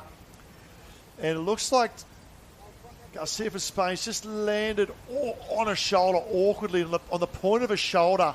And you see grasping the shoulder straight away. Potential shoulder or clavicle collarbone injury, but hopefully not. Hopefully we can see the medics are there straight away. Unfortunate scenes for our 2 great athletes at the moment. You see Kidd here just reassessing with the medic as well. Looks very tender. Yeah, she does look a bit sore. Sorry, Josh. She's starting to walk it off. She seems like maybe she's got the wind back and is a little sore and sorry, but okay. Whereas our friend from Spain, not happy at all. We're getting in the medics and maybe a little trip to the hospital. We'll wait and see. Now, Josh, we can feel the vibe up here, the pressure, the Cookers starting to come. What it means for these athletes to make the top 8 is pretty important, isn't it? Yeah, it's everything for them. They're racing not only for their nation, but they know they compete at the highest level. And for some of these, this will be their greatest result ever in the sport of surf life saving. So it's a huge day, plenty of pressure, and I can feel the pressure starting to rise as we go run by run. And the athletes are sort of smiling and laughing less. And they're really struggling to enjoy the experience. They're just all business right now. Let's talk about temperature, mate. Obviously, we're in the heat of the day. It's the peak of the day being midday as well. Temperature up, but also the sand. Even through summer, sometimes we see them spraying with a hose to cool it down. But it's obviously first day of spring, but hot conditions down there at the moment. Yeah, 30 degrees. It's just tipped over 30 degrees on the sand. And I think underfoot, it's just getting hotter and hotter and hotter. And I've seen Oscar Smith and Jason Goff, every time they come through, cover themselves in water, dry down with a towel, just keep things cool. They've got the ice vests going as well. And there's plenty of reason for these athletes to struggle in the sun, but they're doing everything possible, everything that professionally possible to get their best performance every single time they run. Yeah, doing a wonderful job down there, mate, too. And we just at the moment here on the YouTube, we just got the drone flying along. It's such a great spectacle, and how lucky are we to have the Golden Sands of Kurrawa showcasing the world. Yeah, it's beautiful down here. One of the most picturesque beaches anywhere in the world, and if I'm honest, I call it the home of surf sports. We held the Australian Championships here for well over a decade, and if you name a beach that everybody wants to race at, there's a couple around the world, and I think Curra is the top of their list. It is truly iconic around the world, and it's truly iconic in surf sports, and I'm glad this was the location chosen in Australia to showcase what's possible. There's not a better venue, there's not a better vibe, and right now everybody on the sand is absolutely loving it. We're hitting fever pitch in terms of the national team's competition. The calculations are being done by every country. I was talking to the Americans. They're fighting it out with South Africa and a few other nations for the third place spot there. So everybody knows where they're sitting. Everybody's doing the maths. And when you're in paradise like this, that's gotten very, very serious, I'm just sitting back, relaxing, enjoying the show. Yeah, points are at a premium, doing a wonderful job. And our thoughts go with just being eliminated, the young lady there, Garcia, I think it was. She's just been heading off the medic to be reassessed as well. As we now go to up to the males, and we're now down to the final 12 of males. 11 flags will go in. It's the next 3 to get alive to that final top 8. And he's such a quality field. You see the black there of Egypt, Goff next door, Pereira from Brazil. Absolutely flying, Pereira at the moment. But Boyson there from South Africa. But you've got to stay switched on, don't you, Courts? Yeah, absolutely. We just saw what happened then before, unfortunately, young lady Garcia and Maddie Kidd having that clash together. You have to be on. It's as Josh said before as well, it's really hot. It's almost 30 degrees out there. So start to get a little bit delirious, a bit dehydrated, and they've had big breaks in between. So here we off. We've got the men's. So we want to try and get that top 12. And away we go. Good turn from Egypt, and Goff and Pereira's got to go as well. Looks for elimination. Could be Argentina that may have been eliminated. We'll leave that with the judges to finalise that. But it could be Luciana Nuez Xiaja eliminated from that of Argentina. Great effort. Luciana has been eliminated. Position 12. 12 best in the world of the national teams. Hold your head very high. And what a performance from the man from Argentina. Yeah, fantastic. You just see getting a little hug there. The Sport's incredible. I saw one of the athletes getting a massage before, and here we have that replay. Just Argentina with the white cap in the middle. He just got squeezed, boxed out, and just missed that one. And unfortunately, he missed out on being top. Will be top 12. He's top 12 in the world. So congratulations to our competitor there. And yeah, Canada looked just labouring a little bit as well. We probably need to lift the game. He wants to make that top 8 coming through. It's such a quality field coming through. And your turn. It's Justin Hoon there from Canada. Sneaking through now to that of the top 11 as we now go to that of the females. I think we have 10 lining up for the females. Obviously, we had Irving eliminated due to an early break. 10 go through, 9 flags on offer. 2 from Team France, looking very, very good. Egypt in there as well. I believe Sri Lanka is still alive, potentially in the mix as well. Denmark, Singapore. Let's not forget Ishiguro from Japan. Been in absolutely scintillating form in the earlier rounds as well. Now the starters' hands.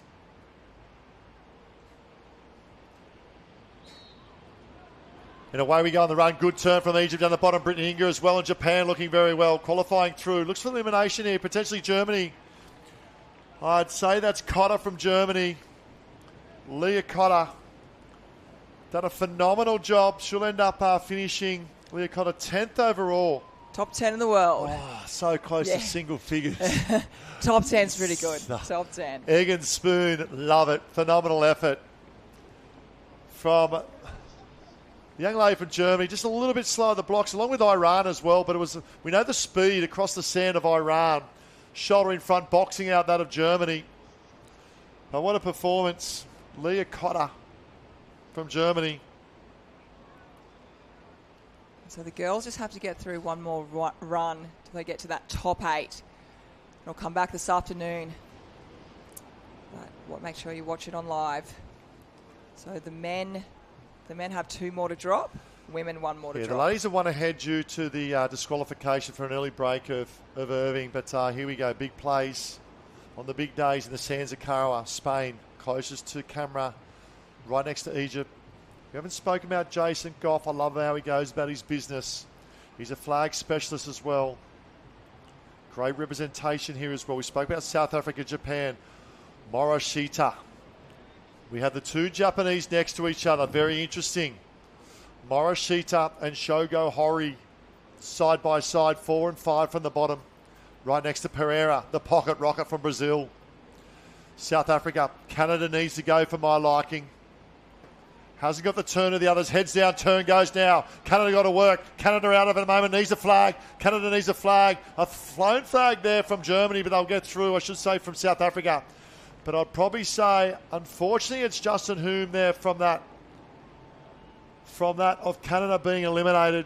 We'll get the update, but looking very, very quick. We'll check the replay in a moment to see the speed across the sand. But Justin eliminated from Canada. And a huge congratulations, Justin, finishing 11th in the national team's final. Let's look at the turn. Egypt turned very, very well. Speed there are plenty at the moment.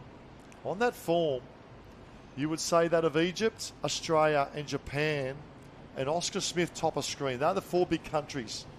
And there is nothing between them. They're looking so quick. Consistently looking quick as well. France still 2 alive in the females, showcasing their strength in the beach flags fraternity for France.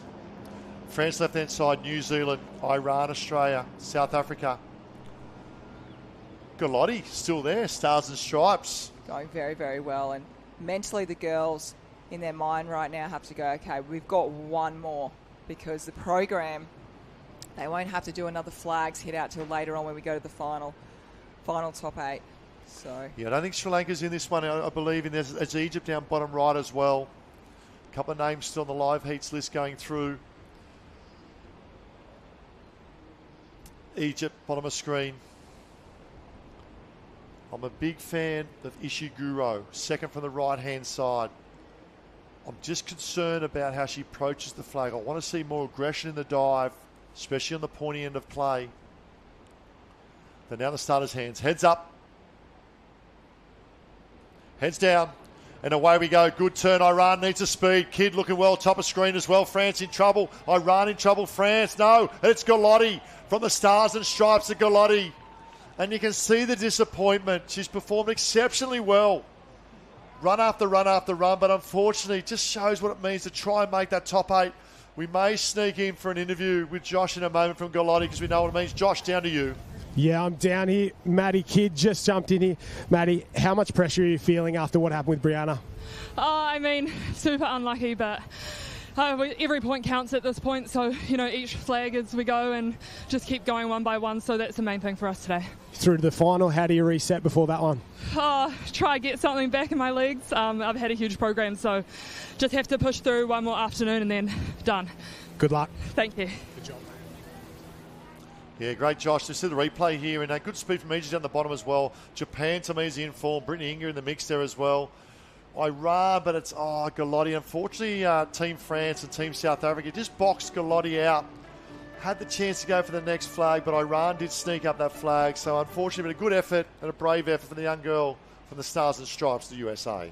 I think there's more disappointment as well because she missed out by 1 going to that top 8 for the final. I think it's, I could see by her face then she would have had to have a nice rest after this and then go straight through that final this afternoon, which everyone wants to be involved. Everyone gets around it, so I can definitely understand for Galotti for missing out. It's it was a tough one. Yeah, final 2 runs coming up for that of the males as well coming up, and I think later on we'll also see. Potentially you've got some board races lining up for the boys as well. Let's have a look. Big play here. Slow turn. Massive slow turn from Germany. And I believe going to be eliminated. I'm not sure what happened. A little lapse in concentration. Just falling short. We have 2 more runs for the males coming up. We're now down the top 9. This is Shogo Hori. An acknowledgement to the crowd. You see the Japanese boys shake their hands. 1 to go.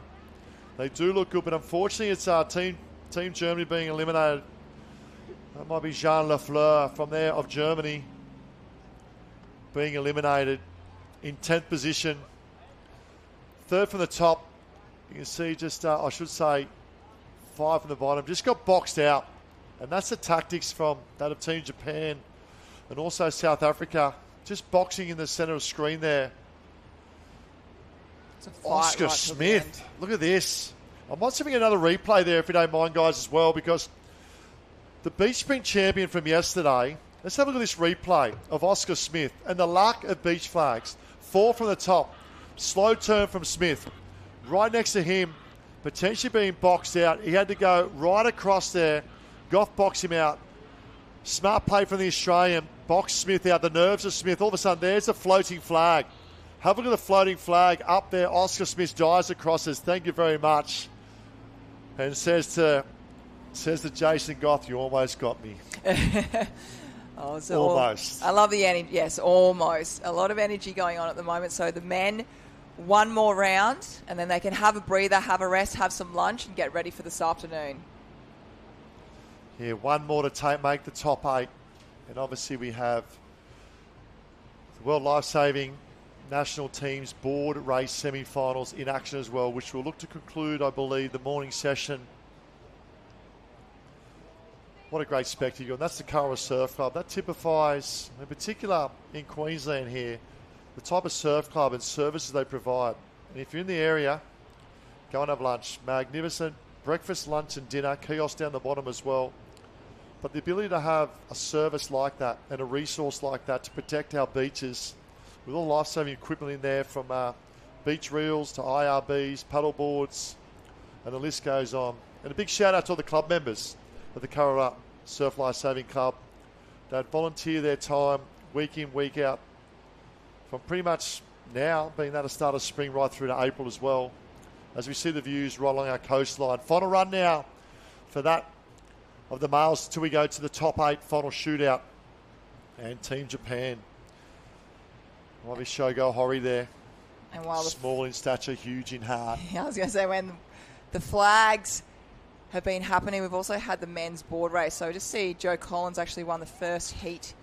So he's gone straight from the beach to the ocean. Zach Morris getting through. Jude Dean from Canada. Tom Breen from Ireland. Then we went to Belgium, Switzerland. And then we had Kudov from Netherlands and Thompson from Sweden. So they're the top 8.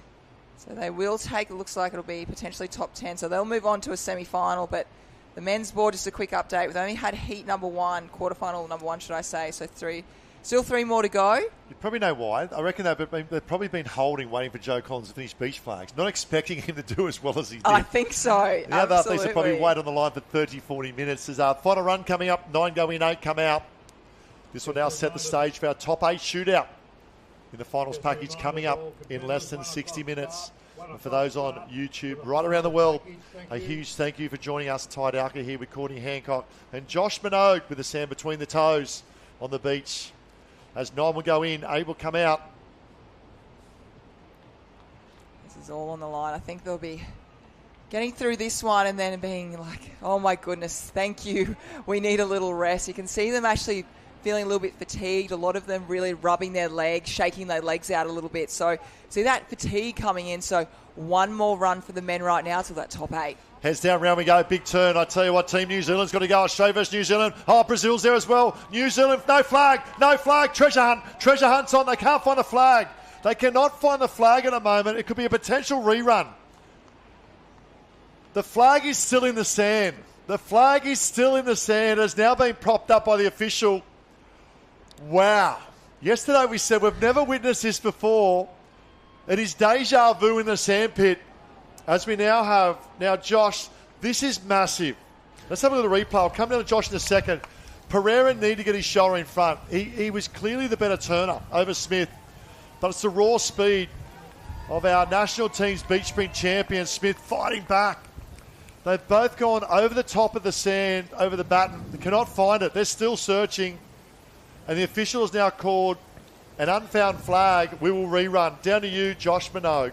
Jason Goff from Australia, he is Kiwi hunting at the moment. The last 3 runs, he has tried to knock Oscar Smith out. He almost got the job done in the last one, and Oscar Smith found a flag. He forced them across in that one there, and he ended up in a battle with Pereira. So Jason Goff has had a massive role to play in this situation in the lead up. And to be honest, maybe this decides the overall point score right here. If Oscar Smith can get through, the Kiwis stay alive. But if he goes out here, that's 8 points difference. No, maybe more, 12, 14 points difference potentially for the Australians. And I don't want to call it too early, but this is going to be truly make or break for the Kiwis. Yeah, it's a tale of two tapes too. We know Pereira from Brazil, left-hand side, turns better. If he turns, gets his shoulder in front, to me, Brazil go through. Oscar, speed, Smith on the outside. He needs to try and turn with Pereira. He'll need to come around a little bit.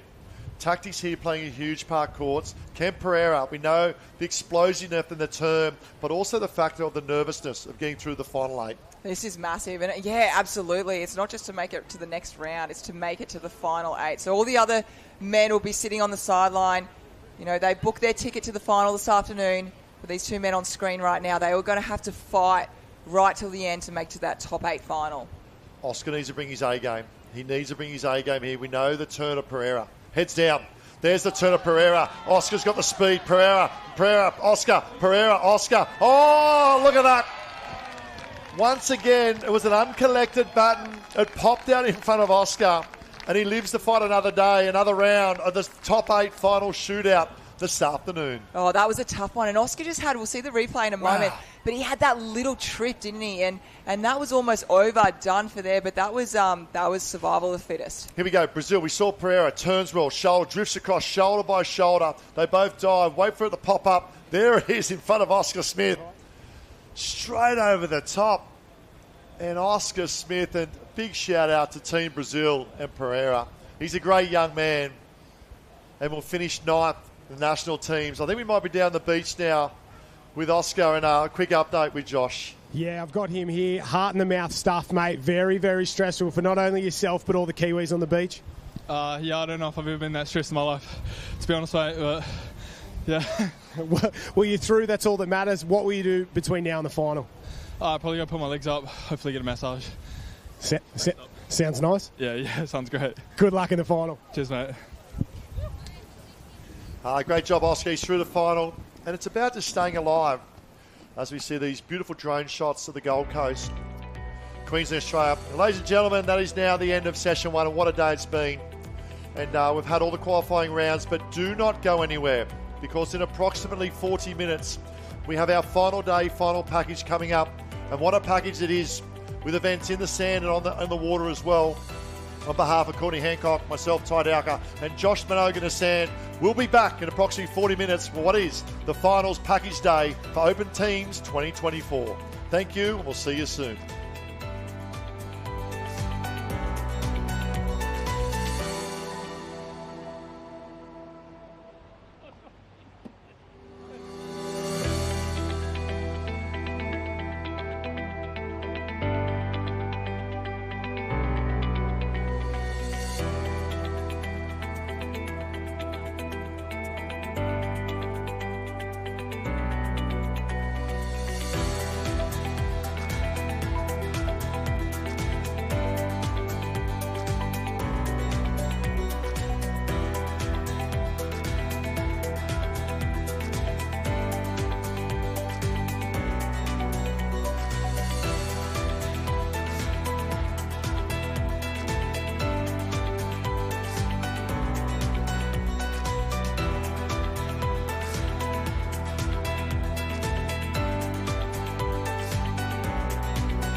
and your faction. Waiting for the curtain call, lights, camera, action.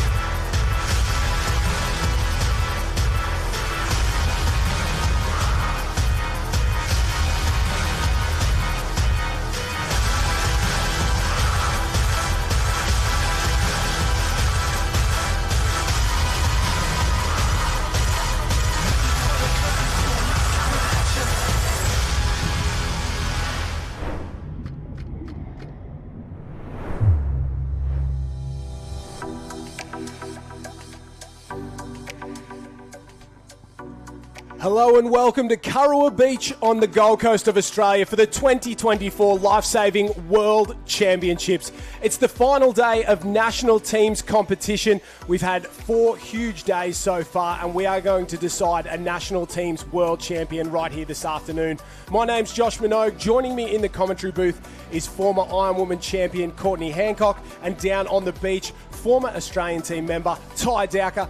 Courtney, we're in for a huge afternoon of action. The racing has been so tough over the last 5 days here for these national teams, and it's all coming down to this afternoon. It is absolutely all coming down this afternoon. And the weather's been fantastic here at Kurrawa Beach on the Gold Coast. It's 31 degrees out there, so you've seen a lot of the athletes being under the shade and making sure their hydration and recovery is all perfect. It's still a northerly today. We've got 14 knots wind happening as well. Water temperature still around that 21, 22 degrees, so it's perfect for the athletes, and I can't wait for them to get started. The big story of the afternoon as well, the tide running out, a lot of running. Let's take a look at all the nations that will be competing this afternoon. And the big storyline so far, that head-to-head battle between the Australians and the New Zealanders for the overall title. And then the race for third place, it is on. The Italians, the French, the US, Team Great Britain as well, are all still in the hunt, along with the South Africans, all still in the hunt for that third place position on the podium. We'll bring you all those point scores as the afternoon goes on. We have a huge afternoon worth of action. Let's take a look at the events we've got today. Oh, look at that, Josh. We've got the women's board race, the men's board race, the women's surf ski as well as the men's surf ski. We saw those quarterfinals and semi-finals this morning. Women's board rescue, and then we'll have the men's rescue tube. So it was the other way yesterday.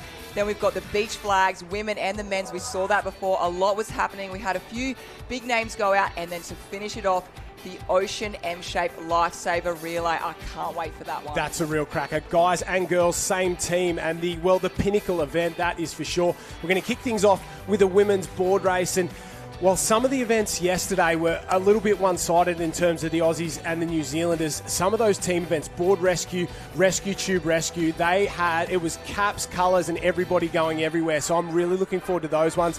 And then in those beach flags for both men and women, there is a lot of good international competitors there. And 4 huge days of racing so far, and there's a lot of really, really tired girls down there, girls and guys down on the beach after a lot of racing. So I think the athletes who can manage their intensity, their effort over the next couple of hours, they can do everything right and make no mistakes. I think they'll come out on top for their nations. And, well, it's super competitive. Australia and New Zealand, they're going hammer and tong, aren't they? They are absolutely going hammer and tong. And don't forget France, they're right up in there. We saw Spain as well. Great Britain have been very, very strong as well. So it's really going to come down to survival of the fittest. You just said it before then a moment, Josh, that this is their 4th day of racing.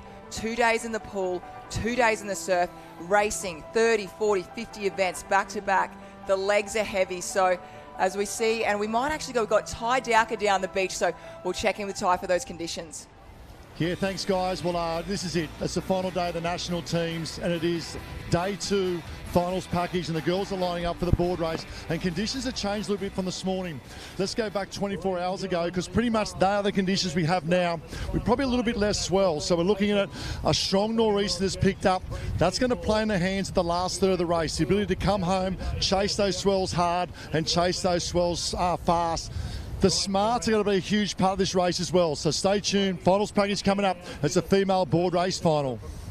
Thanks for that, Ty. And I'll run us through the start list here for that women's board race final. From Spain, Judah Zifra, Elise Dorignon from France, April O'Gorman from the US, Molly Shivnan from New Zealand, Naomi Scott of Australia, Sarah Tazaki of Japan, Holly Main of the US, Nazakawa from Japan, Hockley from South Africa, Corrin of New Zealand, Roodhouse from GB, Rigatti of Italy, McCloy of GB, Tice of France, Dion of Canada, and Lana Rogers out on the edge there from Australia. But it's in the centre, the other Australian there. It looks like Naomi Scott, who's got off to the best possible start. She is absolutely flying in the middle. Then down on that left-hand side from New Zealand on the pink board, that's Olivia Corrin, the Aussie on the pink board outside her. That's Lana Rogers. The cream really rising to the top at the moment. And I think the Frenchwoman Dodion out there as well is sitting pretty up in third place, so a great start from her. Oh, fantastic. Elise from France, she has been incredible, and what she's been doing, which I noticed in the quarterfinals and the semi-finals, great wash rider. Sits in there, playing it really smart, and she's doing that right now. Yeah, we've been watching all the action on the live stream all week long, and it will continue with the interclub competition kicking off on Tuesday, and that will run all the way through to next Sunday. So 3 weeks of competition, and just as we talk about it, the cream rising to the top. Lana Rogers is going to work there. Olivia Corrin going with her. Naomi Scott just dropping back. And French is sitting in there. A couple of the American girls as well sitting pretty. And you could basically throw a blanket over the entire field. They're strung out, but not by that much. And super competitive for these ladies. Have a look at the jam on the cans as they go around there. And it is Australia in 1, New Zealand in 2 as Olivia Corrin starts to go to work up on the outside. And I think we'll see these girls just rest around that last can, then up on the knees and really start to work those runners. Yeah, you really saw Lana Rogers. She made her moment there just before that first can. She really hit the pace up, but I tell you what, Olivia Corrin, she was ready for it, and she was right there with her. So you'll see right now, Lana Rogers still in front, Olivia Corrin. New Zealanders have been taking that north side. We've seen that for the last 2 days. Naomi Scott still hanging there, as well as Elise from France, not too far away. Holly Main in 5, maybe McCloy from the Team GB in 6, April O'Gorman from the US in 7 there as well. Sarah Tazaki and Nazakawa working their way into it, but they've got plenty of work to do if they're going to finish on the podium, because it's 2 of the Australians and Olivia Corrin trying to play spoiler for Team NZ. Closest on the right-hand side, that's Scott. In the centre, Lana Rogers. She had so much success yesterday winning the Ocean Woman title. Corrin seemed like the bridesmaid. She was ultra competitive, but just couldn't manage to knock off the 2 Australians. Dodion just behind them. She spent a lot of time out here in Australia training on the Gold Coast, and she's a very, very good athlete there. Holly Mains worked her way up into 5th place ahead of Shivnan and a couple more of the French girls there. The Team GB working their way into it, and so is Jules from Spain on her stomach, really starting to wind up. This race is going to get really interesting really quickly, because there's a little lump for our leader, Lana Rogers. There is, as well as Naomi Scott on the southern side. She's just really waited for her time, rested a little bit, but be careful of Olivia Corrin. She's very good at the end, and Olivia Corrin, as I said, it's going to be Olivia Corrin, Lana Rogers, Naomi Scott. Sprint finish there. There's a couple of potholes. Rogers goes down. Naomi Scott maybe too far away. The Kiwis are down on the point score. They need a big win. Corrin goes. Corrin gets it done. Celebrates there. Naomi Scott finishes second, and after leading basically from the first can,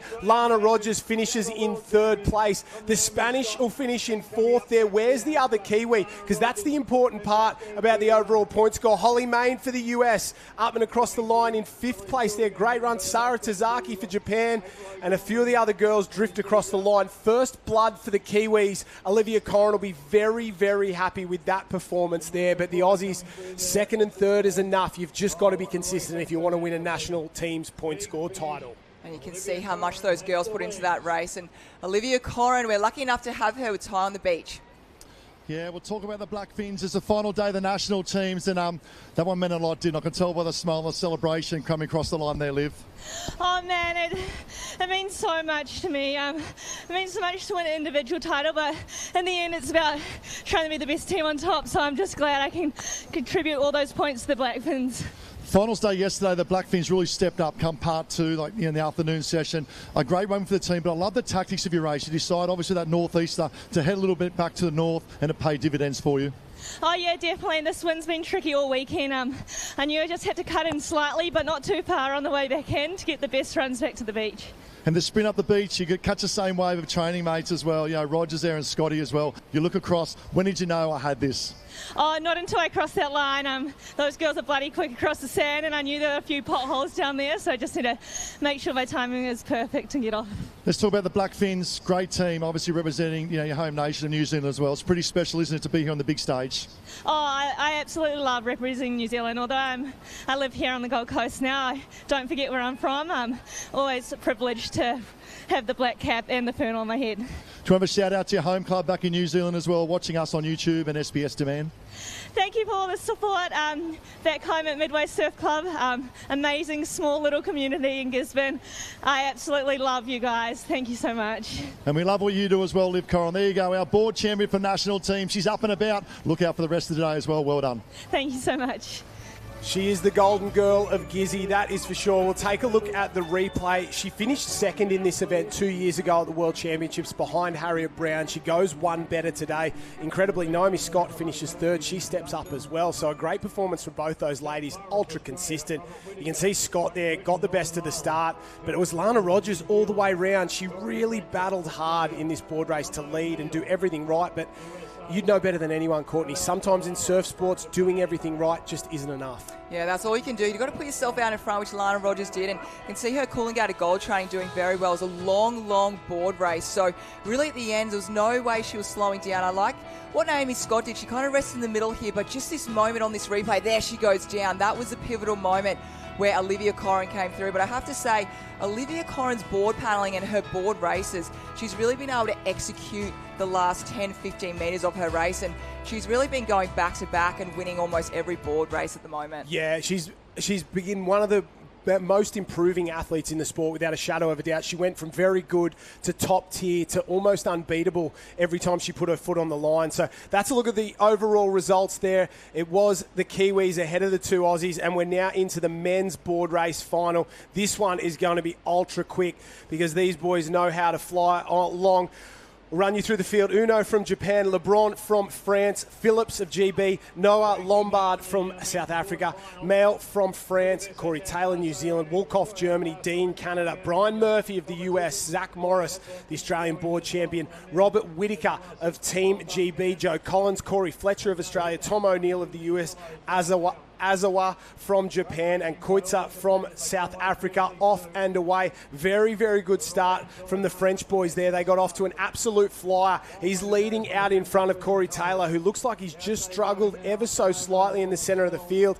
And as they start to come together, Corey Taylor will not be happy with that one. But have a look at them, 5-6 wide at the moment, trying to cut back across. And out in front, Corey Fletcher.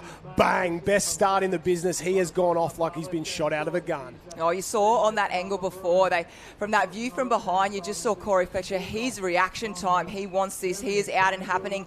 Zach Morris was with him, but the one thing, he went down a pothole and slammed down pretty hard, so he just missed a couple of metres there, but they both really charged through that next wave, and wow, they're out in front. The Aussies 1 and 2, they're exactly where they want to be. Yeah, sitting pretty at the moment. Joe Collins of New Zealand works his way up into third place there. You can see a couple of French caps not too far away. On the left-hand side, Corey Taylor trying to go to work. The Japanese competitor, Azawa, there on the inside. There's going to be a jam at the cans here behind fourth place. As you see, 4 guys come together, 5, 6, 7, and they've really slowed each other down there, and it's just given the two Aussies, Joey Collins and maybe Tissa of France, the advantage as he turns the can now. But we saw that last one. Everything was decided on the way home. Lana Rogers led and ended up in third place. Corey Fletcher's led this one, and what's going to happen?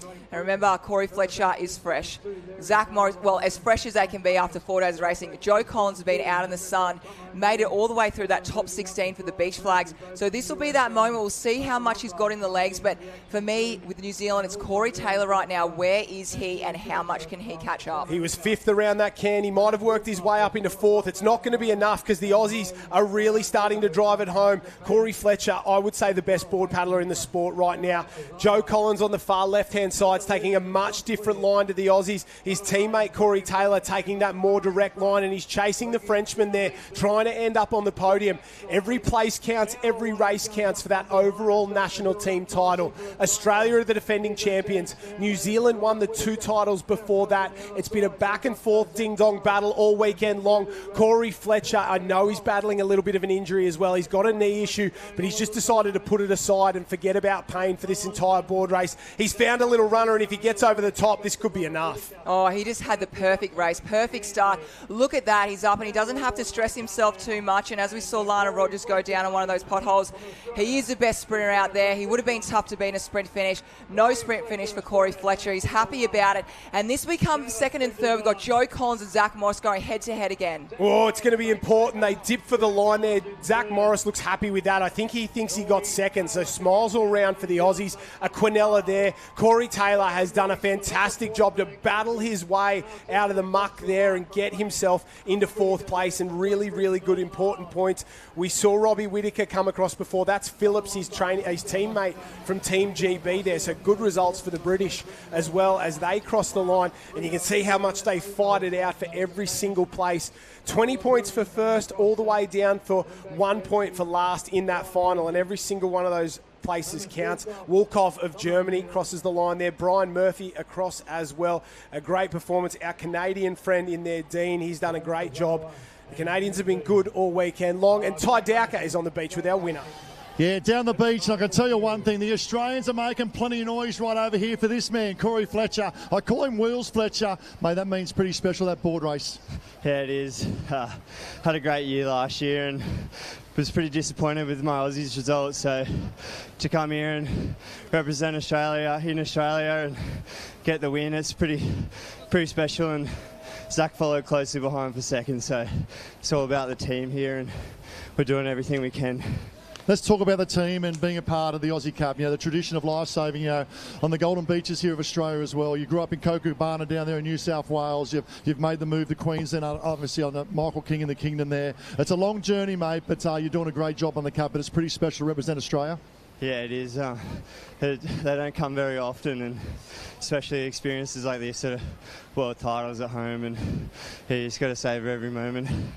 Love the start of that race. You decide to start on your feet a little bit longer than everyone else, but then you had to jump off to these conditions. Now, obviously that short break's pretty tricky, but it's all one coming home with that wind swell and chasing the chop.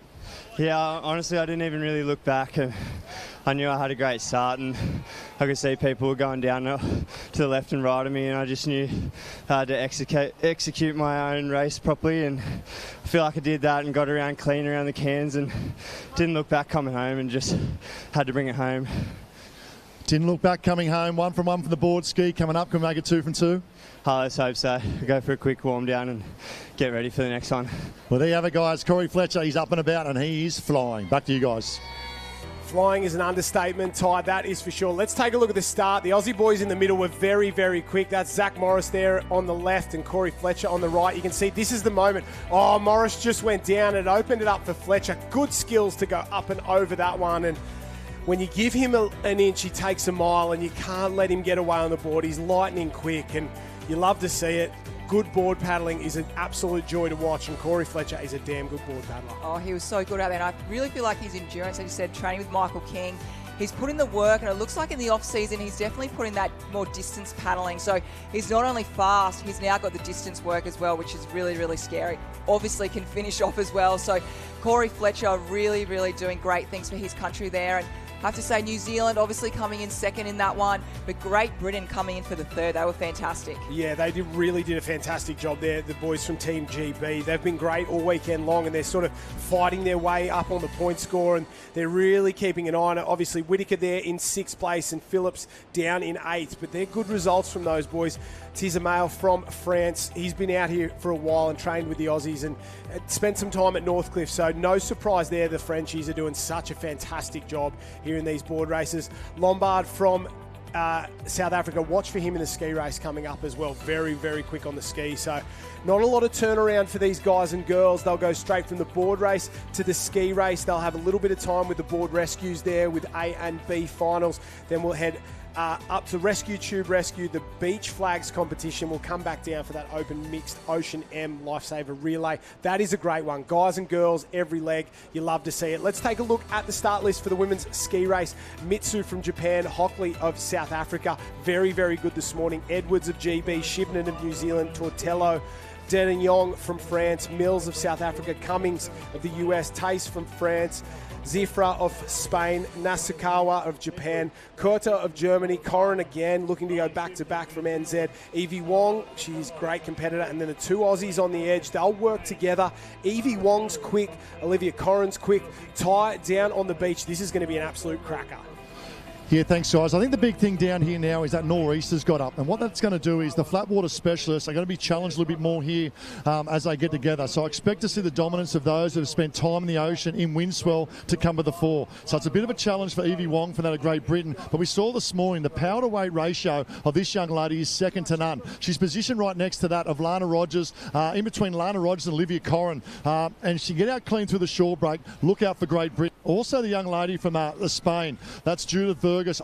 She's second the semi-final. Looks good, look focused, looks ready to go. Yeah, that's for sure. She was fantastic this morning in those heats. You're not wrong there at all, Ty. That far right-hand side, as we look at it now, will be very, very quick, or the left-hand as we look at it from this shot. And then the other end of the field, they'll have some speed as well. Hockley from South Africa and Edwards from Team GB, along with Molly Shibnan there. So expect the outsides to really go, Courtney, and come across. You've done this before. What's the key to getting off cleanly and quickly in a ski start? Yeah, we see that Karawa. We see even now looking on the screen right now, you see the waves. They're not even, not evenly spread. They're a little bit all over the place. So it's really focusing on where your ski and what wave you're going to hit. Obviously, the officials will do their best to try and keep it even, but it's a little bit different. It'll be interesting whether any of the girls actually do a bit of bunny hopping and grab on their ski. Sometimes that can be a little bit quicker, but at the moment, the girls just settling in, getting ready, making sure you've got enough distance as well from the person next to you. So I think what we're going to see, obviously we're going to see a lot of speed from that southern side, which Naomi Scott, she's going to have that draw on the inside there, and you know that Lana Rogers, she's not going to cut her off, she's not going to cut her teammate off, so Lana's going to probably provide a lot of room through from Evie and also Liv coming through there. So you can just see right now Lana Rogers, she's just kind of pushing the rest of the girls over there, and she'll definitely be like a shield for Naomi Scott. If they can get around there on the inside, they're going to look very good for the way home. Yeah, that's exactly right. They'll try and work together, and they'll really... Well, it's teams racing here. Although it's an individual event, they're racing for Australia. They want the most points they can. Same with the Kiwis, same with Team GB. That's the other end of the line there. That's Hockley of South Africa next to her. Rosie Edwards of Team GB. One of the most positive people on the beach, Rosie Edwards. She was an absolute joy to have a chat with this morning, and she's stoked to be out here. She said this is her main event. She's pretty pumped to get into this one, and she said she's really going to try and light it up in the final. Tortello from Italy, Donignon straight off that board race, fourth in that one. Mills from South Africa. The South Africans, such a strong history in ski paddling. They're some of the best in the world. Kelsey Cummings was good today from the US as well in those earlier heats. Of course, if you want to see the heats, they're available every day on the live stream. We run almost all events, and it's a pleasure to have everybody here for the finals package this afternoon. Shivnan of New Zealand on the yellow, grey and blue ski in the centre there, black cap of the Black Fins. And we wait to see the girls. It's so hard to get a clean start in ski racing, isn't it? You've got to have water underneath all the boats, no waves coming through for one side or another. It's a thankless job starting these World Championships events because there's so much pressure, there's so much on the line, and if you get it wrong, it's race over for some of the field. It certainly is. And on that note, they are off and away. You can just see from that shot now how powerful. We see Lana Rogers copying one straight in the chest. But look at the rest of the field. 1, 2, 3, 4, 5, 6 competitors got absolutely turned on their head. And the rest of the side here on the south, they have got the better way out. But Evie Wong out in front leading the way. Talk about an example of one side getting it and the other side not. That was the entire first 6 on one side of the field. They got absolutely obliterated with their Evie Wong out in front. And I think Ty Dowker's on the beach with somebody who has a vested interest in Evie doing very well. Yeah, got someone down who's very, very nervous. The team manager for Great Britain is Ashley. Mate, what a great start from Evie. You must be very proud at the moment. Oh, super proud on the right-hand side there. She's punched out through that set. She's taking it out on the charge. Big disappointment after the flag, so I know she's gone in for this out to the first can, and hopefully she'll take it home for GB. Give us an insight the type of girl she is before we go back up to the booth. Seems like a lovely young lady coming through the ranks. Cracking young lady who's come up through the ranks over the years. Real determined, beachy, but she's finding a forte on the ski now. Hopefully she can polish this off. I'm looking out there on the first can as she turns. She's in the mix. Hey, GB's going to take this all the way. All right, best of luck. Back to you guys. Thanks, Ash. I love the confidence. She's not in the mix. She's in front as she goes around. In one, Team GB, Evie Wong, not too far behind Tace from France there. Naomi Scott just coming up into picture, and Zifra from Spain. Where are the other girls? Where are the Kiwis? Where are the other ones from South Africa as well? That second half of the field got absolutely obliterated. Olivia Corrin, Lana Rogers just come around in 6 and 7. They're working their way into it, those two pink skis in that second line of girls, but out in front at the moment. Evie Wong really getting it done there, up alongside Naomi Scott. The Frenchwoman as well has come up to join them here, and it's an absolute drag race from home. You've got the Australian ski race champion, the British representative, the French representative there. They're going to get a crack little wave on the way home. The Great Brits haven't got a win so far this week in a surf event. Will this be the first one? They're going to sit back, relax. When this wave breaks, they've got to put the power down. Keep it straight now. Oh, a little bit of water there. The girls start to lift the rating as they come into the finish. Oh, Evie Wong just going sideways. Scotty gets there. Naomi Scott, and you can see the joy on her face as she screams out there. She had to work for it. But, man, I feel sorry for Evie Wong. She did everything right there, and Naomi Scott, timing's everything in life, and she timed it to perfection. She did time for perfection, and we just see Scotty, her ski paddling is just going from strength to strength every single season. And Evie Wong, she spoke earlier this morning, and she actually said that she doesn't really go and surf too much. So you just saw that a little bit there, that experience in the swell with Naomi Scott. But well done, Evie Wong. Phenomenal paddle. Congratulations, Naomi Scott. And we'll look to see the rest of the numbers. But I tell you what, we had France in there, we had New Zealand in there, we had Australia, but definitely that northern side, it really just absolutely threw that race up in the air. Yeah, Mitsu, Hockley, Edwards, Shivnan, Tortello, at least on and yon there, they just got all obliterated at the start, and literally there was nothing they could do about it. You've got to feel sorry for them, but it's the nature of the sport. Sometimes the surf's with you, sometimes it's against you, and that situation, and for Mitsu there, the Japanese competitor, she just absolutely got obliterated off the start. No one's fault. No one would have got through that one, but Naomi Scott found a way, fourth around that last can, worked her way through the centre. She's the Australian champion, and she gets the win here at the World Championships as well. And you can see how much it meant to her when she crossed the line there. She let out the big cry, and that's passion for you. Absolutely. Well, you look at 2 years ago results over in Italy, and she was actually second to Danielle McKenzie. So for her to get that win, you definitely saw the emotion. It meant a lot, and to come right down to that final stages, it was a fantastic finish. And we've actually got Ty down there, I think, with Evie and Naomi. Yeah, what an unbelievable finish to an unbelievable race down here to Naomi Scott and also Evie Wong. I'll start with Evie. What a start. Phenomenal start leading out. It was pure execution on your behalf at that start of that race. Yeah, I knew I had to get a good start because anything can happen with these runners. So I was just so shocked that I was in the front coming to the last can. I was just like praying that I got a good run in, which, yeah, I did. So I was super happy with that. Hey, in particular, you do a lot of kayaking, flat water, obviously you're from Wales, over in Great Britain as well. These conditions changing from this morning, was that a worry or were you quite comfortable in it? No, I was quite comfortable because even though I paddle on the river, the sea we get at home is pretty rubbish, so it is a lot like that. So, no, I was pretty confident going into those conditions. And then the wave coming down, obviously talk about confidence, you come down the wave, it's a winning wave with Naomi Scott, you know, one of the greats from Australia as well. Was it purely focusing on your job to do, or did you see Scotty out to this side mirror? Well, obviously I saw Naomi pull down the wave, but I was just stoked that I was on that front wave, and yeah, to do it in the home of Surf Lifesaving is just crazy, so yeah. What about the support you have over the back here as well? Team Great Britain, we're going absolutely crazy, got a lot of people in your corner. Yeah, all of Team Great Britain, and also Spindles, my coach from New Zealand, so yeah, super happy that they were all here to see it. Well, huge congratulations, you're on the podium, and over here she's got the vest on, big program coming up. A tight one, Scotty, but I think you just got there. Yeah, being a part of an Australian team for me is something that is really, really special, and I had the whole team behind me then when I was coming down that wave, and I really just wanted to do it for them. Big program, obviously day 4, final day as well. It's the ability just to back up, but what you do in between races, like the vest you got on now, super critical as well.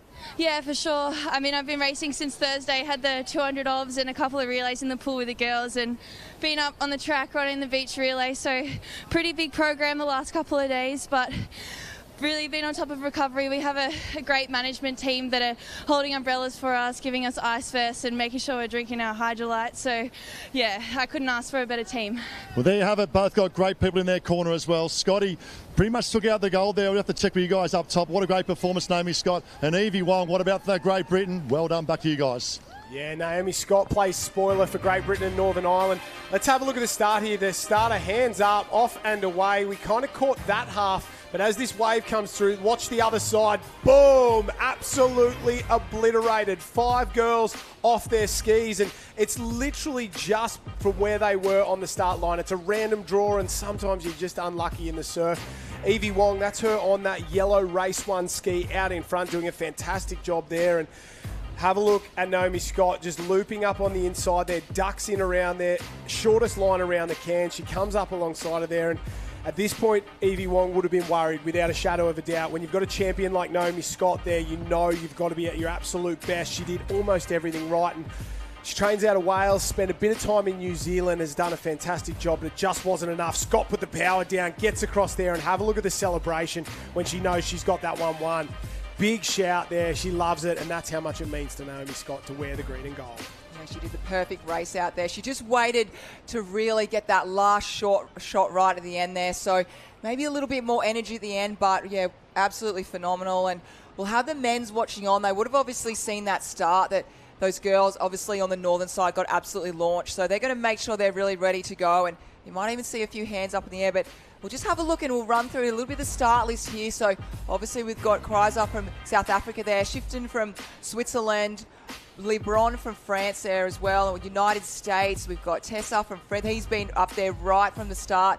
Obviously, our beloved Brian Murphy been doing well, USA, and then we go through to South Africa, Italy, Great Britain, Phillips, very, very strong. Obviously, we've got Joe Collins, just coming off, obviously, the beach flags, and then we've got Germany, Whitaker, he's been phenomenal in everything that he does. Zach Morris, also Corey Taylor, Corey Fletcher, we all know those names, and then we move on to Messi from Canada. Yeah, a lot of these boys backing up from the board race as well. Fletcher, Taylor, Morris, Collins, Brian Murphy, Koitza as well, Lombard, he's come off that one. I don't think this one's going to go all the Aussies or the Kiwis' way. Ty Dowker, what are your thoughts on this one? There's a lot of very good South Africans in this race.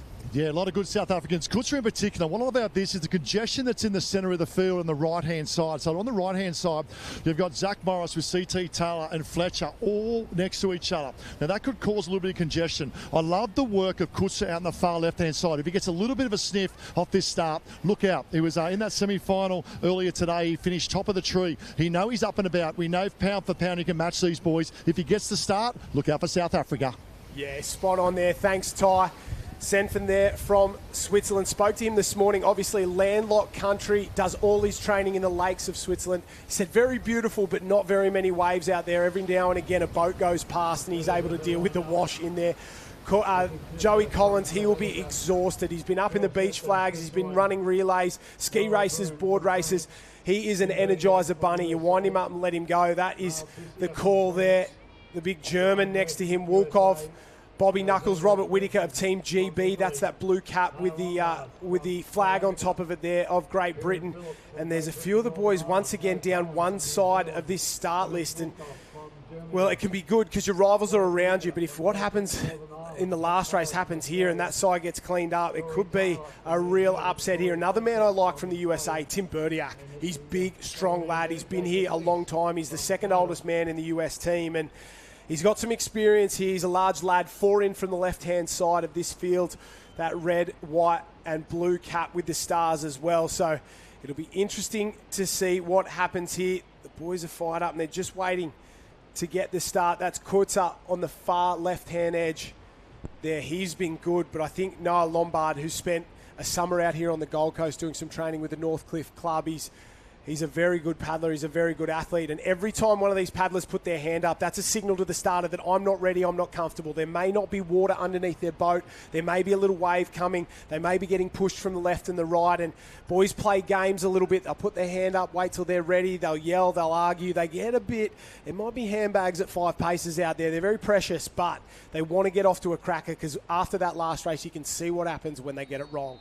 You definitely see the nerves about. The nerves are all gone now, so that looked like a very clean start. We saw Zach Morris. He's actually quite slow getting his bum into the seat there, but he'll be able to have to do a lot of work, I think, Josh. Team GB on fire. Phillips has gone off like he's been shot out of a gun. Robert Whittaker, he's gone off well as well, but it's Phillips in 1, Joey Collins in 2, Corey Fletcher on the yellow comes across, Rob Whittaker there, the blue and red cap on the grey and orange ski with Noah Lombard in 4 and 5. But have a look at Phillips. They told me at the start of the week he was a ski specialist. He had to do a couple of other events because of injury, but he said, I'm here for the ski race, and he is making every post a winner. And I don't know what they're putting in the water in Team GB, but they're ski paddling better than I've ever seen them ski paddle before. Unbelievable. They led the women's final. They're leading the men's final, but there is a long, long way to go. Phillips in 1, Collins in 2, Fletcher in 3, Lombard from South Africa in 4 as they turn the first can. Well, he's let the blonde curls blow behind him in the wind because he's certainly flying along there. But yeah, they certainly is something in the water, and their ski program is obviously very, very successful because we've had them both men's and women's out in front.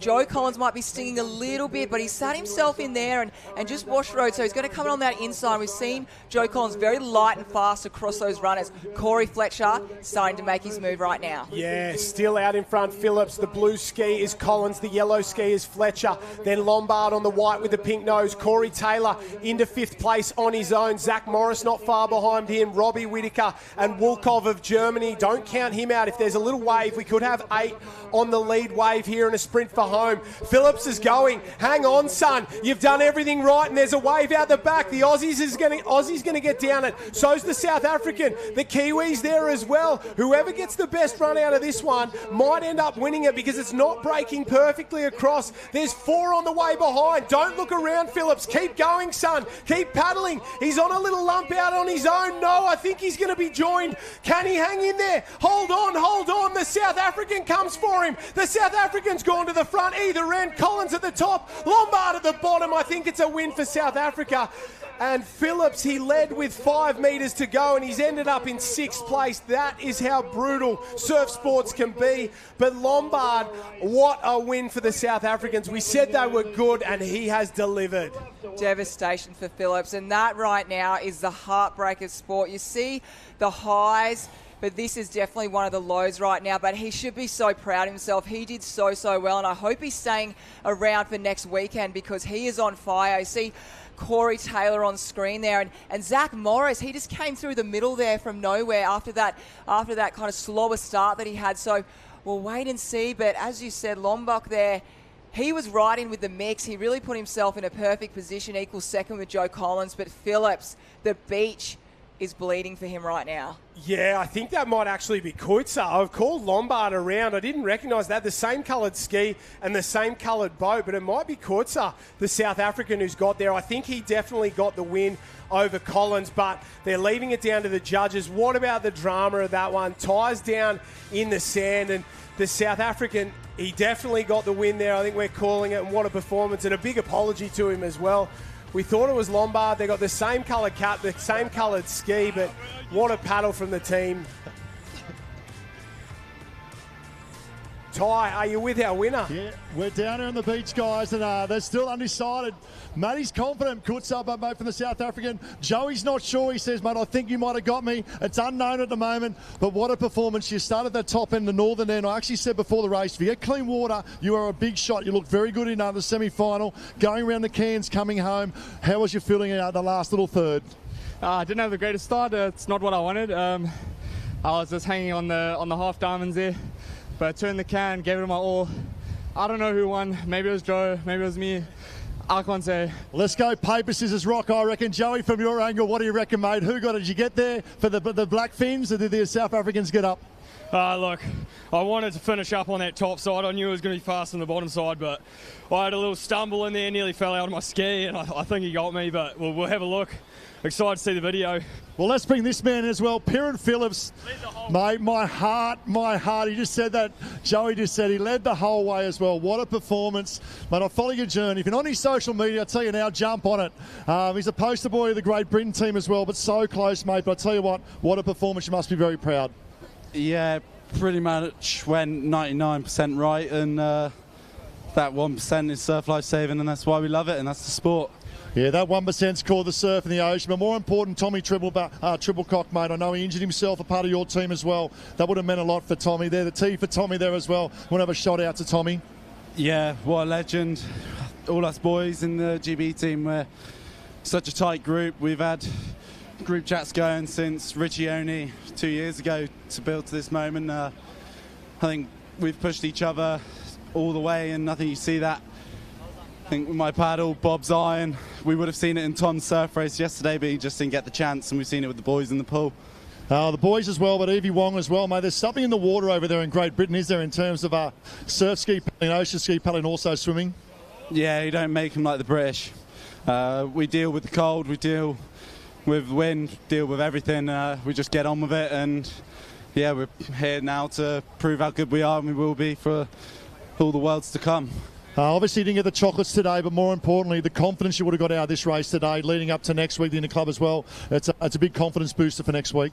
Yeah, I'm staying on in Australia till past April, joining the North Burleigh crew. So Portreath have helped me all the way, my club back home, but now joining up with North Burleigh, give the shot to the interclubs next week, and I'll be here to race all year and try and take some ski titles. Mate, awesome job. Love the confidence as well. Congratulations. Wait for the result to come through for the top three. We'll just head back over this way if we can. And we've still got the South African over here. Joey's just headed off. They're actually gone to the camera to check it as well. But let's talk about ocean ski racing. Let's go back to the youth as well. One of the young men won only a matter of a couple of days ago. But the history, the rich history in ski paddling in South Africa, great history, and it's been up and about for many, many years. Yeah, I mean, defending champion is Mark Keeling. Before him was Nick Nodden. I knew getting selected to his team, my main job was to win this race, and yeah, I'm not sure if I did it or not, but hopefully I made them proud.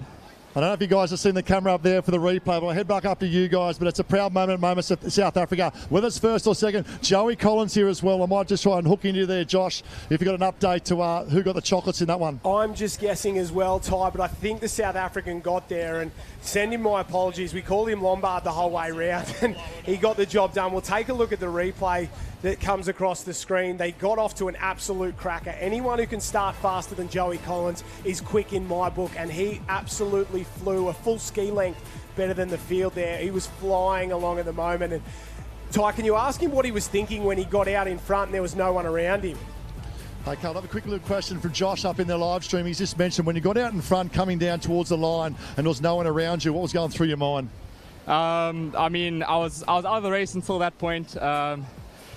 Just looked right, saw Joey, wasn't really sure, but I gave a half claim because I thought in the moment I got it. Now thinking back, it would be a bit awkward if I didn't, but we've just got it coming through. We'll see, here, hopefully. Ty.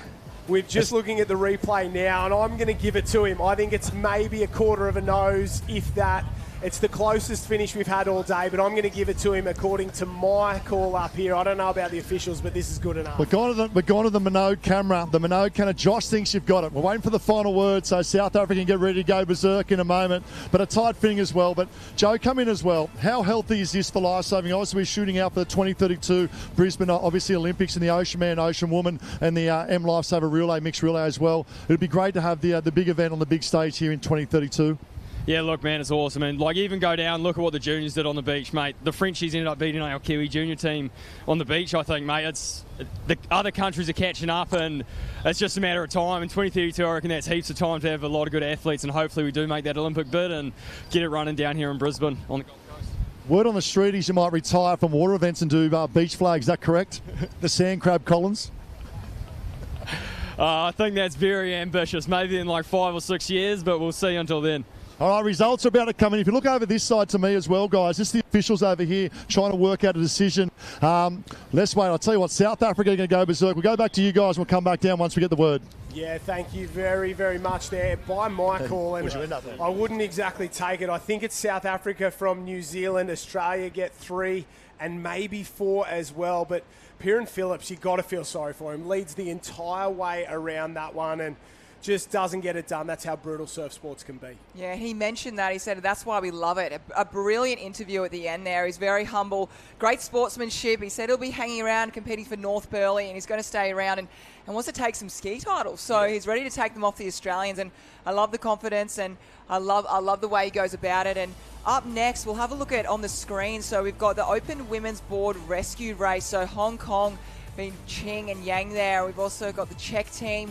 Germany, France have been really strong as well. Canada, Netherlands, United States. So this is going to be our B final for the Open Women's Board Rescue. We go across the page and Sweden there as well, Team A.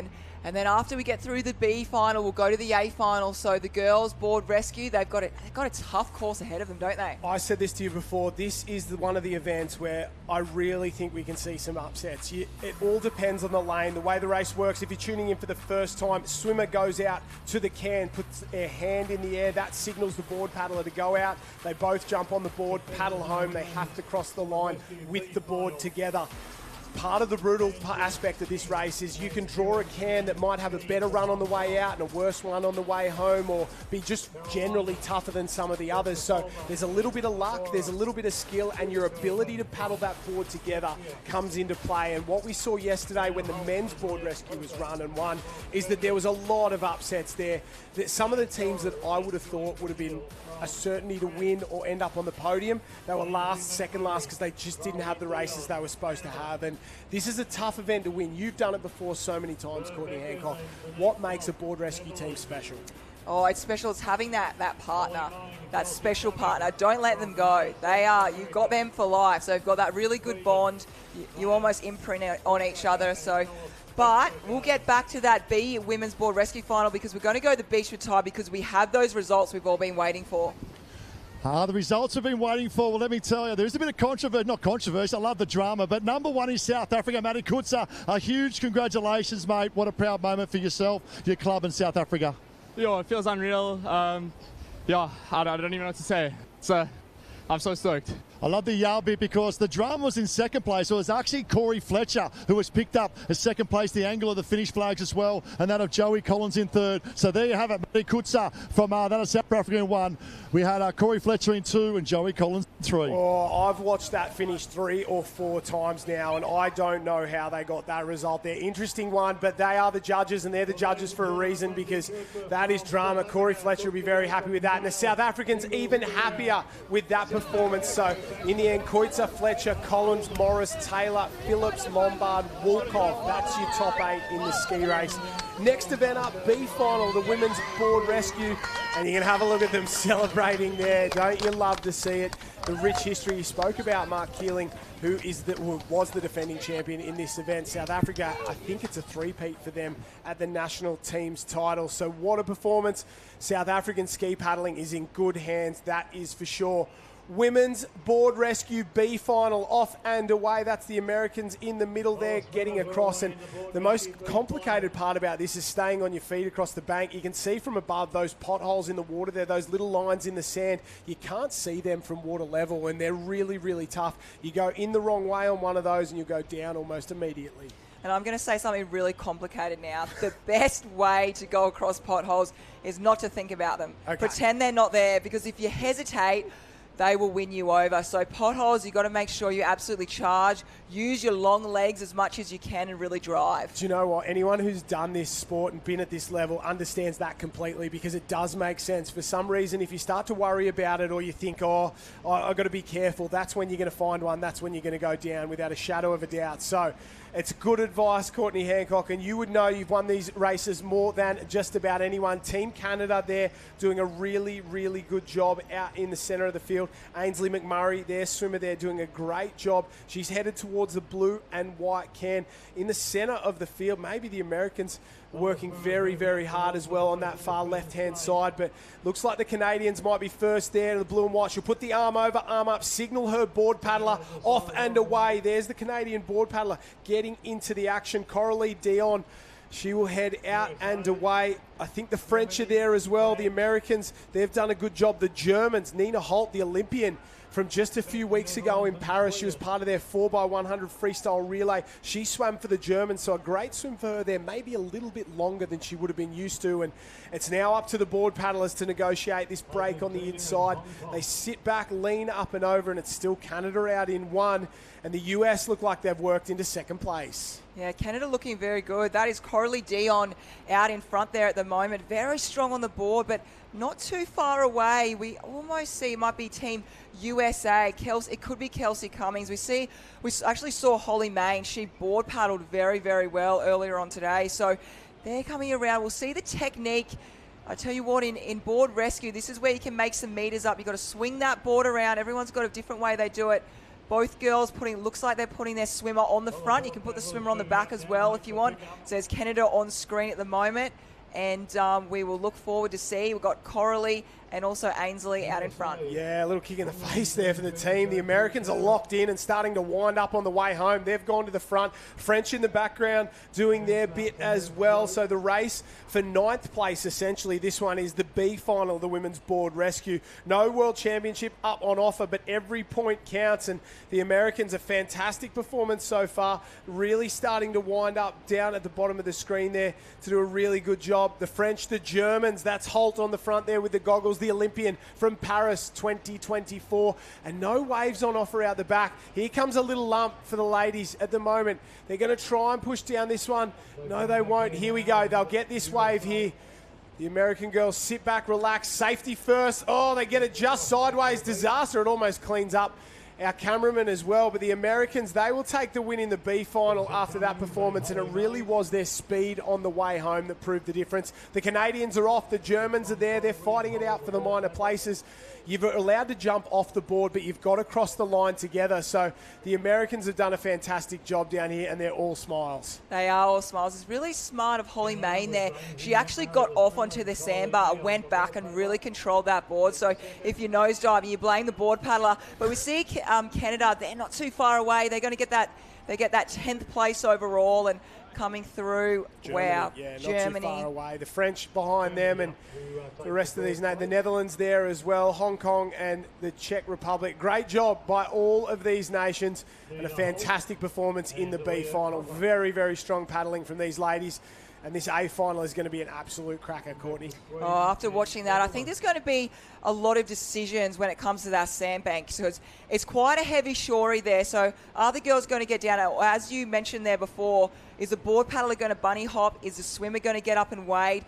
Or are they going to paddle together, as we see on screen the team right now? So there's a lot of decisions to make, and I think it's going to be the waves are really tricky to hold together. So the board paddler is really going to have to anchor down and really hold it in. But I really think that sandbar, potholes, it's all going to play a really big part. And all those teams would have been watching this race and sort of trying to take a little bit of information from it, talking to their coaches, making sure that they can learn as best they can, because information's power, and especially when it comes to board rescue, there is so much dependent on which can you draw, which lane you get before the start. And if you make a mistake, it's almost race over. This one is so short and sharp, and there's so much firepower to it. It's very, very difficult.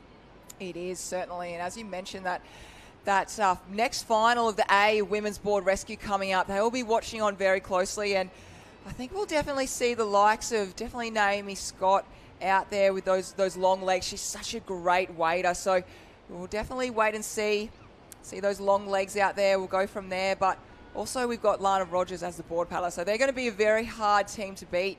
We look forward to see, obviously, Olivia Corrin. We've got Molly Shiven as well. We've got Coralie. She was there with the Italian team. So it's some good names out there. Yeah, it's going to be tough here. A couple of these girls backing up. This will be their third race in as many runs. We'll take a look at the start list. The Australians on the far end in 1, Ireland in 2, New Zealand in 3, Italy in 4, Japan in 5, Great Britain 6, South Africa and Spain closest to us on the screen. The girls are off and away there. The Aussies and the Kiwis at the top there. They've left the Irish team behind. You can see Naomi Scott pumping those arms. Japanese competitor in there really starting to go. Mitsui and Nazakawa for Japan firing up. That's the British swimmer there. Has a little look across, likes to see where she is. She's in front of the South African girl. And Ty Dowker, I think he's down on the beach with the winners from the B final.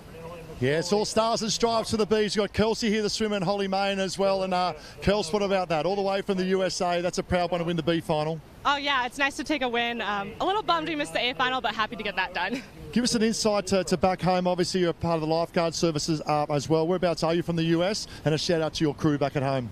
We're from LA County, so shout out to the Los Angeles County Lifeguards. I know they're cheering us on back home.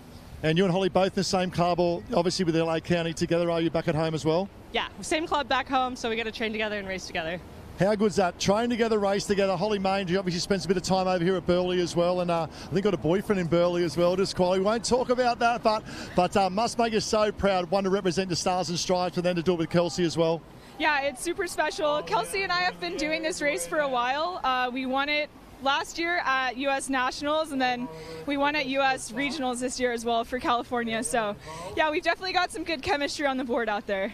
Great chemistry and a great little wave coming in as well. There you go, B final champions all the way from the USA. Well done, ladies. Thank you. The ladies on fire down there, they've done a great job. LA County, Baywatch, don't we love to see it? The girls board paddlers are into the water, off and away. The Aussies and the Kiwis really going hard, 1 and 2. That's Australia in 1, New Zealand in 2 at the moment. Japan have worked their way up into 3rd place. Great Britain not far behind either. The bottom of the field, South Africa absolutely flying on the way out on that blue board there going. I think they're headed off to the black with a white stripe can. The Aussies are on. They've turned around. New Zealand in their turn as well. Quick from the Australians. They look like they've done a fantastic job and got in time. And a little bit of drama for the Kiwis. And they're using that European style. Instead of both lying down, one of the girls on the back up on her knees. And there's a wave on here. And if the Aussies pick this one up, it could be over before it even starts. But it just fills up. Rogers on the front, Scott on the back. You can see both of them lying down compared to this technique from the New Zealanders. And there's one tricky thing about board rescue. When you do that quick turnaround, you also want to get your position on the board straight away, because as you saw the teams, there's not a lot of time to kind of wriggle one left side, one to the right side. So you can be a little bit off. But Lana Rogers, Naomi Scott, they just missed that wave. Will they be able to get the back of it? We'll see it on screen at the moment. And they're up, and here we talked about so we've got Naomi Scott waiting, and we've got Lana Rogers bunny hopping. So they will do enough to take out this open women's board rescue final. The Aussies get it done once again. A big performance from these ladies. They've had a huge program over the last 2 days and no mistakes there. High fives all around. Enough time there.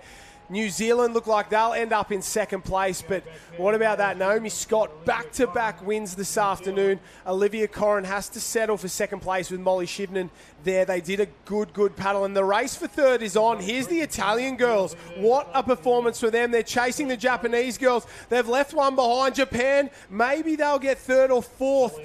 Great Britain's got across the line. We just missed them cut across the line there. Team GB has finished in 3rd place, and they are very, very happy with that one. So Team GB got there. South Africa was in the mix, Japan as well. So that was very tight for 3rd and 4th. And what a performance. Aussies in 1, New Zealand in 2, and then we'll leave 3 for the judges, but maybe Team GB have got the job done there. The Irish, they were very strong in the board rescues all weekend long. Ty Dowker, back-to-back wins for Naomi Scott. She should be very happy with herself. Yeah, what about that? It's a dynamic duo, and I was just sort of thinking to myself, these are sensational individual athletes, but the ability to do it as a team, it's something really special with Lana and yourself there, Scotty. Yeah, for sure. I mean, we're club mates and also Australian teammates, so it's great to come together in this race and be able to put a race like that together. Was pretty perfect execution, so can't ask for more than that from a teammate. Now, Lana, give us an insight. How much training do you guys do together? Do you actually do it together in the club sort of level as well, or is it purely on a team of the Aussie team representative? Never say never to a board rescue under BMD Northcliffe with Scotty, but happy to do it for Australia, and we do train 6 days a week together, nearly 3 times a day, so this is just icing on the cake to represent the country for sure. I love the bit about chemistry because it's not about a swimmer, it's not about a board putter, it's the ability to work together in unison coming back. There you have it, our A final champions from Australia, Scotty and Rogers. Take a bow. And aren't they happy with themselves? A fantastic performance there. You can see Scott, she went down early, but have a look at her go from here. Stands up, dives under a couple of waves. Shivnan from New Zealand, sort of 3 in from the top there, did a fantastic job. Even to that first can, very, very even. And the girls on this end, fantastic swimming from a lot of them, very impressive. But you just, Naomi Scott, Lana Rogers, there aren't too many better in the sport, if there are any better in the sport, and you put them together and they're almost unbeatable in an event like this. And the real expectation is that they'll win. So the pressure must be high on them and they continue to deliver.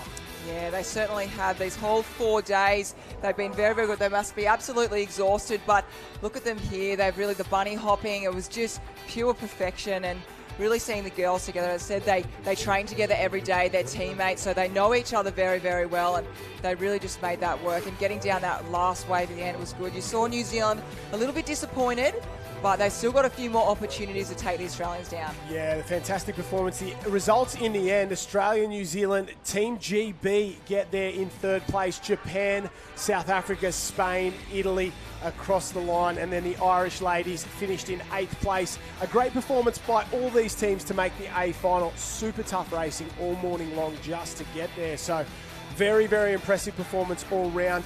The Australians, well, when we talk overall point score, they just continue to stretch their lead. They had a little lead coming in to this afternoon's finals package, and that's just been stretched and stretched and stretched. But I think this event is one where maybe the Kiwis can claw a few points back, because in the women's side of things yesterday, we saw absolute chaos in the finish. There was teams going left, right and centre. For those of you who haven't watched the race, this is the B final. A swimmer goes out, arm over the can, just like we saw in the board rescue. But instead of a board paddler, it's a swimmer with a tube and a set of fins that will head out, clip up their swimmer, drag them back, and then a couple of the big boys will lift them up and carry them across the line. It is one of those events that, well, it's basically pure life-saving, and it's born out of what these athletes do when they lifeguard on the beach or they do life-saving on the beach. So it's something very, very different to what you'd normally see, and one of those events that you don't see at too many carnivals except for World Championships. It's the men's rescue tube rescue final. The teams are Sweden, the Czechs, Italy, Belgium, Hong Kong, Spain, Ireland, and the United States of America. That is the B final, the A final to come up after this one. Yeah, they're not too far away, and these men watch, racing now at the moment. They would have watched the girls in the board rescue and just had a look at seeing how far it is. It's really a run, swim, run for most of them. So they've got swimmer number 1. They definitely picked the better one of the swimmers, because that second swimmer, they're the tower. So as you said before, Josh, taking out that tube and bringing the patient back in. So I love this event because it's really a representation of what we also do in surf sports, and we do rescue, and we are always on every time we're training. Most of the rescues actually happen when most of the athletes are training. So this is a really great one for our surf sports. Yeah, exactly right. Have a look at the Irish go. Absolutely flying there. They're 2 in from this bottom of the screen. The Americans down there. This is the Italian. He's over a little bit further up the field there on the other side. So he's going towards the green and white. We'll see him throw the arm over the can. But I think it's the Irish there. They are. Ireland in 1, Spain in 2. Hong Kong there as well, America. They've done a fantastic job. The Italians are in and away as well in maybe 4th or 5th. So a great performance, but this is the lead at the moment. The Irish there on the left, the US of A on the right, the Spaniards not far behind them either. And this is what we were talking about. They'll wade out as far as they can. Sit down, put the fins on. You've got to get them on nice and quick. Big, long, super fins, not like the little ones that you used to use at swimming lessons when you're a little kid. These are built for life-saving, and you can see how quick they start to swim once they get going. And this is 1st, 2nd and 3rd in this B final at the moment, and maybe just a little bit offline for a couple of these swimmers. The American, he's going to the right, the Irishman going to the left, and I think he's swimming, well, a lot further the wrong way, and maybe he's just figured it out then. And then the Italians on the far side starting to get in on the act as well. So America in 1, Ireland in 2, Italy in 3, Spain in 4. And just talking about those fins, they really do gas your legs because they are so big. So what's happening? They're really kicking. So it takes a lot out of them. We're getting close to picking up that patient. Yeah, and once they get the patient back to the beach, there's a couple of big lads waiting for them there. And I think Ty Dowker's on the sand with a couple of the boys of the Irish team. Oh, how good is this? I'll tell you what, it's access all areas down here at the moment with Team Ireland. They've just done the pickup. They're coming back. It's a team of 4. The pressure of a dragger. It's Breeny's and I think it is from Ireland. How you feeling, mate, as a team dragger? Pretty good. I don't have much time because the boys are away in, so I'm going to leave you at that one. Thank you. All right, he's going to leave you at that one. They're heading in now. Team Ireland heading in. Currently leading, guys. Back to you up there in the box. One of the best interviews of the weekend. It's hard. I'm going to leave you with that. I love it. The Irish boys, they have been the life of the party all weekend long. And, geez, they like to have a good time as well. They race hard, they play hard. And big shout out to all the fans watching in the pubs back in Ireland. I didn't just make that up. The boys told us the last couple of days that they only watch surf sports in the pubs over there. So we love to see it. The Italians are starting to get in on the act on the far side, but it's the Americans in one. Down on the right-hand side of this field, you can see how tough it is to drag this athlete home. The athlete on the back being brought home, they're not allowed to use their arm. There's a little bit of kick allowed there, but nothing else. And you'll see at the bottom of the screen, they're the dragging boys we're talking about. They're sort of trying to signal to their athletes, come in here, come in here. They'll head all the way out, grab the patient from the swimmer and up and across the line. And this is one of the toughest things in surf sports. You can see he throws it over the shoulder. They've got the line. He starts to drag him. Berdiak and Murphy of the US there. He's just reefing him along. Don't worry about how it feels. Just get him in as quickly and as easily as possible. Brian Murphy, he's the original Mitch Buchanan from LA County there. He is the ultimate Baywatch, but he's got to get it done for the Americans. Oh, put him over your shoulders. Let's go, Tim Berdiak. Have a look at this. Tim Berdiak says, I can do it. The Italians are coming on the other side. It's a sprint finish. Oh, there's a dog in the road as well. It's all happening as they cross the line there. I don't know. I think the Italians might have got it, but what about the incredible Hulk, Tim Berdiak, throws his patient up over his back and says, don't worry about it, I'll do it myself. I've got him. Wow, I have never seen that technique of dragging before. We've seen a lot of different ones.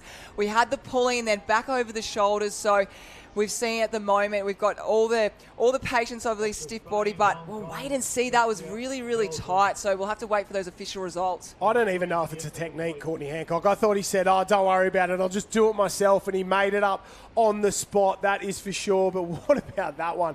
One of the toughest things you can do in surf sports is drag another human up the beach, and that is why we do this event, because super difficult. Ty Dowker on the beach. I think he's got the Italian lads down there. I think they got the win in that one. They'll be very happy.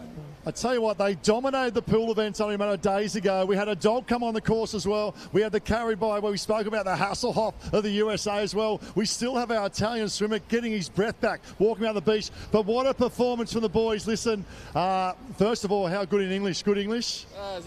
Good English, so. We should go right here, but very good win in the B final. You must be very happy. Yes, we are happy. We want to win this B final. It is not the objective for at least win this. Can I also say on behalf of Lifesaving right around the world, a massive congratulations in terms of the pool event and the pool rescue. You absolutely dominated the males and the females in the pool. That also must make you very proud as a nation. Yes, we're very proud of all of us, obviously for the pool and for the sea. Obviously. Okay, you got a lot of support back there in Italy. You're able to speak in Italian. We're going to look down the lens and have a shout out to your friends at home in Italy in Italian. Ciao ragazzi, grazie di averci seguito. Un abbraccio. Ciao.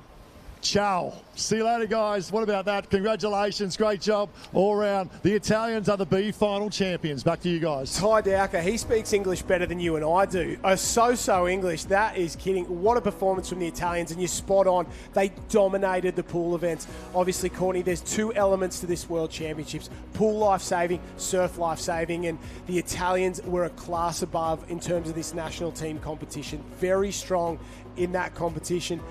And they've done such a fantastic performance over the last couple of years. I think we're bouncing back down to Ty. He's got someone else on the beach down there. He's in the thick of the action.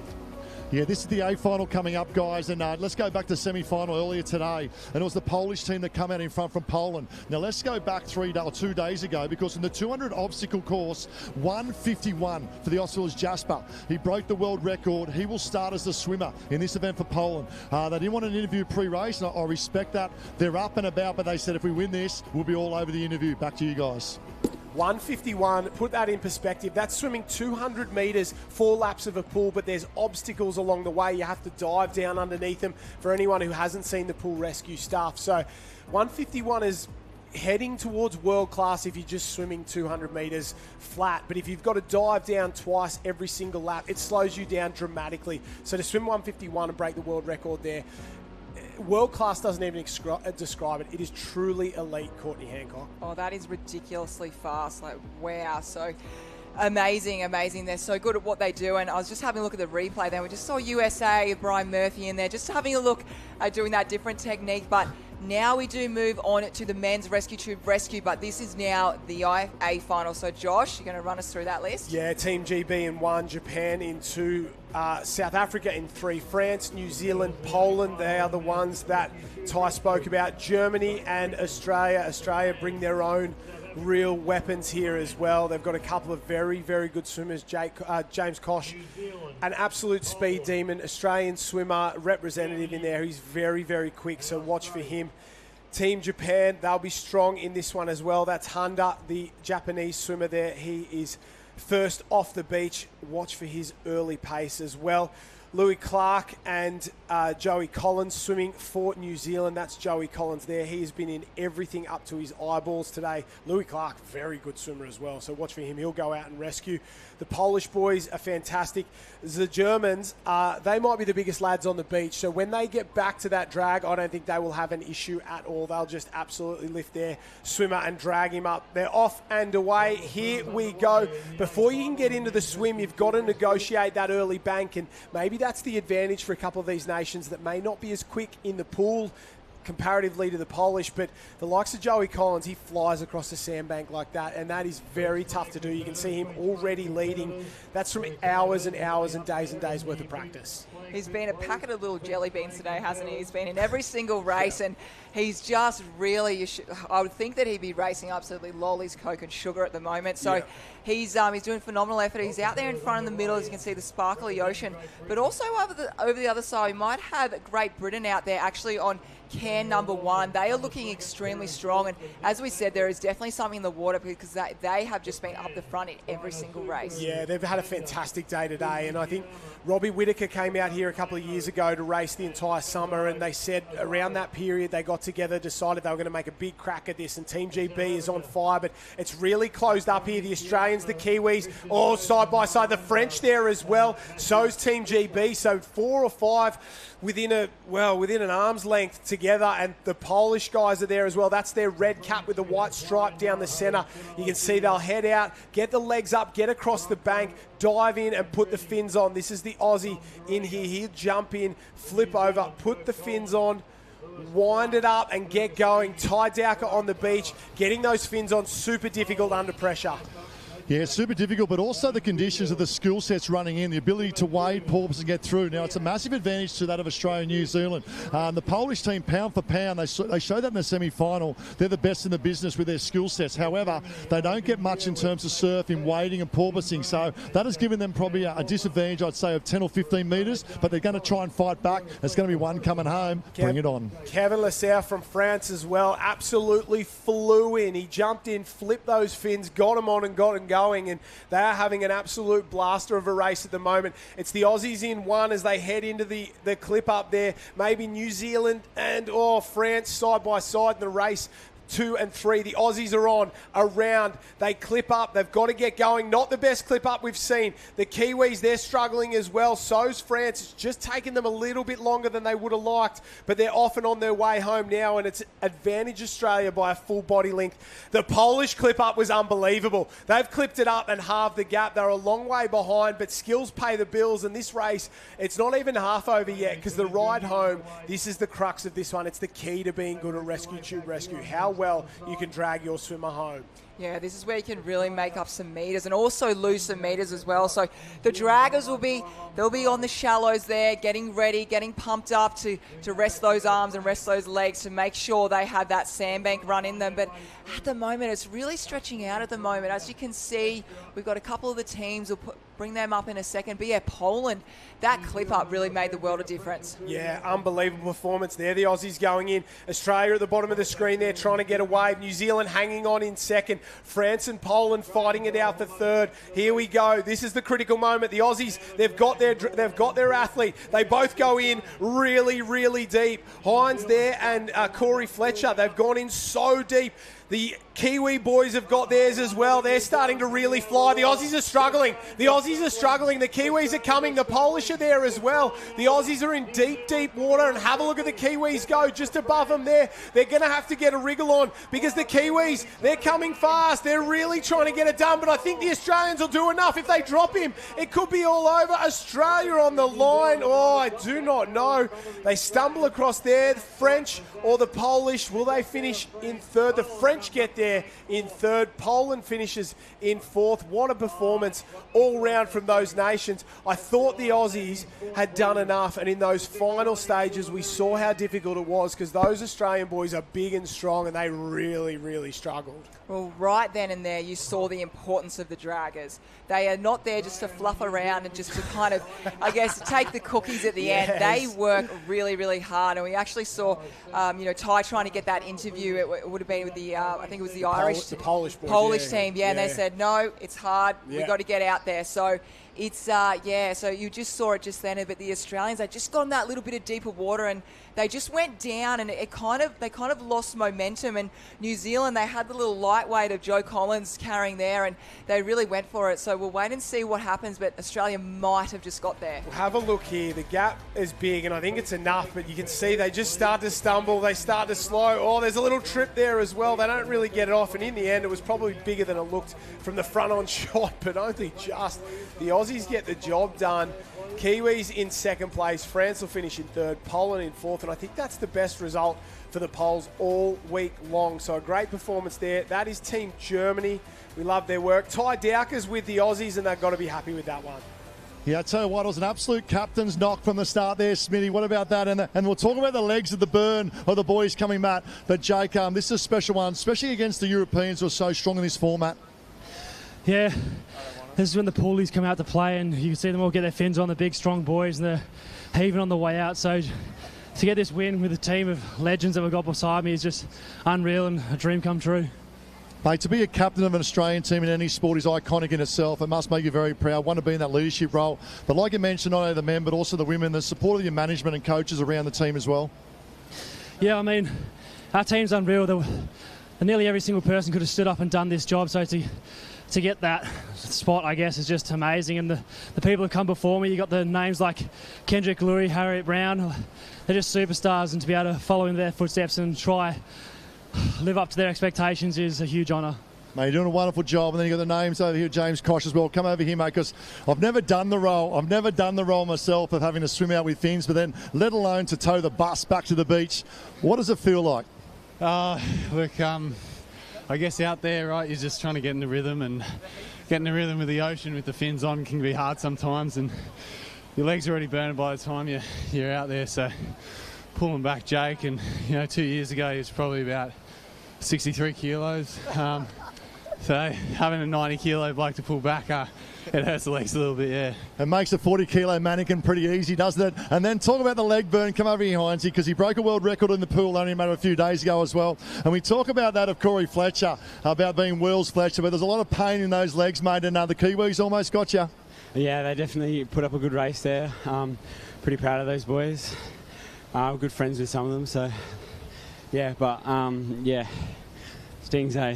And then I'll roll over to Corey as well, because this format of being the Australian team, obviously the pool rescue with the surf, you don't get the opportunities much to mix with those of the pool guys. It's been a great week as well, part of this team. Yeah, it is. Not used to the pool events. It's good to get the ball rolling with them and watch them smash it out in the pool, and got to be lucky enough to be a part of some of those team events in the pool, and now hopefully bringing it home here on the beach. Well, there they go. They smashed it out. Back to you guys. It's the Aussies taking out the rescue, tube rescue. Well, thank you, Ty. It is straight up to the beach pit up there, and all the action now comes into the women's beach flags final. I think we had 65 start this morning, and we're down to our final 8 in competition. Very, very tough for these ladies here, and it's going to be a good one to watch there. A bit of drama. The best of the Kiwis and the best of a few of the other countries have gone out early. Brittany Inga there of Australia. A couple of the Egyptian ladies, Iran as well. So this is going to be an absolute cracker of a final. First run off and away. Very, very comfortable from all the girls. No issues for Brittany Inga. No issues on the other side there. And come together. It's Iran and France side by side. They've grabbed the same flag. and these ladies, they'll have to go to a runoff. I can't believe that. Straight up, that round one. They're already having a runoff at the moment, so they're just having a little bit of a breather there. So looking forward to seeing what they're going to say there. So they're going to have to do a run-up and unfortunately use a little bit more extra energy than what the other girls. So the other girls will have, we'll just see the replay here. So just have a look in the middle there. So they just come in, you can just see Iran just coming in late. It was just that middle flag, and we've seen that numerous times over and over again. So sorry, it wasn't Indonesia. So it was Iran. Sorry, that is Ashapur from Iran there, and Anna of France there that'll go side by side. I think they're going to end up having to have a runoff in that one. So the final as well, Inga from Australia, Hala Ahmed from Egypt, Jenna Tarr from South Africa, Anna from France, Ashapur from Iran, Ishiguro from Japan, Maddie Kidd from New Zealand as well. And they'll run girls and guys throughout this competition. So already a bit of drama. Courtney Hancock there. Not what you want to start us off. No, not ideal for the two women that have to do that runoff. It's not what you want. So what we're going into now. I think they've said the other of the French ladies, I think she's gone. So they've ended up giving it to the Iranian lady there, letting her qualify through. So Dorin Yong is out, and the first casualty there. I thought they were going to go straight to a runoff, but seems like the judges have made a decision and a bit of a chaotic start. So it's very, very difficult, and Hala Ahmed survives to run another day. Here, Brittany Inga closest to us on the screen. Next to her from Japan is Shigura. Then above her there from South Africa, Jenna Tarr, the Iranian lady, Ashapur from Iran there. The other of the French ladies, Anna, the Egyptian, Ahmed, and at the top of the screen there, Maddie Kidd, their second string beach flags competitor, who, well, Brianna Irvine, she was one of the red-hot favourites for this, but she went out in the heats earlier today. So the hopes of New Zealand are being carried by the lady on the left there for the Blackfins, Maddie Kidd. We watch, we wait. The girls are set. The speed's on the outside without a shadow of a doubt. And it's all about getting off the line super quick. Nervous moment. Heads are down, off and away. Oh, in the centre, the lady from Iran, very slow off the line there, but Maddie Kidd, she just got squeezed out. The New Zealander goes home, and I thought that it was Ashapur from Iran in the centre who was out, but they just squeezed out Maddie Kidd. She was forced to cut all the way back, and that is a tough blow for the Blackfins. It is, yeah. With Brianna getting out there with that false start, so Maddie Kidd, she'll have to now take that seventh position, should I say. So we just see in the middle here. So she was just on the outside and just a little bit with the turn. She's definitely got the speed towards the end, but all the girls, now we get to the best six in Australia, in the world, and it's very, very tough from now on. Ty Dowker on the beach. I heard a giant cheer after that one. I'm assuming that's come from the Aussies there after their result, because they know how important that is to the overall point score. Yeah, it is, Josh. The atmosphere down here is electric. They're probably 7 or 8 deep at the moment. And Maddie Kidd, she had a good turn, but it's the speed of the Egyptian Ahmed coming across the sand. And it's funny you say that, because I had a chat to the team manager, and I said, how are the celebrations? Said, we haven't slept. They've been up partying the Egyptians, because what a highlight from the relays yesterday. But they're back on business today for this is the men's and also the women's beach flag final. Let's take a look at the men's list here. Boyson from South Africa, Morishita from Japan, Jimenez from Spain, Shogo Hori from Japan. He's wearing the red togs there, the Japanese cap. Goff from Australia, Halo from Canada, Shalabi from Egypt, and Oscar Smith of NZ. So these Japanese boys can absolutely fly. Morishita in the black, Shogo Hori in the red.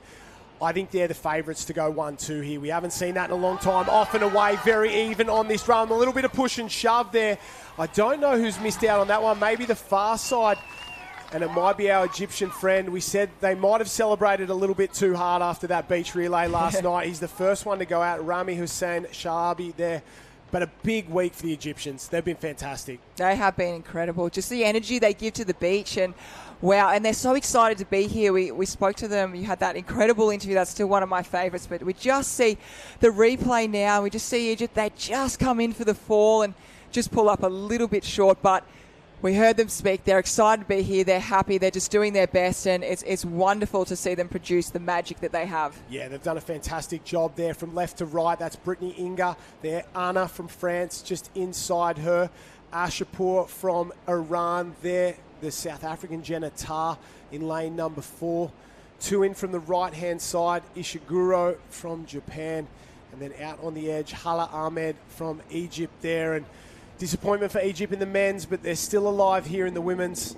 The Iranians, we spoke about how good the Egyptians were in the relay. They finished second for the second straight year in the women's beach relay. They were unbelievable as well. A real surprise packet, and good to see. They're very, very quick across the sand, the ladies. This is going to be a test. Top 6 in the world. Heads down, off and away. Oh, very quick from the Japanese. Maybe the lady from Iran, a little bit of drama there. Yes, she misses out. And we say goodbye to Ashapur from Iran.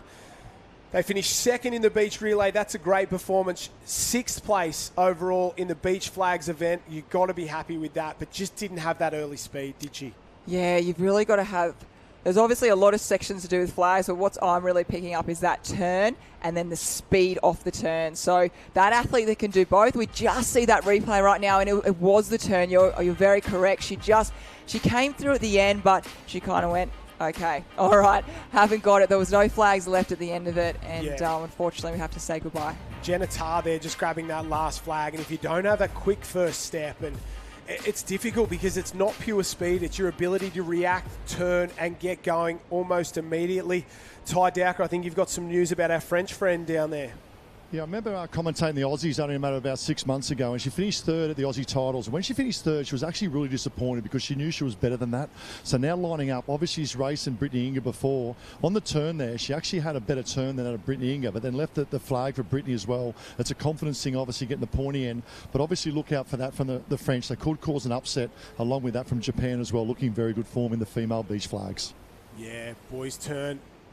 That's Morishita on the left, on the right, just getting himself set. Shogo Hori on the far left-hand side, his teammate. So the Japanese bookends of this 7-person run here. They're very, very good. Boyson from South Africa got a medal in the beach sprint yesterday. Jason Goff, he's been an Australian champion before. Oscar Smith, he's been living dangerously all competition long, just surviving.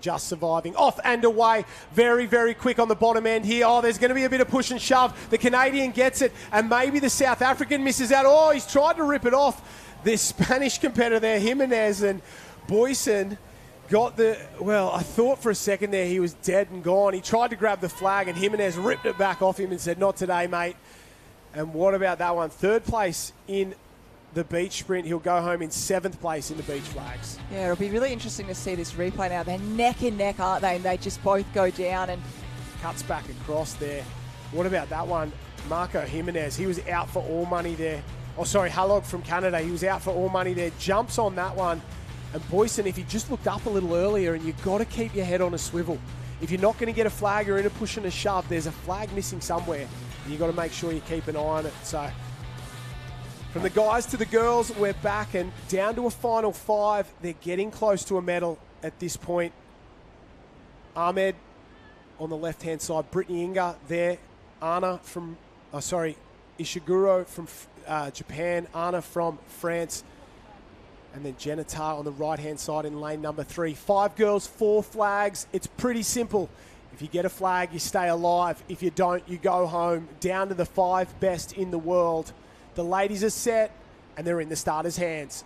Off and away, Anna in the centre, super quick, plenty of speed there. Tar looks in trouble, and I think she'll go home. Oh, and she's not happy with it either. She just didn't have the speed off the beach. Tar and Ishiguro from France and Japan absolutely flew. They look the favourites going into the medal rounds. Yeah, Ishiguro, she has been so good the whole time, and I love how she does a bow, and she's very respectful. And I was talking to Ty this morning when we were commentating the heats, and he just felt she was a little bit light on when she, wasn't really getting her shoulders in front, but she hasn't had to kind of get too messy with any of the girls at the moment because she is so quick off that turn. But we just saw Jenna Tar. She's been very good this whole time, but just off that turn a little bit slower than the other girls, and we really know this is the cream of the crop. Yeah, you're spot on there, and it starts to get super competitive, and Messi's a good description. There's a little bit of push and shove. They're allowed to shoulder each other, but they're not allowed to sort of grab or do any more. And when they're big bodies going at speed, and there tends to be a couple of huge clashes out there.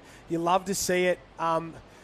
We wait and see the Aussies and the Kiwis out on that left-hand side, and Oscar Smith, Jason Goff, then Shogo Hori there, and I'd expect that's where the action's going to be on that top side there. I'd expect Jason Goff to try and get his Kiwi counterpart out. Shogo Hori has got speed to burn. Jimenez just below him as well.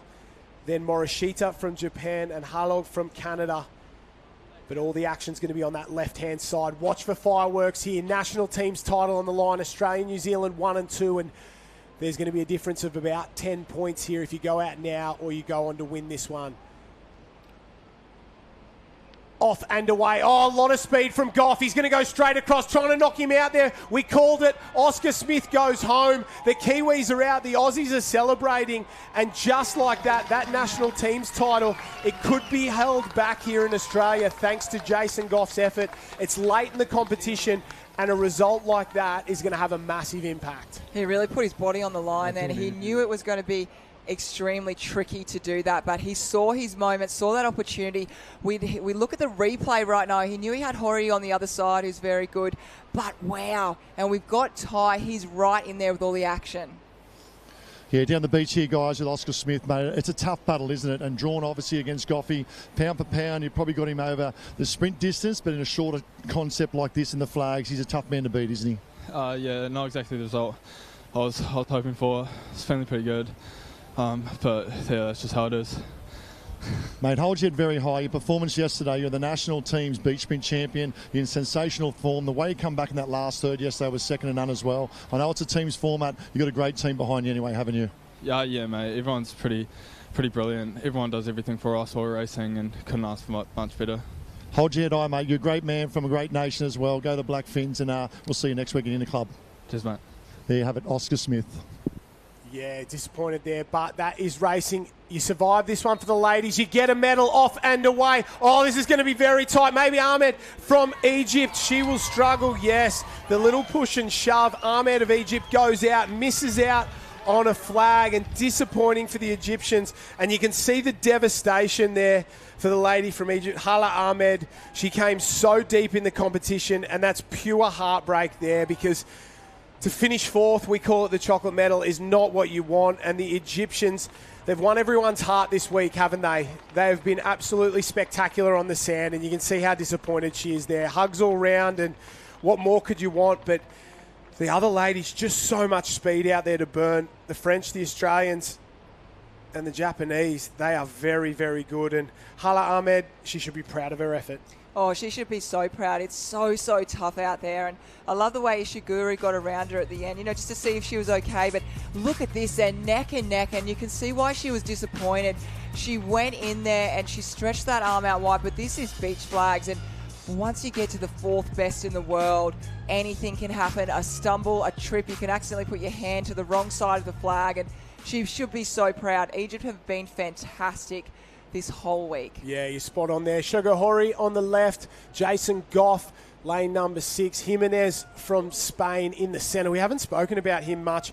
Morishita from Japan, and then at the bottom there, the Canadian Yonel Halog, and we want to see, well, the Japanese, they're going to squeeze the Australians and the Spanish there on that top end, because they've got speed to burn, and it's drama stations for Jason Goff and Jimenez as well, the two men in the middle there. These Japanese boys, very, very fast. You've got to be on your game. Yeah, and they've got each other out there, don't they? They have their partner in crime. I tell you what, if you end up in the middle of them. But here we go. We are off and racing, and it's got to come from, Oh, they went the other way.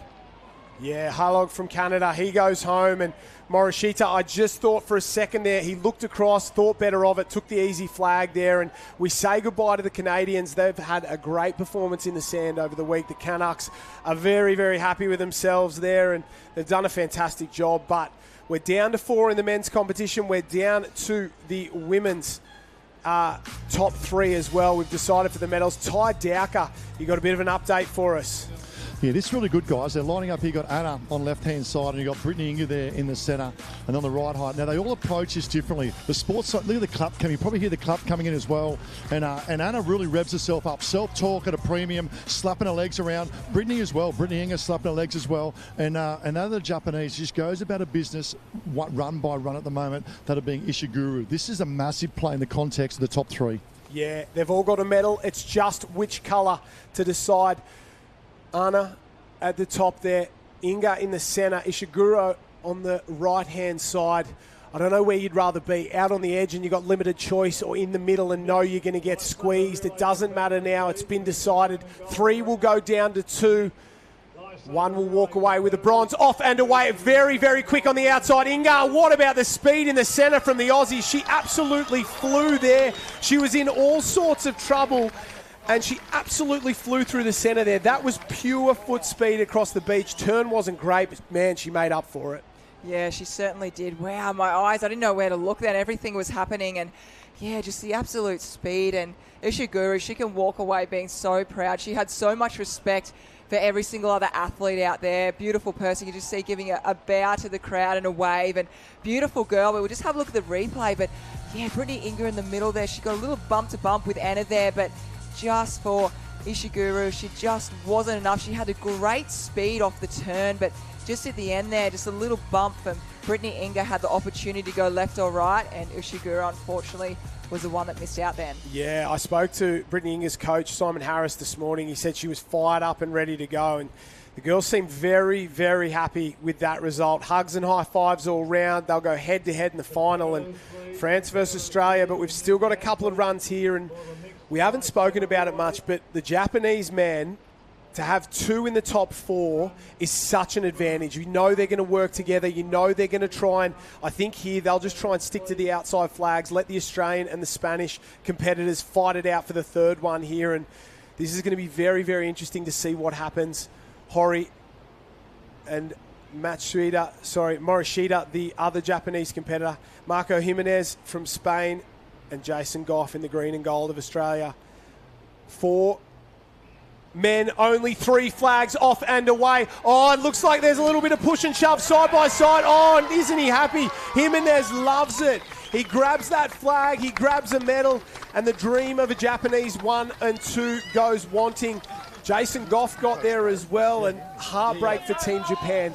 I think they're the best beach flags competitors in the world. To have 3 in the top sort of 7 men and women is pretty incredible here, and they've done a fantastic job. No shame in finishing 4th, but what a performance. Jimenez on absolute fire. Oh, absolutely.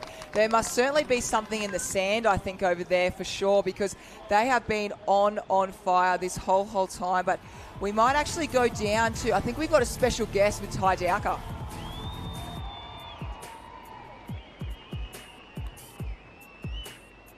Where do you reside?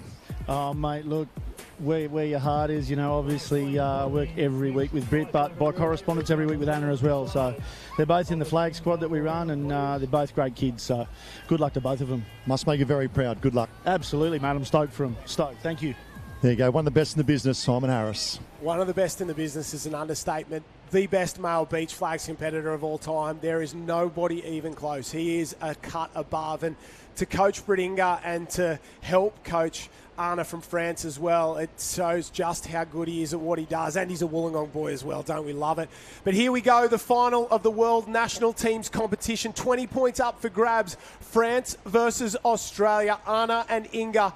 These 2 ladies, there's only 1 flag, there's only 1 gold medal, and you need to have your best run here, because if you don't, the other athlete will steal it from you. 2 down, 1 to go. The girls are set and ready. They're in the starters' hands. The final of the women's beach flags competition. Anna off and away. Oh, push shove. Inga goes down. They can't find the flag. Yes, they can. France on top. Vive la France. They get it done, and isn't she happy with it there? That is one of the most brutal finals I've ever seen. That was, I couldn't believe that. That was insane. And you just saw Brittany Inga. She just dropped down just too early. We're just having a look. She might have hurt her wrist or something, or she lost her live heat band. I'm not too sure what's going on there, but they train together and know each other very, very well. They would have known each other's strengths and weaknesses out there. Obviously, I don't think there's too many weaknesses, but we'll watch that replay again. But Wow, that looked very dramatic. Oh, I love it. Look at the push and shove. Good start from both, and I thought Inga was going to get going, but bang. Anna knew what was up there. Bang, bang, bang. Big jump, and Brittany Inga maybe half a step too early. She sort of fell and dived at the same time. I thought Inga was going to go on with it, but that was the point where it all changed. The trip down, a face full of sand, and a kick for her trouble.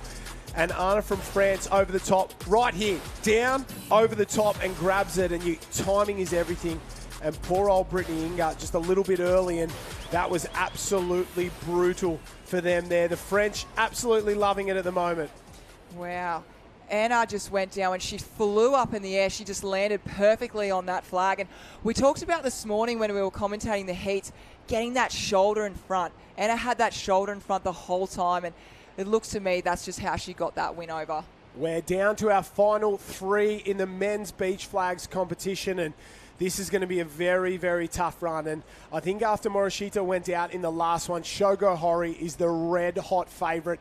Marco Jimenez from Spain at the top, Jason Goff of Australia in the centre, and Shogo Hori, he won the Australian Championships earlier in the year, came out and absolutely dominated on the Sunshine Coast. He looked a class above there, and he's looking to add a world title to his resume. He's one of the best to ever do it, not only from Japan, but just of all time. And they've all got a medal. It just matters about which colour. The Aussie in the middle, he'll feel a bit of pressure knowing that they're going to come and try and squeeze him in there.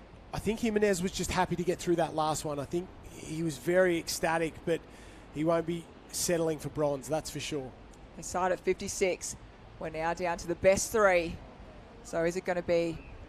Off and away, very quick there. The boys start to come together. Goff, I thought for a second he was going to go back and try and jump one on Hori there, but we say goodbye to Marco Jimenez of Spain. He'll finish with the bronze. Claps and high fives all round. Jason Goff got in front, and I thought he was going to try and take out the Japanese man, but he didn't. He thought better of it. Don't risk it if you don't have to, and we're down to a final 2.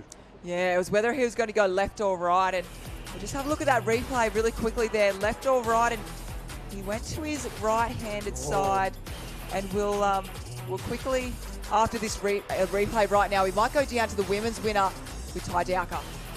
Yeah, we've got Abra Vanel, Anna here, and I think the smile says it all. Let's go back 2 years ago, you came 4th. Let's go back 6 months ago. Now, you got 3rd the Aussie titles, and I knew it was a bit of a disappointment, but you were the national team's world champion. How does that feel? Well, that's unbelievable. You work so hard to that, and then, yeah. I'm trying hard not to hold back tears myself here because I know flags mean so much to you. And I looked over here as well, and I know you're working correspondence with Simon Harris, you know, the best flagger hands down worldwide in the last decade and plus. And then, you know, great friendship with Brittany Inga as well, and lining up here on the world stage. And to win just in front of Brittany Inga, that's super special. Yeah. And also, EJ just came today to watch the finals, so it means a lot for me. And I'm taking example on her, so I'm very happy that takes the win here in Australia, the country of Lifesaving.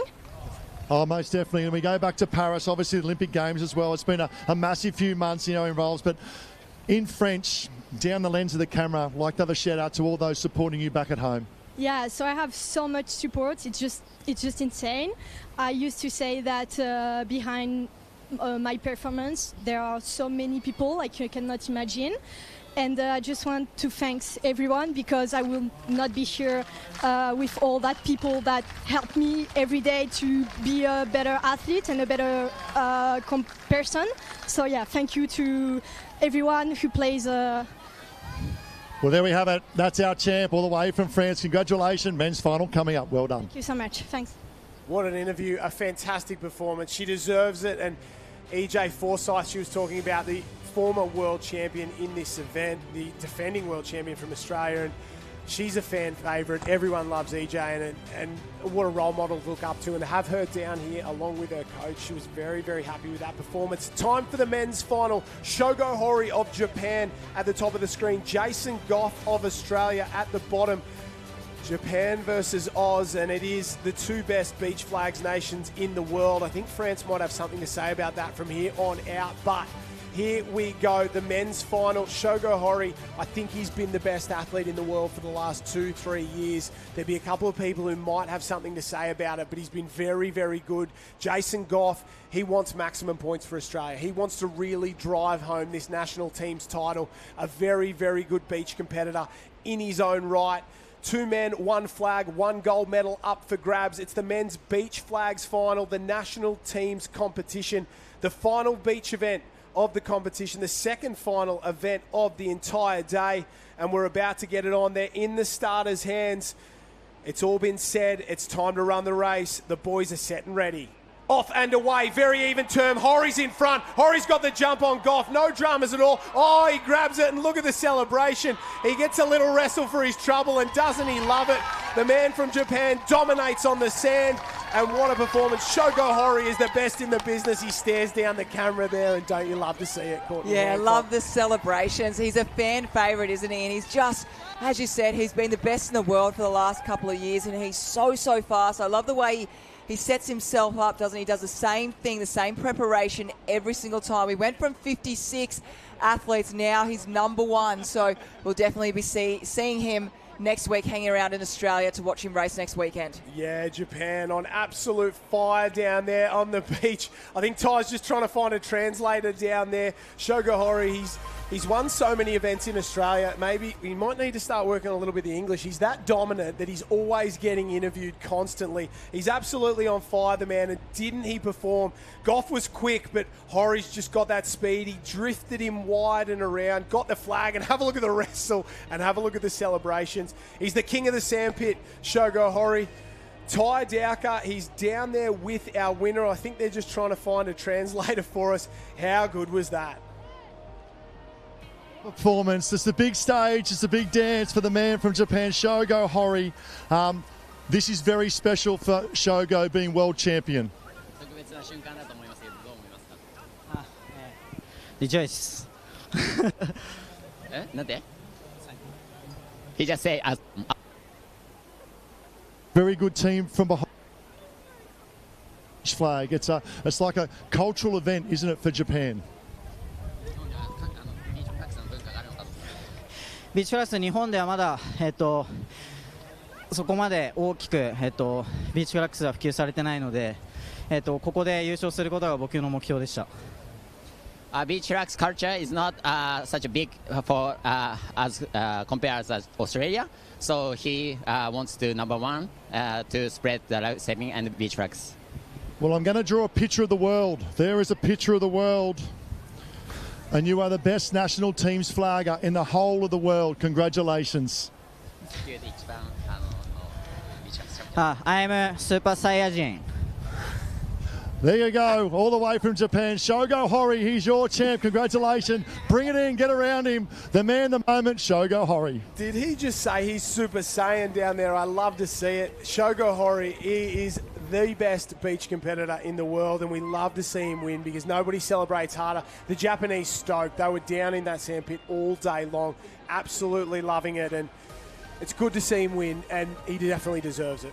The one thing I love about his interview just then was he said, it's not as big in Japan as what is in Australia, but I want to share the love. I want to share the word. And if I can be the best here, then, you know, I can really spread it. So I absolutely love that. He's a hero. He's an inspiration. And that just really gave me all the feels hearing that. Yeah, don't you love to see it? It's a fantastic performance. Next up, an event we haven't seen before at the World Championships, the Mixed Ocean Lifesaver Relay. This one is very, very special. Guys, girls together in that traditional Tapland format, but it's the Ocean Lifesaver Relay here. We'll have an explanation for you now. A runner, a swimmer, a board paddler, and a ski paddler. The runner will head down, tag the swimmer. They will head out on the course. They will do an M-shaped swim leg, out, around, back through the break. The runner will then go again. You'll tag the runner there. They will tag the board paddler, who'll do an M-shaped course as well. The runner gets another opportunity. I think they're working the hardest out of anyone in this one. The ski paddler is the final ocean leg. They'll go out, back in, back out again, tag the runner. So 4 runs for our running athlete. 1 swim, 1 board, 1 ski. 2 guys, 2 girls. You can choose either or where you want to put your guys, where you want to put your girls. So tactics will come into play. We see it a bit in the domestic season here in Australia. And there's always...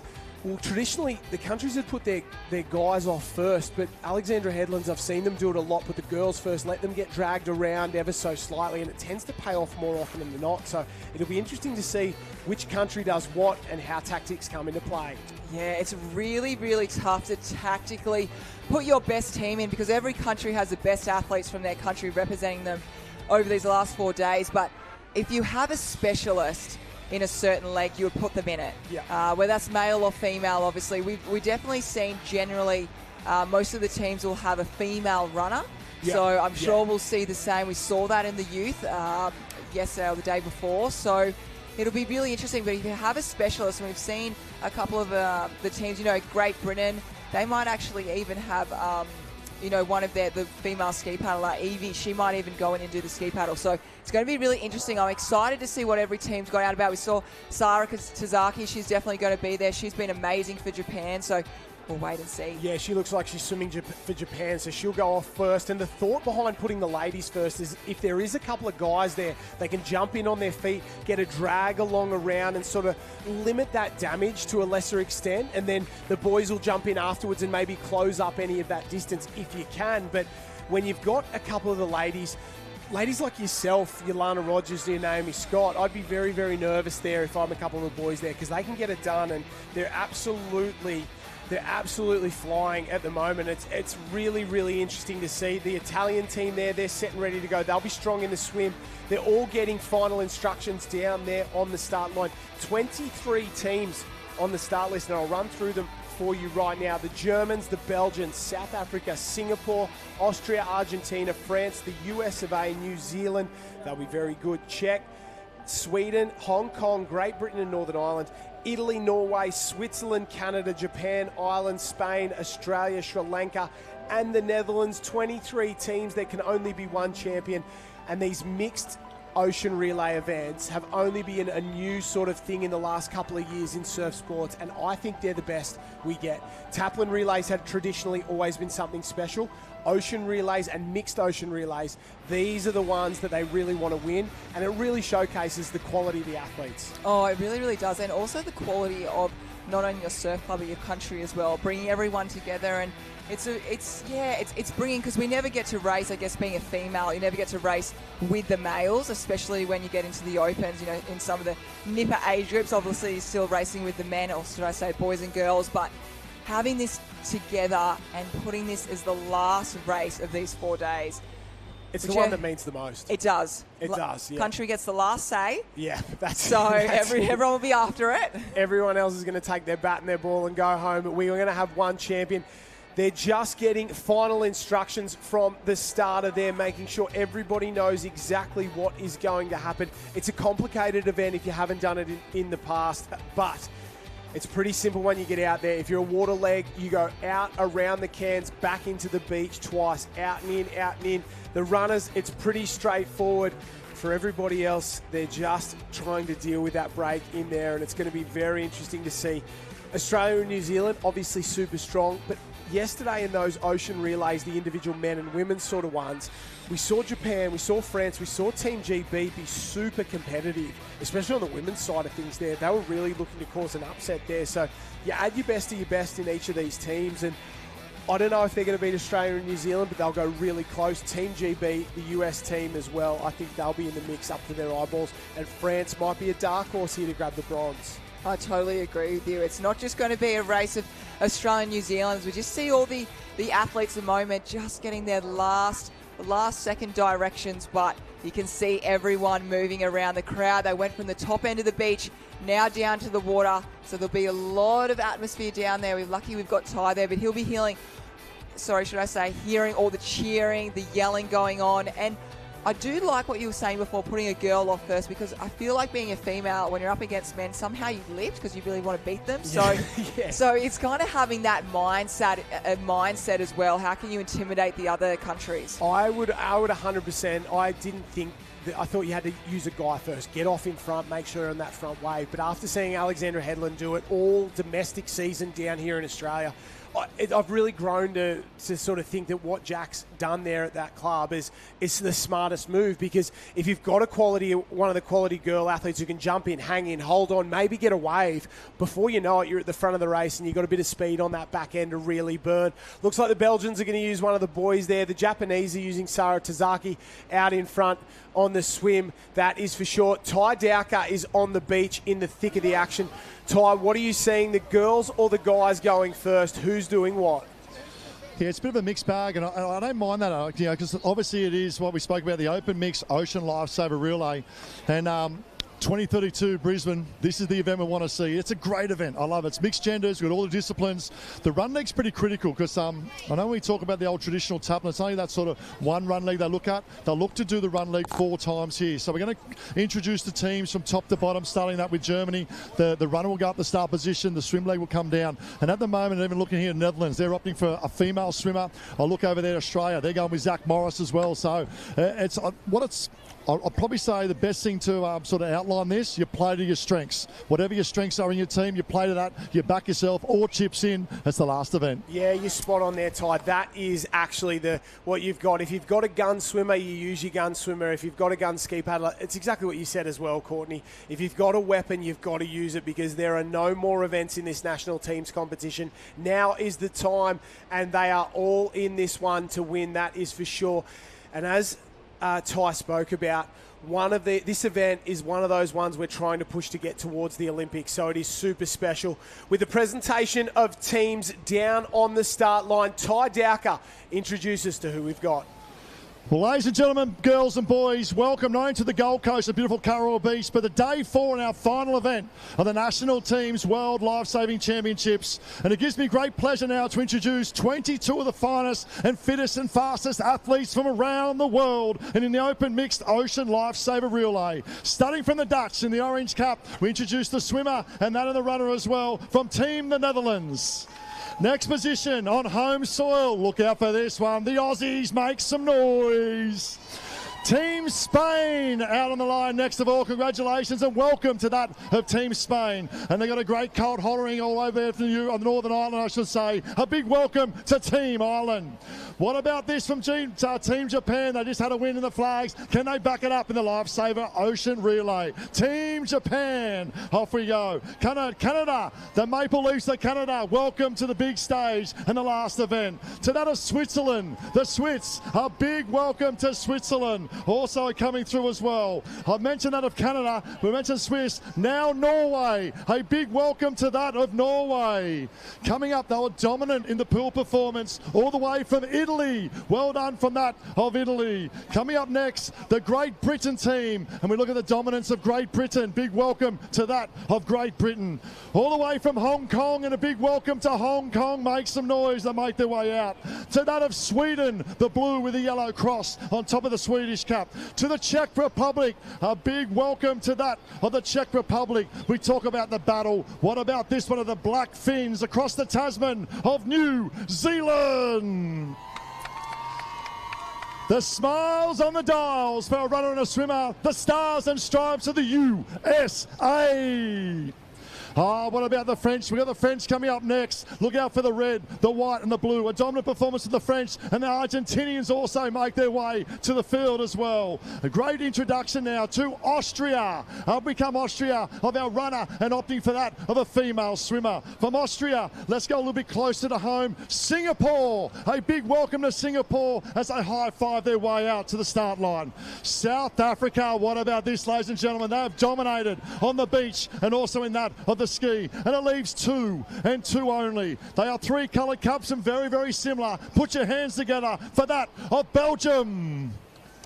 And wrapping up, and what a moment on our grand finale. A huge introduction to that of our last of our national teams. Ladies and gentlemen, boys and girls, the Lifesaver Ocean Relay, Team Germany.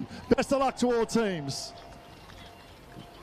Thanks for that, Ty. We really love to see that. 22 teams on the start line, the best in the business. The final event of the national teams competition here for 2024. We've still got a full week of surf sports action here at the World Championships, but this is the final time we'll see the national team caps on the line. We're going to crown ourselves a World Teams champion after this event.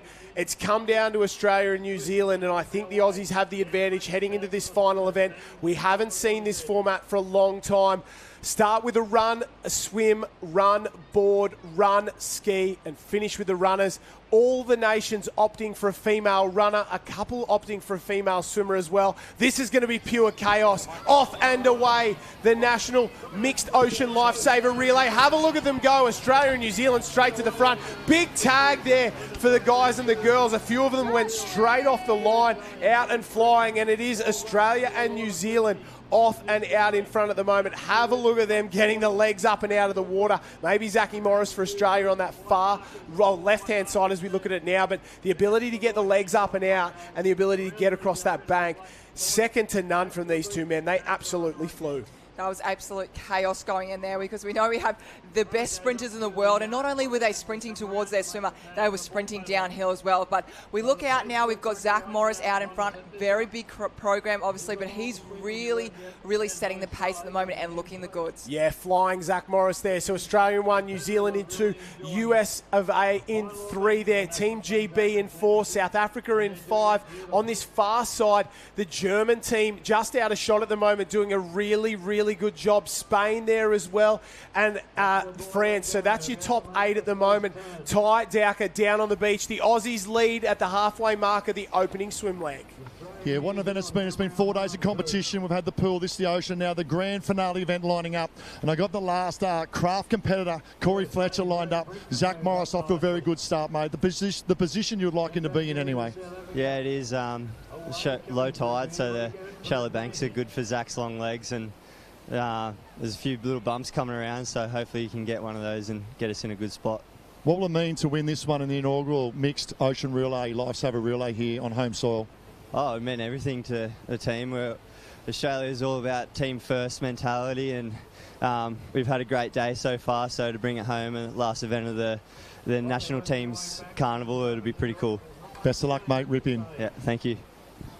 Corey Fletcher sounding pumped down there. I think he's had a big weekend, the big fella. He's gone around about 1,000 times in the water, and just as we were talking to him there, the Kiwis have gone past the Australians. There's a little wave out the back. A couple have gone down that. Maybe the Americans have cracked a little wave. They were out of it, but they're back in. And when we talk about an M-shaped course, Courtney Hancock, they've got to come in around the 2 flags, back out around that other single can. It's tough to do, isn't it? It is. We just see Lewis Clark there from New Zealand out in front. And Zach Morris, he knows this M-shape O2 well, so he'll be really looking to go out and try and maybe potentially wade past Lewis Clark out there. But this is where sting, burn, hurt, pain, all those words, put them all in together. This is exactly how these competitors are feeling. They've done about 1,000 races, and that's not being dramatic.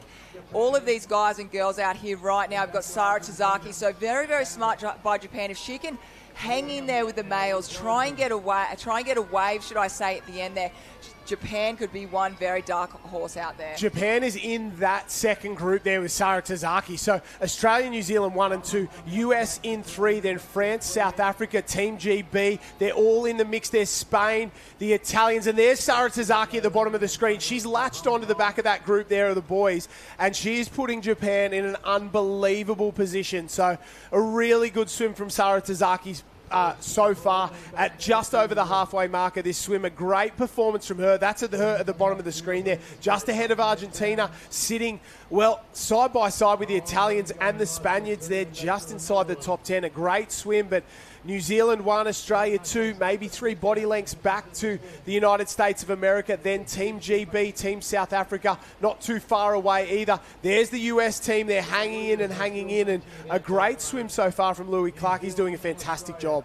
Yeah, absolutely fantastic out there. USA have been so strong. They're in contention there. They're hanging in there. And when we get to that wave zone, we know what it's like, but we might actually cross over to Ty Dowker and see what he's got for us. Yeah, I love this, isn't it? It's the last event of the tournament, and we come up. We've got New Zealand. Lewis Clark now comes to the fore. Zach Morris is sitting on the hip as they come in. Now, pound for pound, you'd probably say skill sets are better and favouring that of Zach Morris, but Lewis Clark, pound for pound, is probably the better swimmer. One thing also to take note is the runners will now come in that transition. So the job for these swimmers are almost done in about 20 metres time. Interesting part about the runner as well, as you can see them start to sort of wander in, is the better runners will work a long way out onto that bank because the swimmers will be exhausted. But if you go too far out, you end up wading a little bit, and if you're not good across the bank, it's a bit of a trouble. So you go too far out and you might end up in a bit of trouble there. You stay too far in, the swimmer's exhausted. I think the Kiwis have got it absolutely perfectly there. Brianna Irving has flown off there. Britt Inga, a little stumble in the background. Have a look at New Zealand go, and that's exactly what we talked about, Courtney Hancock. You've got to be far enough out to sort of limit the distance the swimmer has to go, but not too deep. Yeah, Brianna's done that really well. We saw her do that in the Ocean Woman yesterday as well, relay, and she just looked like she's had a bit of experience with the water because she went out a little bit further to actually get to Lewis Clark, and it's really worked because, as we can see now, Olivia Corrin's out on the board, and there we see Lana Rogers. Now that is going to be a competition and a half. Yeah, Team GB, here they go, coming up and around the US. Just in front of them, they're tagging on the line. Holly Main going in for the US team. Team South Africa, so they've put their two boys out in front. So it'll be interesting to see how much the South Africans can sort of close on this gap. Here come the Germans, the Spanish, Team Japan as well. Great swim from Sara Tazaki. They've just got the guys left. That's Team GB with the big tag. They've sent one of the boys out. Bobby Knuckles, Robbie Whitaker. We're starting to see the male-female mix come into play and the tactics really having an impact. Ty on the beach. Yeah, really interesting. Talk about the tactics. I'm not sure if you saw it there up on the screen, but the changeover in New Zealand, they had a running start. So they're actually running and in motion when they tagged. Lana Rogers with a standstill start. That's an extra 5-metre advantage to New Zealand, which could be the difference coming back to the wave zone. All of those little things are going to sort of add up and add up and add up over that race. If you can get a 5-metre advantage, if you can get 1 metre here and there, it's going to really start to blow out, and that ends up being the difference between waves and being out in front. So it'll be interesting to see the Norwegians off and away. Oh, he's really driving hard there, the big Norwegian lad, the Viking background there. Here is the front of the race. New Zealand still in 1. Australia in 2. South Africa, they've jumped up into 3rd place. They've got the boys on the board there, so doing a fantastic job. Corrin going to work on the way home. She won the board earlier today in the competition. She's doing a fantastic paddle out here for New Zealand. Lana Rogers chasing hard. The South Africans chasing hard as well, and very, very tough action out here in the front. We're in the middle leg of the mixed ocean lifesaver relay. We've had the swim and the run so far. We're down to the board leg, just the ski to go. Here goes Hong Kong. They're in and away, and for an event that most of these nations probably haven't done before, they're doing a fantastic job. They are. This is the first time we've ever done it, so this is new for everyone. But Olivia Corrin, we know that she wants to get one over the Australian. She's been pushing and pushing all day in every single event, and she's just going to tap into a little bit of a run. I know she's actually decided to get off, and she's going to bunny hop. And she's back onto a board now. Lana Rogers is creeping in, and you just see behind we've actually got South Africa, and it potentially looks like France coming in as well. So they're closing the gap very fast. They both put the boys on the board there, and they went in maybe 5 and 6, but they've jumped up into 3rd and 4th, and I think we're going to have a race in 4 at the end of this one. The girls will know they're coming. The girls will just want to jump on, hang on, use the wash if they go past. So Tisa out in front from France there's gone past Lana Rogers. South Africans are in there as well. A race in 4. 2 guys, 2 girls. Australia and New Zealand running a specific tactic line. A couple of these other countries, they know they've got to really roll the dice and throw it out there. That's Holly Main of the US. So the US, that same line that the Australians and the New Zealand teams have done. Robbie Whitaker of Team GB going around as well in 6th place. So that's your top 6. Still New Zealand 1, South Africa 2, France in 3, or France in 2, South Africa 3, Australia in 4th place. 5 is the US, 6 is South Africa. 7th place is Germany there. This is 8th Japan, and 9th is Spain. They're heading to that can, and Corrin hanging in. Gee, she's tough. Is this going to be a little spoiler happening right now? So Lana Rogers was doing as best she could to try and track down Olivia Corrin. is Lana Rogers getting support smart from France and South Africa. So Olivia Corrin doesn't know what's going on behind at the moment. So it's going to be really interesting whether the boys are going to get in the way of Lana, or is she going to use them to try and catch up. So it's really interesting. It's really unfolding at the moment. But France really coming in on Olivia Corrin, and is she going to use his wash to try and get through? I think immediately they were towing her out there, but a little gap broke, and Lana's had to go round the South African lad there and move up into third place. Corrin's out in front. France coming to the front right now. They've had an absolutely spectacular week so far. Their juniors were unbelievable. Finished second on the point score in the beach side of things. They beat New Zealand just behind Australia. The French are coming. They're going to be an absolute force in surf sports in the future. And here they come in this one as well. For the first time, it's not Australia or New Zealand leading. France out in front, and have a look at the Frenchman go. Olivia Corrin hangs on the tail. She's just got to hang tough in there. Get as much advantage as she can from the wash of the lad out in front, and hope that there's a little wave and she can break away from the Australians. Lana Rogers needs to find something now. Corrin puts the head down and starts to go to work.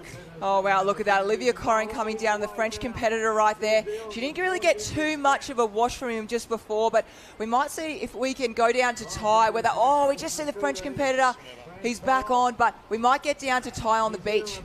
Yeah, really interesting. It's a big paddle from Tissia from that of France, now changed over to the beach spinner. We expect Irving to extend this lead a little bit for New Zealand. But Olivia Corrin, what about the efforts of Olivia Corrin on the back end of that M shape to match it with Tissia from France to get that lead wave? Master stroke from Olivia Corrin. And look at Irving going in France. It will be a male ski paddler, CT Taylor, for that of New Zealand, a female paddler for that of France. We're down to the final water leg, and this is what it's all about. A long, long run for Irving all the way down. She tags Corey Taylor, the former world champion, lost his title yesterday afternoon. Look at him going. That was the big gamble from France. Can you get out in front, send your female ski paddler off? And it's really, really tough. Here come the Aussies. Here come the South Africans as well. Britt Inga looks exhausted. She's had a massive day. Tags Corey Taylor. He jumps on.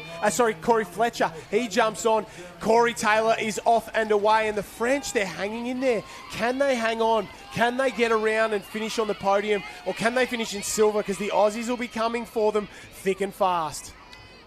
They certainly are, and we go down to Ty. He was able to see the body language in all the athletes' face down on the beach. Yeah, a little bit of advantage now for Team Australia. They needed everything to go their favour. Now, Brittany Inga ran round in that transition and didn't know where Corey Fletcher was. She was looking to the right-hand side, ran down and had readjust, giving away another 10 metres. So when you look at that changeover and this transition as well, it's about 15 metres, and they'll go back and reflect this for future races. Yeah, that's a big, big mistake, and you can't make mistakes like that at these levels. And maybe it's the first time she's done this event, and it happens to the best of athletes in these team events here, but you can't let it happen.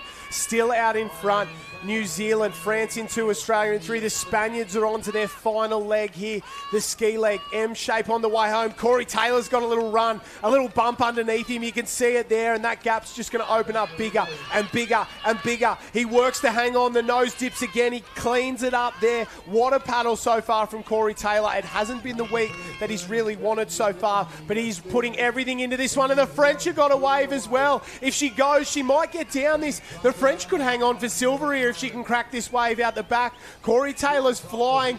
Australia and France fighting it out for second. Oh, wow. She did. The French competitor did so well, and she just fell off the back of that. But Corey Taylor, captain CT, you can tell he wants this. You can see his eyes. He's really, really hunting that down, and he'll just keep focusing out in front. You've got Corey Fletcher. It didn't work for him, CT getting out there and getting that little runner, but he's certainly not going to give up. Barely closing the gap, the Australians on France. They got there, but it took very, very long time to get that one done. And waves are going to cause a bit of havoc in this one. New Zealand, the Black Fins, I don't know if they can get the overall point score. I think that'll go to Australia, but they might get final bragging rights here at the World Championships. Australia up into second place. The French are in third, but they're being hunted down. South Africa and the US of A. Big Tim Birdiak gets himself there.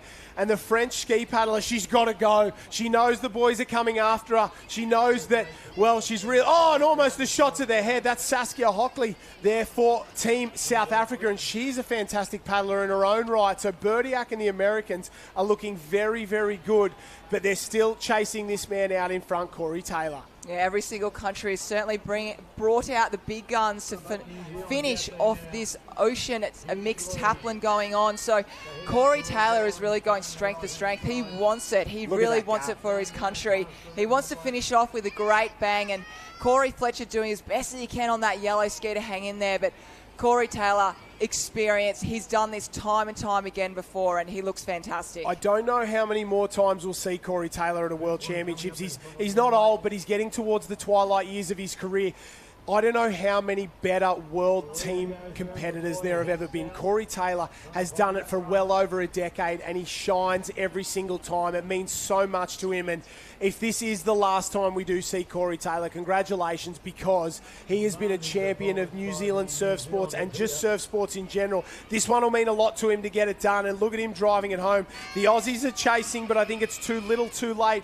New Zealand and the Blackfins, they might win the battle, but I think they'll lose the war. The Australians will be the national team champions, but the Kiwis, they'll strike the final event. And the US of A maybe going to work their way up into third place, but France at the final turn have hung on. The Blackfins will get the final event of the day. Yeah, a couple of seconds. There we go. I was going to say, we'll see that smile very, very soon. And Brianna, she's done a fantastic job. The metres that she made up from running and waiting, a little bit of splash from Lewis Clark there, but she'll also have the smile on her face. Congratulations, New Zealand, and congratulations, Corey Taylor, on the career that you've had. Phenomenal athlete and champion superior person as well. And congratulations, New Zealand, coming through now. They claim the final event, the Mixed Ocean Lifesaver Relay at the World Championships. They are the national teams champion for that event. Australia will finish second, and that will be enough, I think, for them to unofficially win that national teams title. They've been dominant all weekend. They deserve it. Brittany Ingram finished this one off for the ladies and gentlemen in the green and gold. They have been truly special. I know it was Australia's sport for a long time, but the Kiwis have pushed them a long way, and they've been very good. They really, really have, absolutely. And you see many of these Australian, New Zealand competitors, they really do train and side by side. But Josh, we might have a bit of a sprint finish. We've got the France on the screen at the moment. They've hung in for third. The French, they did it the hard way there, rolled the dice, got a result. They'll cross the line in third place. A fantastic performance from the French. The US will finish in fourth. South Africa in fifth. And have a look at this. If you want to talk about competitive, this event's here to stay, because this one is as competitive as we've seen. The Japanese, the Brits there as well. So that's your top 8 across the line, and it was very close in the end. What an event, what a race, what a weekend so far. Courtney Hancock, what's the highlight been for you? Oh, that's a hard question. You didn't give me any warning on that one, Josh. Oh, it's been amazing. I think for me, I go back to the interviews that you and Ty did on the beach. They were just my favourite. Seeing that today and you know, seeing Anna who won the flags, and she had an emotion just saying this is a dream and she can't believe it. I just think that's so beautiful. And Hori, and also in the flags as well. Just a couple of words that I heard. He wants to make this big in Japan. Yeah. It's absolutely beautiful. And the girls in the ocean obviously saying their heroes are the girls that they're racing side by side. So I think the interviews for me were the highlight. What about yourself? Yeah, unbelievable. To see all these nations, I came here, I didn't know what to expect. Haven't been to a World Championships for a long time, but I've been so impressed with the nation, the Canadians, the Irish, the Egyptians, the Americans, you name it. This is a global sport, and it is growing on a global level, and we love to see it. It has been super competitive all weekend long, and for a long time it wasn't like that, but times have changed, and some of the best athletes in the world are coming to this sport and are performing. We've got Olympians, we've got world champions in all disciplines there, and the other nations, they're coming, and the Australians and the Kiwis, they don't have it all their own way. The Italians, the Germans cross the line there. It's been truly special couple of days. The action doesn't stop here. This is just the national teams competition wrapping up. We have the Interclub Championships kicking off on Tuesday with the pool events and then the surf events next weekend. You'll see all the action here on the live stream and on SBS. Ty Dowker is on the beach with our winners. He's with Corey Taylor and the rest of the Kiwi team. That one has to feel good. Yeah, I'm sure it's one that feels really good for our Team New Zealand, the Black Ferns. What a performance. Started with that with Clark. Had Irving in the transitions going through with the speed as well. Olivia Corrin on the board and finishing off with that of CT, Corey Taylor. It's the last event of the day. Probably as a team might have just fallen short in the overall point score, but this is a special event to win. Yeah, definitely. It's good to end the campaign like this. You know, all the athletes and the management team and staff have put a lot into the whole campaign. And yeah, we fell short, but we're just super proud of everyone that race. The Aussies race incredible, and it was tight, and it was awesome to be that close on the last day. So just super proud of everyone, and yeah, stoked to be here. Super proud of everyone from the Black Ferns and all the team involved. But what about internationally? The flavours here, just short of 50 teams internationally competing. Pool rescue and the dominance they had the Europeans, the Italians, ocean events as well, surf lifesaving and lifesaving federations up and about, isn't it? Yeah, it's awesome, and it was usually us sort of ocean countries that would dominate when we come to the ocean, but now a lot have moved over, and coming from the pool, there's the French and the Italians, South Africans that are stepping up all over in the ocean events, so it's just awesome. So much great success right across internationally. More importantly, I had a little whisper this could be the retirement of the Black Caps, or I should say, of the Black Ferns of CT, but is it more about how the body holds up? Yeah, definitely. You know, I made my first team as a junior in 212, so it's been 12 years part of the campaign, and 214 as an open competitor. But if the body holds up, I'd love to go one more, but if this is it, it was a good way to end. Mate, great team as well. The phenomenal job of the girls, you know, on the beach, in the water as well, and the boys. Phenomenal effort. That's the Black Ferns taking out that of the mixed ocean lifesaver relay. Congratulations. Go and enjoy the grand finale event. Is all done. Well done. Thanks, Ty. Thanks, Ty, and a great job yourself down there on the beach. Let's take a look at the highlights. What a start there. Have a look at them go, absolutely flying. And the Kiwis, that little advantage at the start there, they got up and moving, and interesting to see the tactics, Courtney Hancock. Australia and New Zealand side by side, but that was probably the last time Australia led that entire event, as New Zealand grabbed it by the scruff of the neck and just went on with it. Yeah, they absolutely did, didn't they? We saw Zach Morris had a great start, but Lewis Clark, it all came down to that changeover. So we know that the water athletes, they don't have to do transition, but this is what I feel it all came down to.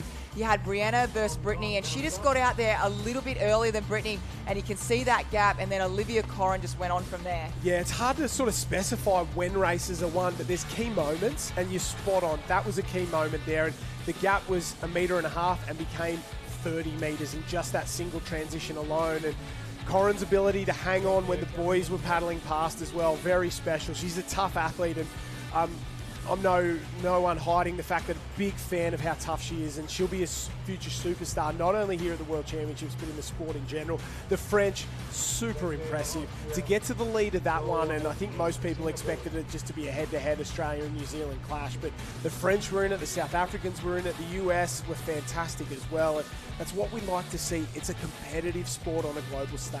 Yeah, I like the French tactics. I like that they put the males off first, and then they finished off the females. They got right in there with New Zealand, and they were essentially up the front for that part of the race. So I think it had their French ski paddler. I think she felt really good, the position. She didn't have to fight. She wasn't in the mess. So I think, you know, if they were to do it again, I think they should do exactly the same thing. And we heard from this man, Corey Taylor. What a way to finish it home. He doesn't know how long he'll keep going, but he has been a champion of this sport and a champion of this event. And we spoke about it this morning. It means more for the Kiwis because they've had to fight a little bit harder for it here. And the Aussies were the undeniable favourites for that overall point score. And they've got the job done. They've delivered. But they were pushed the entire way by the Kiwis all weekend long. The French have been fantastic, the US as well. Unbelievable performance, and don't you love it, the Americans. They bring a bit of flair to the event every time. The South Africans super strong. Maddie Koitzer in that ski race, unbelievable, and you can see how much it meant to the other teams there.